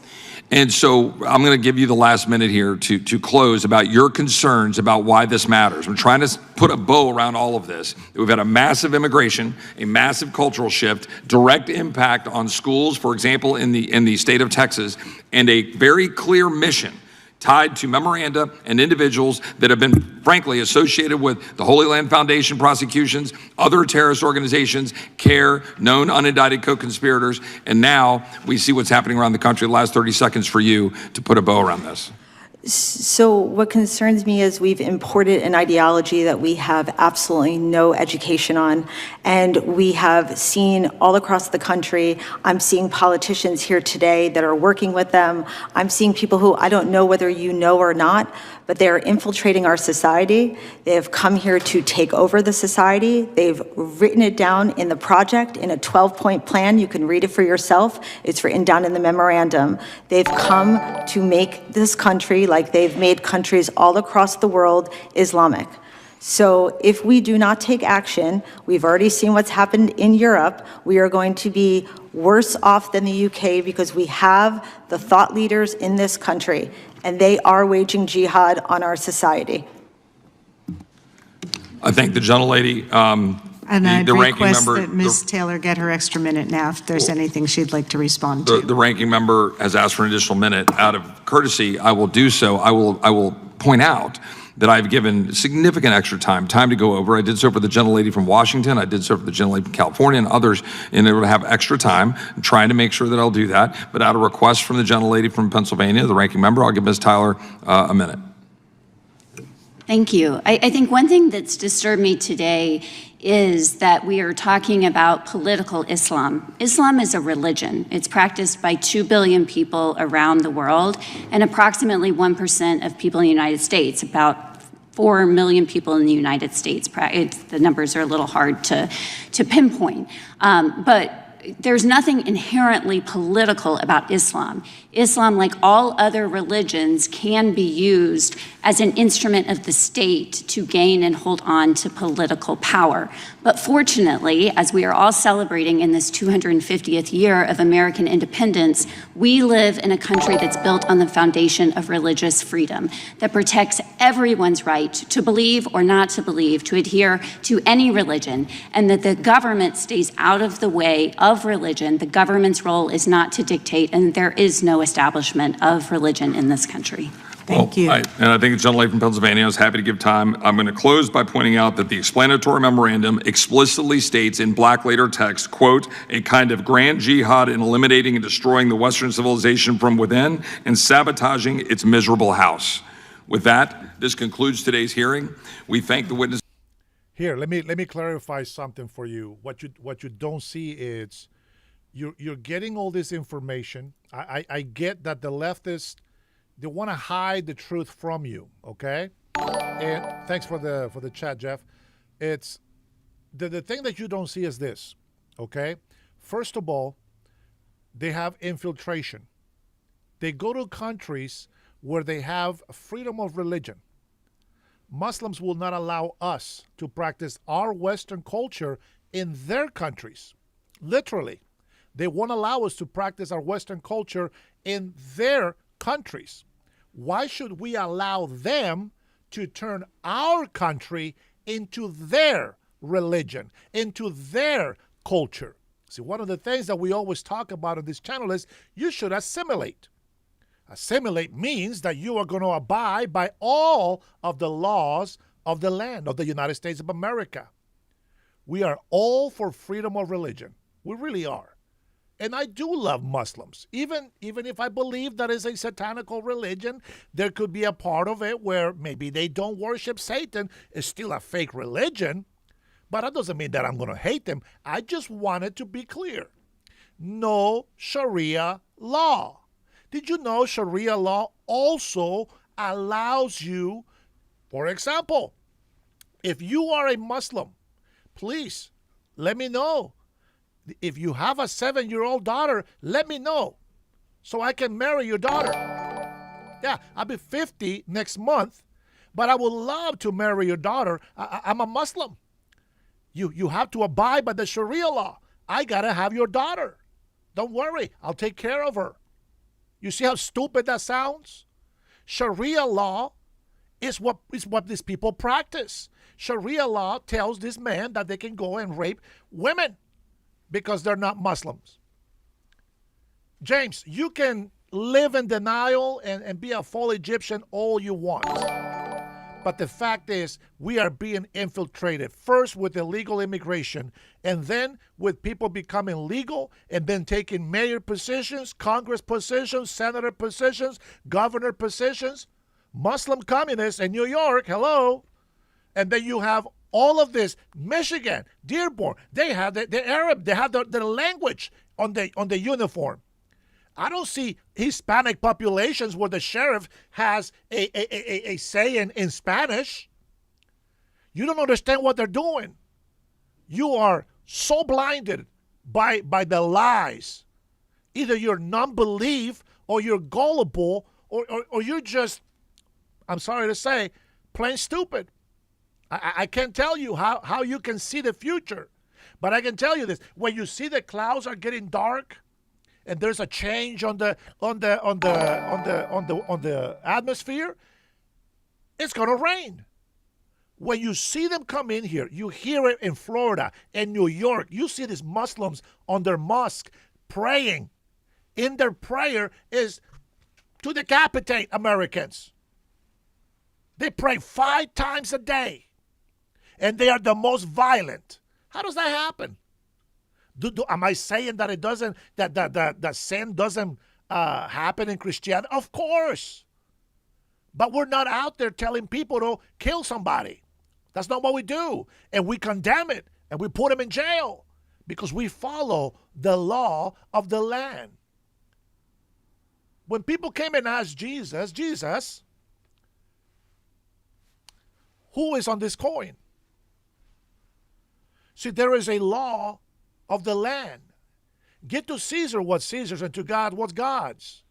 Christianity doesn't tell you that you, me, us, that we're supposed to punish each other. This is why Jesus came, and this is why we preach the New Testament. The laws and the rules of the Old Testament are history for us. Some of them are prophecies that are being confirmed in the Revelations and the times that we live in. We see all that. But not one of the 10 commandments, this is our law, not one of the 10 commandments it's saying to go and kill. On the contrary, it says, thou shalt not murder. Thou shalt not covet your neighbor's wife. You should not steal. It tells you to love God with all your heart and all your mind and all your strength, everything. Everything that we have for the 10 commandments is for the better of humankind. But what you have with Muslims, yes, the clothing, that is a religious thing. Fantastic. You can do that. Cover yourself. But while you are here in Western civilization, you don't get to cover your face. You have to show your face. Cover everything else. You have to show your face. And if you really truly believe that somebody should cover their face because they're being a temptation because of all the beauty, don't wear makeup. Don't wear makeup. Respect American law, period. Nothing in the Bible says that our Christian beliefs, commandments, or anything in there is above any law in the country. But in the Quran, it does say that. Sharia law is above all law in the world, not just here. England is kicking rocks right now. They're screwed. Italy, France, Spain, for Pete's sakes, Canada, they're screwed. You got enemies everywhere. You got communists. And you have the crazy-ass Muslims that want to implement Sharia law in our country. We don't care if they practice a fake religion. What we don't want is Sharia law, period. Period. James, don't be stupid, bro. Don't be stupid. It says that it's above all law. Yeah, it tells you to follow local law, but it tells you Sharia law is above all law. Don't be stupid. Come on, think. Use your critical thinking. I'm gonna tell you what. We'll take a break from that. Oh, absolutely, Jeff. We do, and that's why we have to tell the truth, and that's why we have to stay on top of it, even if they hate us. We give people the choice to be saved by the grace of God. We don't cut people's hands. We don't cut their feet. We don't beat the women that commit adultery. We have a law, and they can divorce, but you have every protection for every human in our country. Sharia law breaks that protection. Punishment, it's something they never talk about in public. They always talk about the burqa, always about this, covering that. Oh, it's just 5 times prayer every day, blah, blah, blah. You know what? Let's disrupt the working force because you got to stop 5 times a day to pray. If you cannot assimilate to our Western values and culture, get the hell out. It's that simple. Very simple. Let me say this before we get to our next video. I can't wait to listen to our vice president.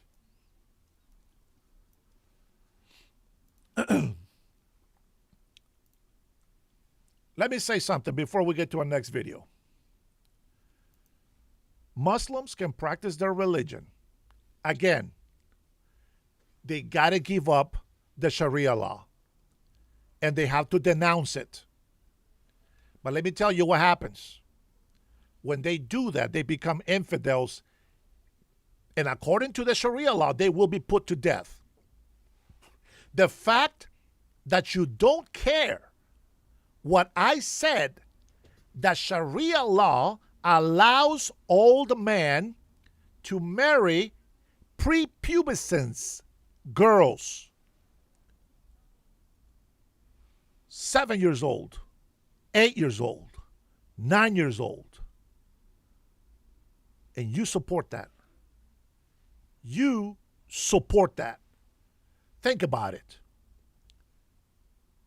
What country do you live in that you are going to say it's okay for an old man to go and marry your 7-year-old daughter?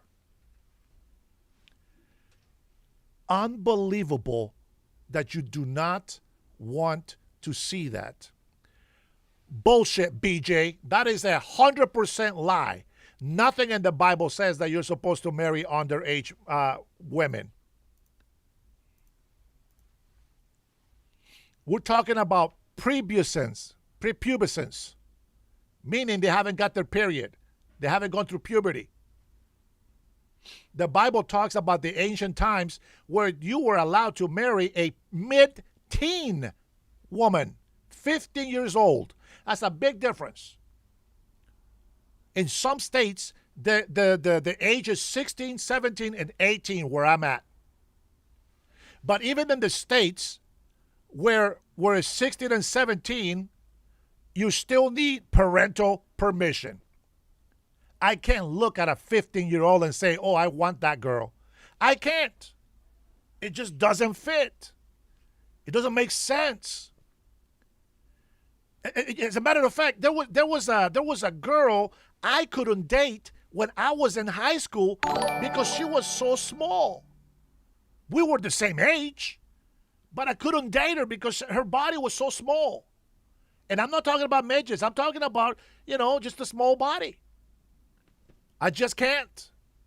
Listen, if you are with a woman that is 30 years old and she looks 15, okay, that's okay because the age is the age. I just can't do that. I just can't do that. With that being said, let's go ahead and take a listen here to our VP who delivers remarks in Maine. Please, I beg you to look into what Sharia law is. Go do some research because I can't show you all the videos here. And go find out what they do and how they punish. There's a lot of bad things in Christian history as well. I get it. But that is not what we practice today. And we have to continue to defend our women and our children. I will go to jail if somebody does something to my daughter. With that being said, here we go. Please welcome Keith Sonderling, Acting Secretary, U.S. Department of Labor.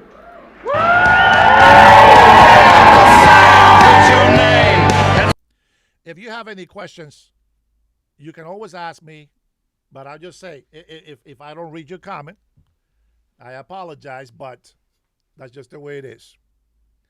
And if you want to contradict me, show me your facts. Are you excited to hear from our incredible Vice President, how he is working every single day to protect your taxpayer dollars? Well, there's no better time or no better place than to be in Maine to have that discussion. So I'm Keith Sonderling, your Acting Secretary of Labor, and in this capacity, I have the privilege to serve on the Vice President's Task Force to Eliminate Fraud.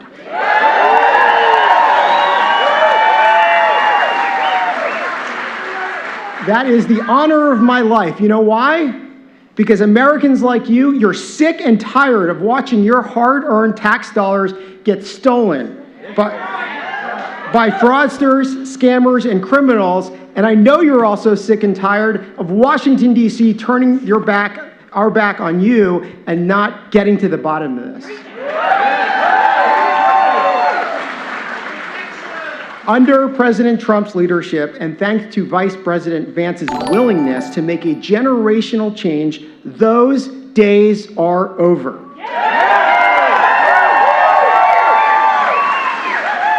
You know why? Because this administration believes government should serve American workers and job creators, all of you in the audience and all of you behind me.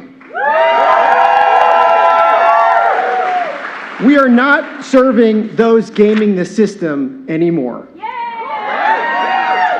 And nowhere was government failure more obvious than in our unemployment insurance system. During the pandemic, what started as emergency relief for hardworking Americans became one of the largest taxpayer dollar frauds in modern history. So $888 billion in unemployment benefits were paid during that time, but guess what? It's estimated as much as $135 billion of that may have been stolen through fraud. Think about that. $135 billion of your money gone. That was meant for you. That was meant for your families. It was meant for hardworking Americans. But instead, criminals, fraud rings, and overseas scammers took this money. But now, due to Vice President's leadership and his task force, we are working every day to make sure that never happens, to get that money back and hold those accountable with law enforcement.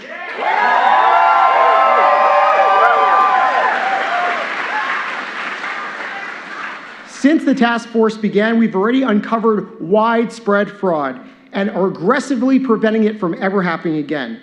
So here's some examples. We found that nearly $29 billion went to the same Social Security numbers across multiple states.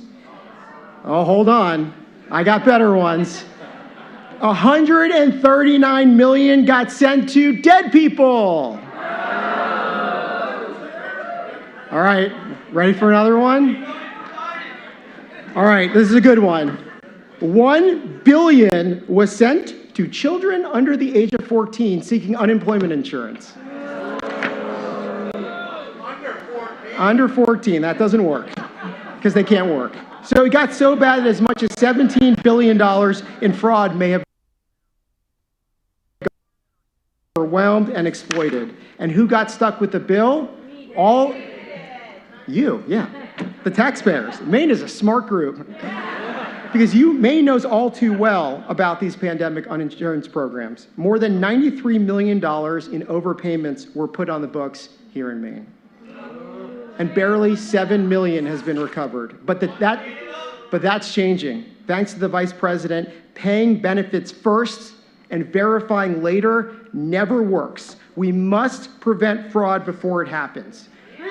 And President Trump and Vice President Vance looked at this disaster and said, not in this administration.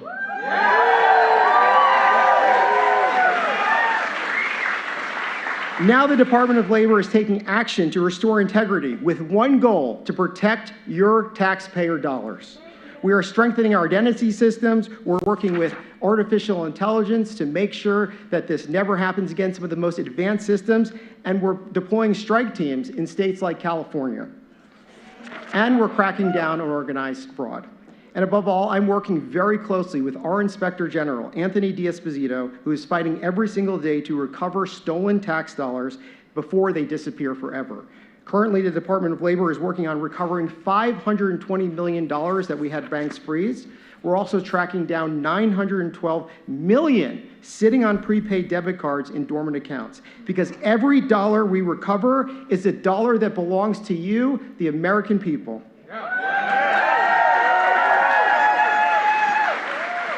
And finally, this administration believes that unemployment insurance was never meant to be a permanent way of life.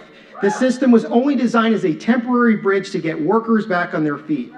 So not only is this administration restoring accountability to these programs, but more importantly, we're bolstering workforce development programs that work, like apprenticeships. And here in Maine, shipbuilding is coming back. The president promised the industry would come back. President Trump is delivering on these jobs here in Maine, and we're making sure that you have the skilled workforce, not to create a dependency on these unemployment insurance systems that were scammed, but to make sure that you all have the skills to be in high-paying American jobs. So as I wrap up, let me be clear, and as you're about to hear from our incredible Vice President, he has zero tolerance for fraud.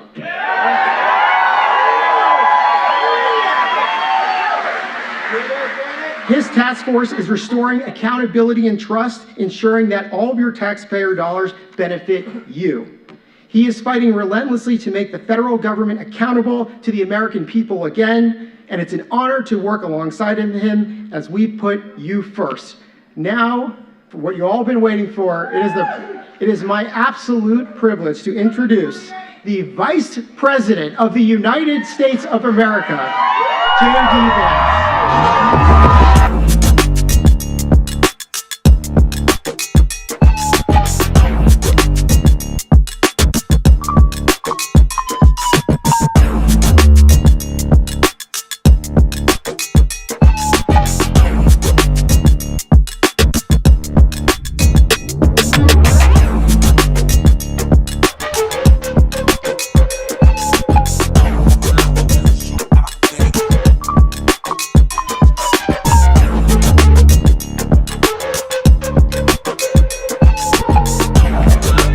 We love you too, and it's great to be in Maine today.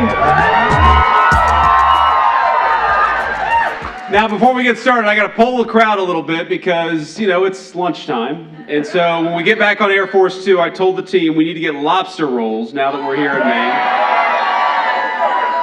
So what is the recommendation to this Bangor crowd? Where do we get lobster rolls from? We have a lobster roll guy right here? Okay, fantastic. So where do I need to go? Okay. Whoa. Eagle's Nest. Eagle's Nest? What about somebody, I heard Lobster Boy, is that? Okay. So word to the wise, never come to a crowd in Maine and ask them where to buy lobster rolls, because I've gotten 14 answers in the past 15 seconds, but it sounds like we got plenty of options, and I'm proud to be here in Maine and proud to be in a state with hardworking people, hardworking fishermen, hardworking shipbuilders, and the people who make the United States run. God bless you, Maine. I'm proud to be here.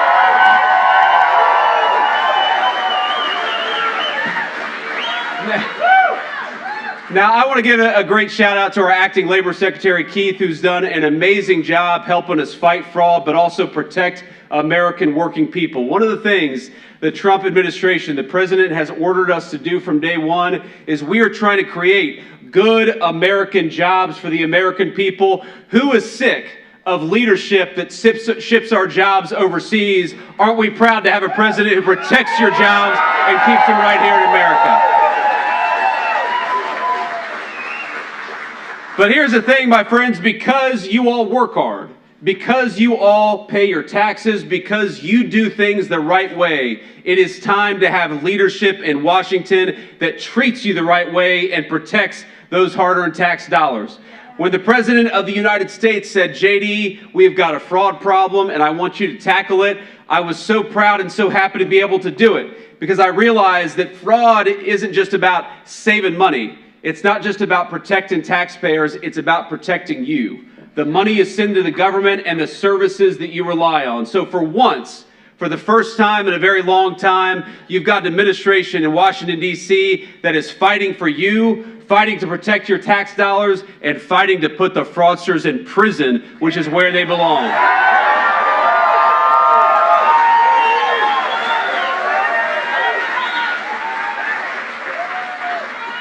And we're going to talk about that because everybody asks me, the president asked me, I hear from people all the time who say, is going after fraud hard?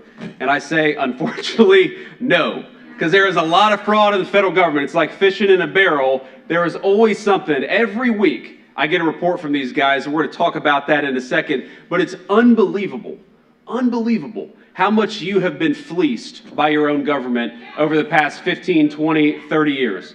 Nobody was looking at this. Nobody was asking difficult questions like, for example, are dead people getting food stamps? Okay? Call me old-fashioned, but I don't think that dead people eat, so certainly they don't need food stamps. Unfortunately, they vote for Democrats, they don't vote for us, my friends.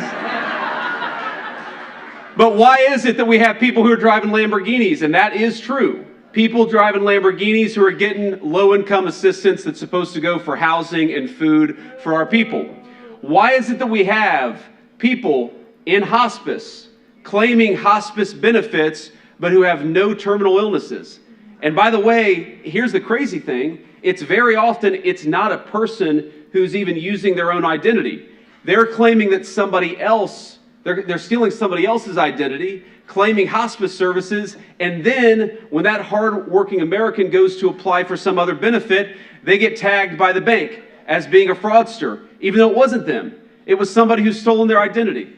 Who here knows somebody who's had their identity stolen? Isn't that a shame?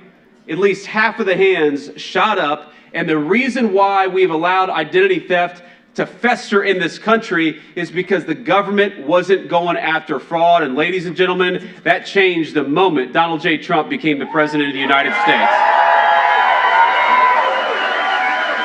Now, I want to talk about all that, but I want to give a few notes of shout out here because we have a lot of great local officials and a lot of great future officials that are here today. And first, we have your great former Governor Paul LePage. Paul, where are you, man? There he is. Now, Paul is a great guy, a guy who loves the state of Maine. And we're going to talk a little bit about how he was the biggest advocate for your tax dollars and the biggest threat to fraudsters that ever existed in the state of Maine. And here's the problem is fraud has festered in Maine because this guy is no longer the governor of Maine. So we're going to send him to Washington and fight fraud at the federal level.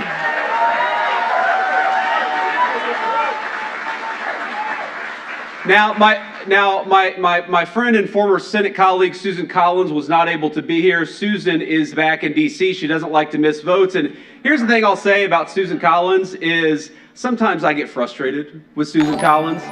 I almost wish that she was more partisan. But the thing I love about Susan is she is independent because Maine is an independent state. And frankly, if she was as partisan as I sometimes wish that she was, she would not be a good fit for the people of Maine. So let's give a shout out to Susan Collins, who's doing a great job.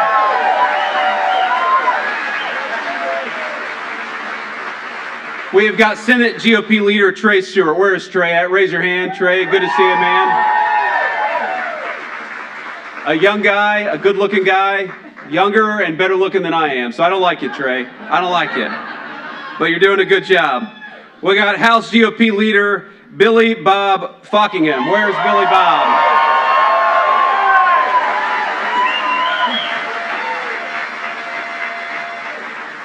We've got ranking member Chad Perkins. Where's Chad Perkins at? Chad, thank you, man. And we've got the county sheriff, Troy Morton. Where is the county sheriff at? Troy, thank you. Thank you for your service and for all that you and your law enforcement folks are doing for our great country. We've also got some reporters from the Maine Wire, people who have been fighting.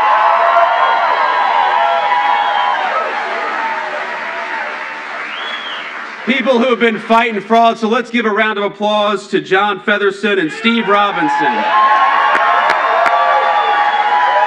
See you guys.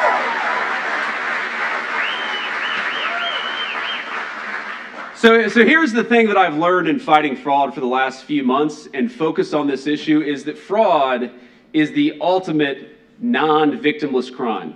There are multiple victims in fraud. What we think about when somebody steals your tax dollars and goes and spends it on something it's not supposed to be spent on, we think of you all as the victims, the American taxpayer, the Maine taxpayer, the people who wake up, who go to work, who do what they're supposed to do and don't want their money stolen by people who are doing the opposite of what they're supposed to do. You are the first victim of fraud. But you know what else I've realized is that you're not the only victim of fraud.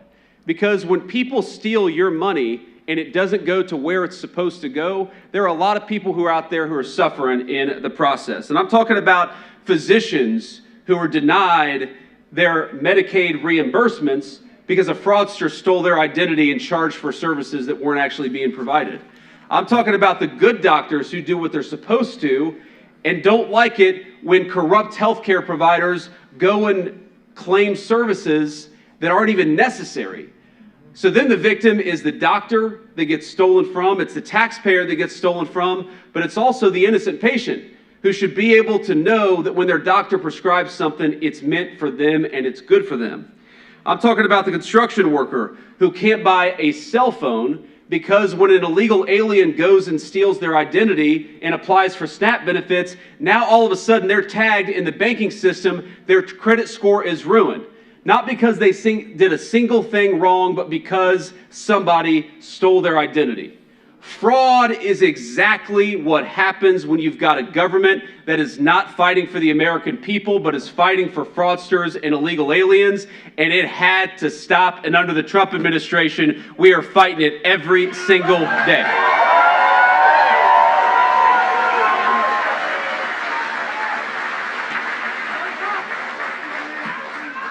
And again, it is every single day I learn of something new. I learn about people who say that they're claiming for hospice services, but in fact, they're not providing any services, and they're making hundreds of millions or billions of dollars in the process. Talk about something that we've seen in Minneapolis, but also in Maine. We have seen people go out there and say that they're providing services to autistic children, when in reality, they maybe don't have any children at all, or they certainly don't have autistic children. So they get paid millions and millions of your dollars to provide services that they're not actually providing. And oh, by the way, what happened to the autistic children and their families who actually need those services and need a competent government to ensure that they're doing the right thing? My friends, this has gone on for far too long. You have been fleeced by your own government for far too long, and we are stopping it every single day.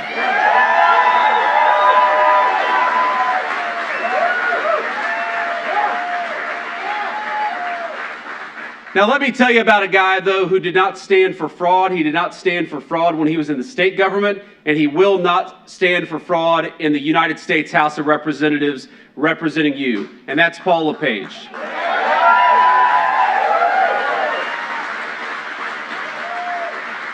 Now, I hate to say this because I love this state. The first time I ever visited Maine, actually, was probably 4 or 5 years ago. Actually, it was exactly 4 years ago because I remember our daughter, who's now 4, was probably 3 or 4 months old at the time. And we came up here and we stayed for a week. It was one of the most amazing trips I've ever had in my life because this is a beautiful state, as you all know, with incredible people, with good food. This is America. This is the very best of America right here in communities like this.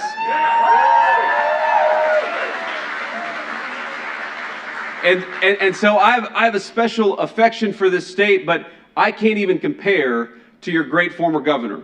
Because while I love this state as an outsider, he loves this state as somebody who has fought for it every single day. A guy who came to work every single day, protecting your tax dollars, protecting your essential services, protecting our local law enforcement, making sure, common sense, that the government actually works for the people who deserve and have the right to be in the United States to begin with. Makes sense, right? That's what it should be. But because I love this state, I can say I am heartbroken by what has happened to the fraud that's being perpetrated on the taxpayers of this state.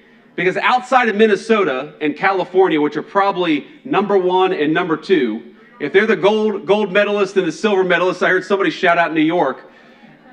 Maybe New York is the bronze medalist, but let me be honest, maybe Maine is the bronze medalist.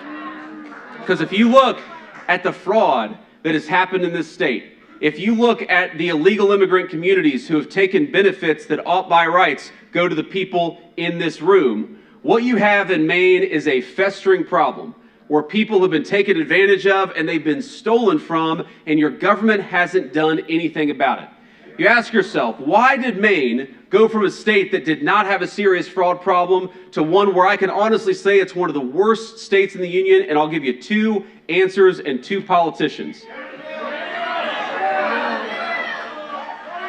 Number 1 is Janet Mills, and number 2 is Joe Biden. And thankfully, one of them has already been kicked to the curb, and one is on her way out the door, exactly as it should be.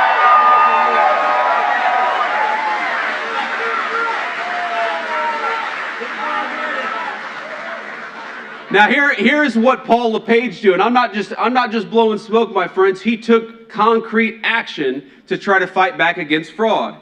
He doubled the number of fraud investigations when he was the governor of this state. That's an amazing thing. He required personal photos on EBT cards so that we could make sure the people getting those benefits are the ones who deserve those benefits. And he cracked down on the international fraud rings that were taking advantage of this great state. You have to ask yourself, why is it that you have a government that seems more focused on the illegal aliens growing weed illegally than it is on the taxpayers of this state? Why is it that you have a government that seems not to care about you, but sure as hell cares about Somali fraudsters who are making millions and millions of dollars off of your taxpayer money? And the answer is because you have a governor who hasn't fought for you. Let's send a governor who did fight for you to the U.S. Congress. Let's send Paul LePage to the U.S. House.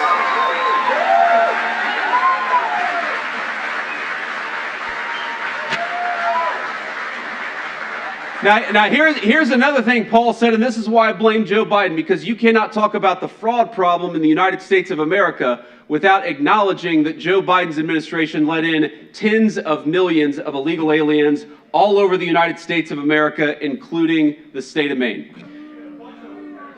And unfortunately, you still got way too many of them. It's one of the reasons why we have devoted ourselves over the past 18 months, and we're going to keep on fighting to get illegal aliens out of the United States of America. We got to fight for our own people.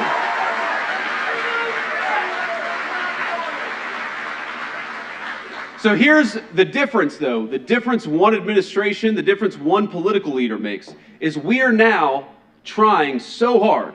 And I know y'all don't like Janet Mills. I don't especially care for her either. But I would love to work with the governor of Maine to stop the fraud that's being perpetrated in this state.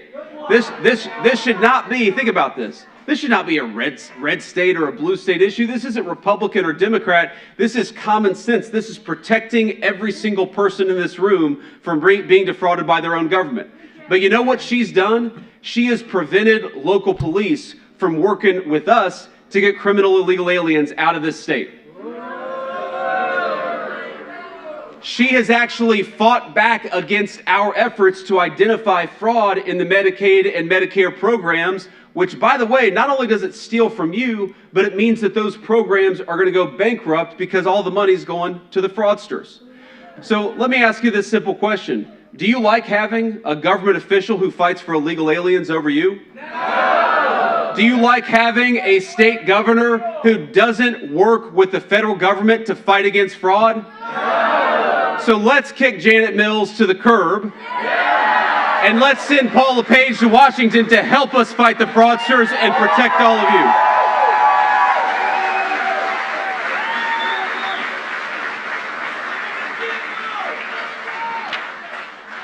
This guy just said, send him to Gitmo. No comment, sir, but I kind of like sending the fraudsters to Gitmo. We got to get him out of this country, and we got to get him in prison. Here's the thing. Let me talk a little bit about just one person, because I think it highlights how bad the fraud problem has been in the state of Maine. We had an illegal immigrant in this community who said that she was providing services, interpretive services, to other immigrants. Okay, so Medicaid reimburses people to provide interpretation services for people who don't speak English. Which, by the way, people should be speaking English in the United States of America. I think that's common sense. But this woman, her name was Rakia Muhammad. And it turns out that Rakia Muhammad was not a particularly upstanding citizen, okay? So while she said that she was providing interpretation services, do you know what she was actually doing? Providing zero services and collecting $15 million over a 5-year period that was going directly into her pocket.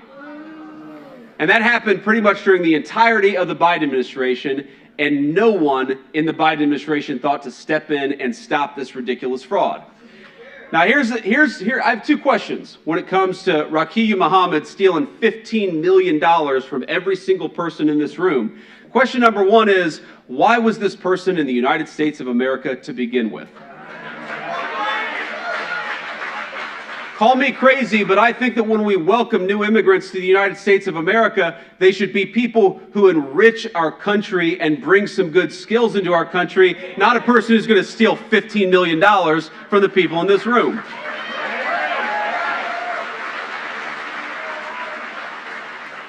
But second of all, why on earth are we allowing a person to steal $15 million from all of you without the state government lifting a finger to stop it? Why did it take Washington coming in from the outside to ensure that this person who was defrauding you is going to go to prison? And ladies and gentlemen, that's exactly what she's going to happen. Convicted guilty, and she's going to jail, which is where she belongs. Now, with all these things, though, there's a good news, bad news situation. So the good news is that she's going to prison and she's not going to be committing fraud. But the bad news is the same system that allowed these people to take advantage of the taxpayers of Maine, it has not been changed at all by the local government. I'm telling you, and I'll say this to the cameras, I'll say this to the governor and anybody else. If you want to partner in fighting fraud, you've got one. This does not need to be Republican versus Democrat. This needs to be fraudster against non-fraudster. This needs to be good government versus bad government. So I will extend the hand to anybody, whether they've got a D next to their name or an R next to their name. If you want to help the Trump administration fight fraud, you are going to find a willing partner. And by the way, as much as I'm a Republican, you all know this, I'm the Republican Vice President of the United States, we have found some blue states that are willing to work with us. Unfortunately, Maine is not among them. So whenever you replace Janet Mills with somebody, I hope you replace her with somebody who's going to help us fight fraud, protect you, and protect the programs that the people of Maine rely on.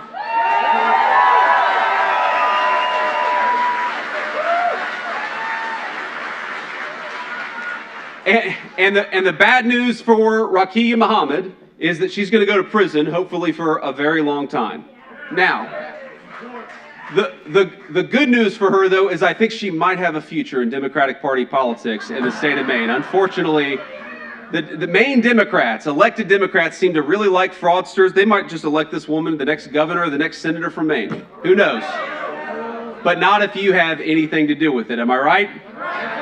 Are we going to elect a fraudster to the governor of Maine? No. Are we going to elect a fraudster, a pro-fraud Democrat, to be the next senator from Maine? No. Absolutely not. We're going to send representatives, senators, and governors who fight for the people in this room. We're going to do it by rejecting fraudsters, sending them to prison where we can, and taking away the money in all cases. That's how we fight fraud successfully.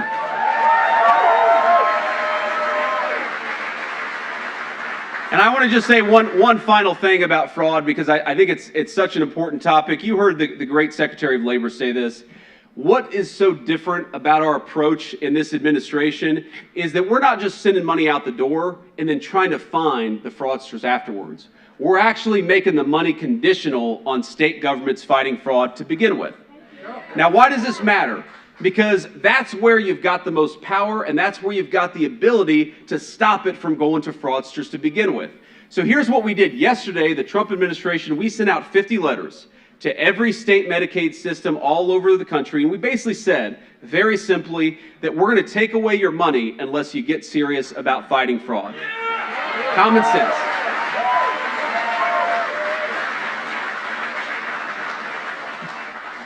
And what that means is that we're going to be able to ensure that there are proper controls, that there are proper filters, that before somebody pays out benefits, that they ensure that your money is going to where it should go. And I got to say, as a person who has in the past benefited from some of these programs, this is a very personal issue to me. One of the things I love about our country, and I certainly think is true about the great state of Maine, is that we're generous people. We don't want American citizens to go hungry. We don't want low-income kids to not be able to afford a bite to eat. We want to make sure that if you're a poor child or a poor family, you get an opportunity to see a doctor even if money is particularly tight. That's why these programs exist. They exist for American citizens to look after our fellow citizens, and I think that's a great and generous thing about the United States of America. Again, my family has benefited from some of those programs in the past. But you know what destroys those programs? And not just destroys those programs, but destroys the spirit of generosity that makes those programs possible. It's when local officials and state officials and federal officials, it's when they let the fraudsters take advantage of you instead of fighting for you. So when I say that I'm fighting against fraud, I'm not just fighting to save your money as much as that matters to me. I'm fighting to preserve the sense that Americans look after Americans, but you know who we don't look after? We don't look after fraudsters, and we don't look after people who have no right to be in the United States of America to begin with.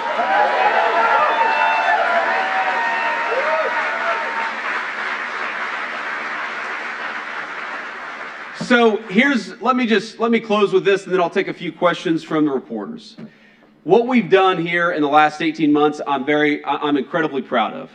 We have managed to take the fight to the fraudsters. We've managed to save hundreds of billions of dollars of your tax dollars, and God willing, we're to save hundreds of billions of more in the next 2.5 years. But we cannot do it without you.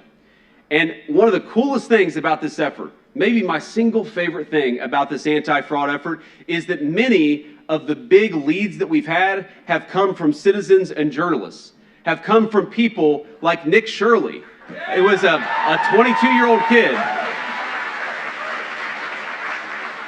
A 22-year-old kid who had the audacity to go to the people who were receiving your tax dollars and ask questions. Something, frankly, it would have been great if the national media showed a little bit more interest in. But I just want to say to all of you, for caring about this issue, for being engaged in this issue, for sending tips into our fraud task force, thank you. Because a big part of Americans looking after our fellow Americans is to ensure that nobody is defrauding the greatest country in the world, and you have been our best advocates in fighting back against fraud. Thank you all. Thank you all for having me.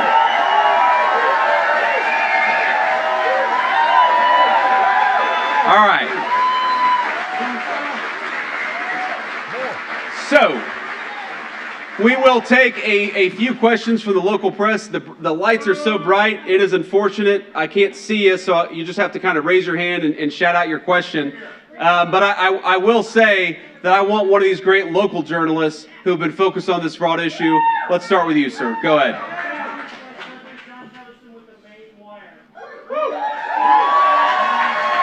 We like this guy.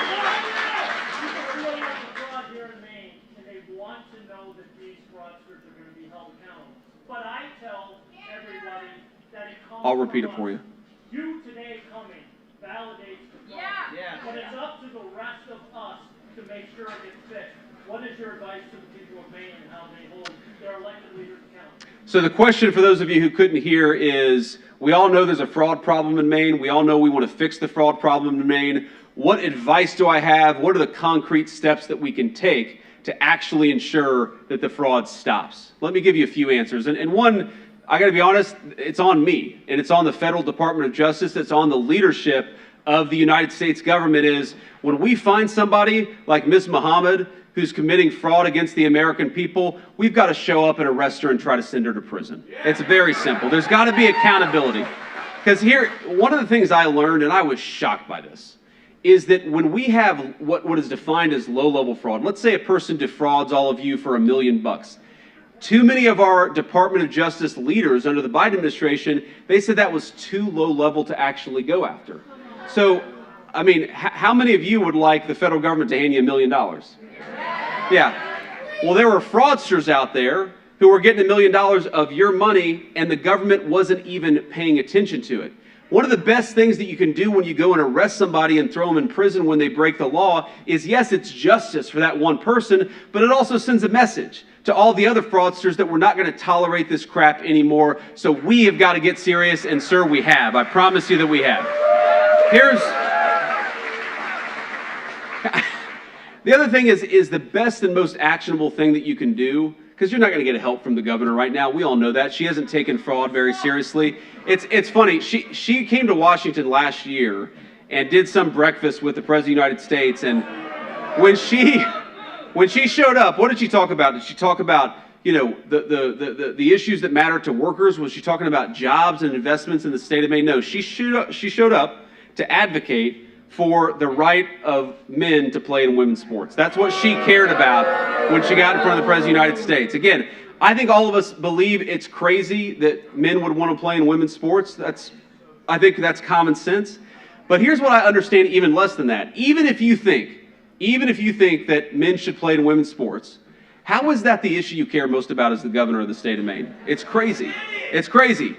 So what you all can do is keep your eyes open, okay? I don't have any faith in your local government right now, or I should say your state government, that they're going to fix this problem. But so much, again, of the best stuff that we've gotten on the anti-fraud task force has been from local officials and local citizen journalists. And when I say a citizen journalist, I don't mean a person who went to journalism school. I mean a person with a cell phone who's willing to ask questions of their local leadership and of everybody else in their community. Like, here's the thing. When we really got wind of what was going on in Minneapolis, it was because somebody showed up at the Quality Learing Center. We've got a guy over there. Did you get a good education at the Quality Learing Center, sir? That's not, he said he's a graduate with honors at the Quality Learing Center. I congratulate you, but I don't think it's that hard, if we're being honest with you. But he's the proudest graduate. Look, here's the thing. If you have a daycare center that's receiving millions of dollars of federal tax dollars, and it says it can't even spell the word learning right, maybe you send a message to your local representative, you send a message to Paula Page, or you reach out to us on the Fraud Task Force, the website's right there, and actually make it possible for us to go and investigate this stuff. So keep your eyes and your ears to the ground. There is unfortunately fraud all around us. If we're going to get at this problem, we're going to need citizens to take it seriously. I know you are. Let's just keep at it. Thank you.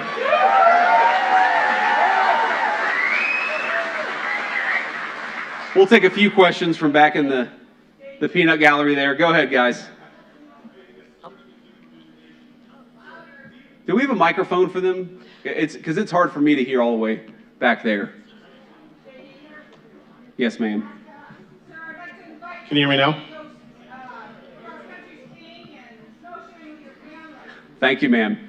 I just got invited to go cross-country skiing and snowshoeing by this lovely young lady here. And I got to tell you, ma'am, I appreciate that. I love this state. And we will make sure we get the brochure. But here's the thing about cross-country skiing is it's a lot of work. When I'm doing leisure activity, I like to be a little bit lazier than that. I kind of like a nice hill where you just glide down. Cross-country is a lot of work. So, Vice President Vance, Rich McHugh from News Nation. We have been reporting here in Maine since last year on fraud. We've been reporting in Minnesota on fraud. We're seeing prosecutions happen in Minnesota and in California, but some of the things that we're hearing from people and whistleblowers is you have to go to the org structure, the leadership, and that's not happening. How will this administration go after not just the people who are perpetrating it, but the people who are enabling it and overseeing it in the first place? It's a good question. So, one of the reasons why I raised this question of certain amounts of fraud being so low level that people weren't even looking at it is it's impossible to get to the high level fraudsters unless you're sometimes willing to look at the low level fraudsters too. How many of us have watched a good mob movie? And how do those prosecutions always start? You never start with the boss. You start with the low-level guys who then give you some sense of the criminal enterprise, and then you can go after the high-level fraud and the high-level crime. The fact that we were turning a blind eye to fraud under $1 million meant that we weren't even looking at the people who were sitting on top of some of these fraud rings. And we do see already signs in Minnesota, for example, of some very sophisticated stuff. Sometimes I see these fraud rings and I think to myself, sir, if you just started like a real business, you might actually be a halfway productive citizen, but instead you put those talents into fraud, and so we're going to put all our talents to throw you in prison if that's how you're going to approach that. And that's the most important thing, is you've got to be willing to go everywhere and look at all fraud, or you're never going to be able to look at the high-level guys. Because very often what will happen is you've got 10 people who are skimming $1 million off the top. And then they kick up a few $100,000 to somebody above them. And then it turns out that when you look at the whole network, you've got a lot of people who are making millions and millions and millions of dollars for every low-level guy that's making $500,000 or something like that. So our approach has been to go everywhere, to look at everything, and that's how we're going to get the fraudsters. And trust me, we are going to get them. We already have gotten a lot of them, and we're going to keep our pedal to the gas for the next 2.5 years. Next question. Brittany McCatton from WABI in Bangor, wondering what the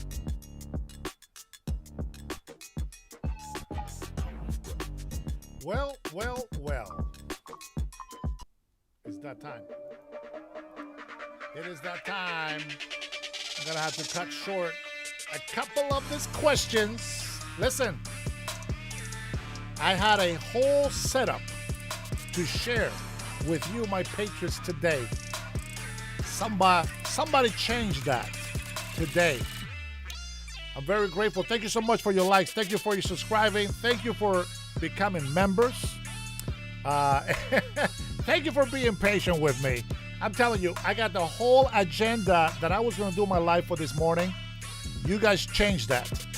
We ended up talking about religion, and we went into a Muslim debate. Good hearing. I am so blessed to have every single one of you patriots with me. It gives me hope. It gives me strength to continue to fight, the good fight. God bless you, man. God bless your family. God bless the USA. I have some other clips that I want to do today. Tomorrow is a new day. Tomorrow is Happy Friday. So I think I might come back later today. Let me get into my Mr. Rogers sweater later on after I take care of my precious. And then maybe I'll just come back and we'll do it for a little bit longer. God bless you again. And we'll see you on the next one. You guys are fantastic, man. Appreciate it.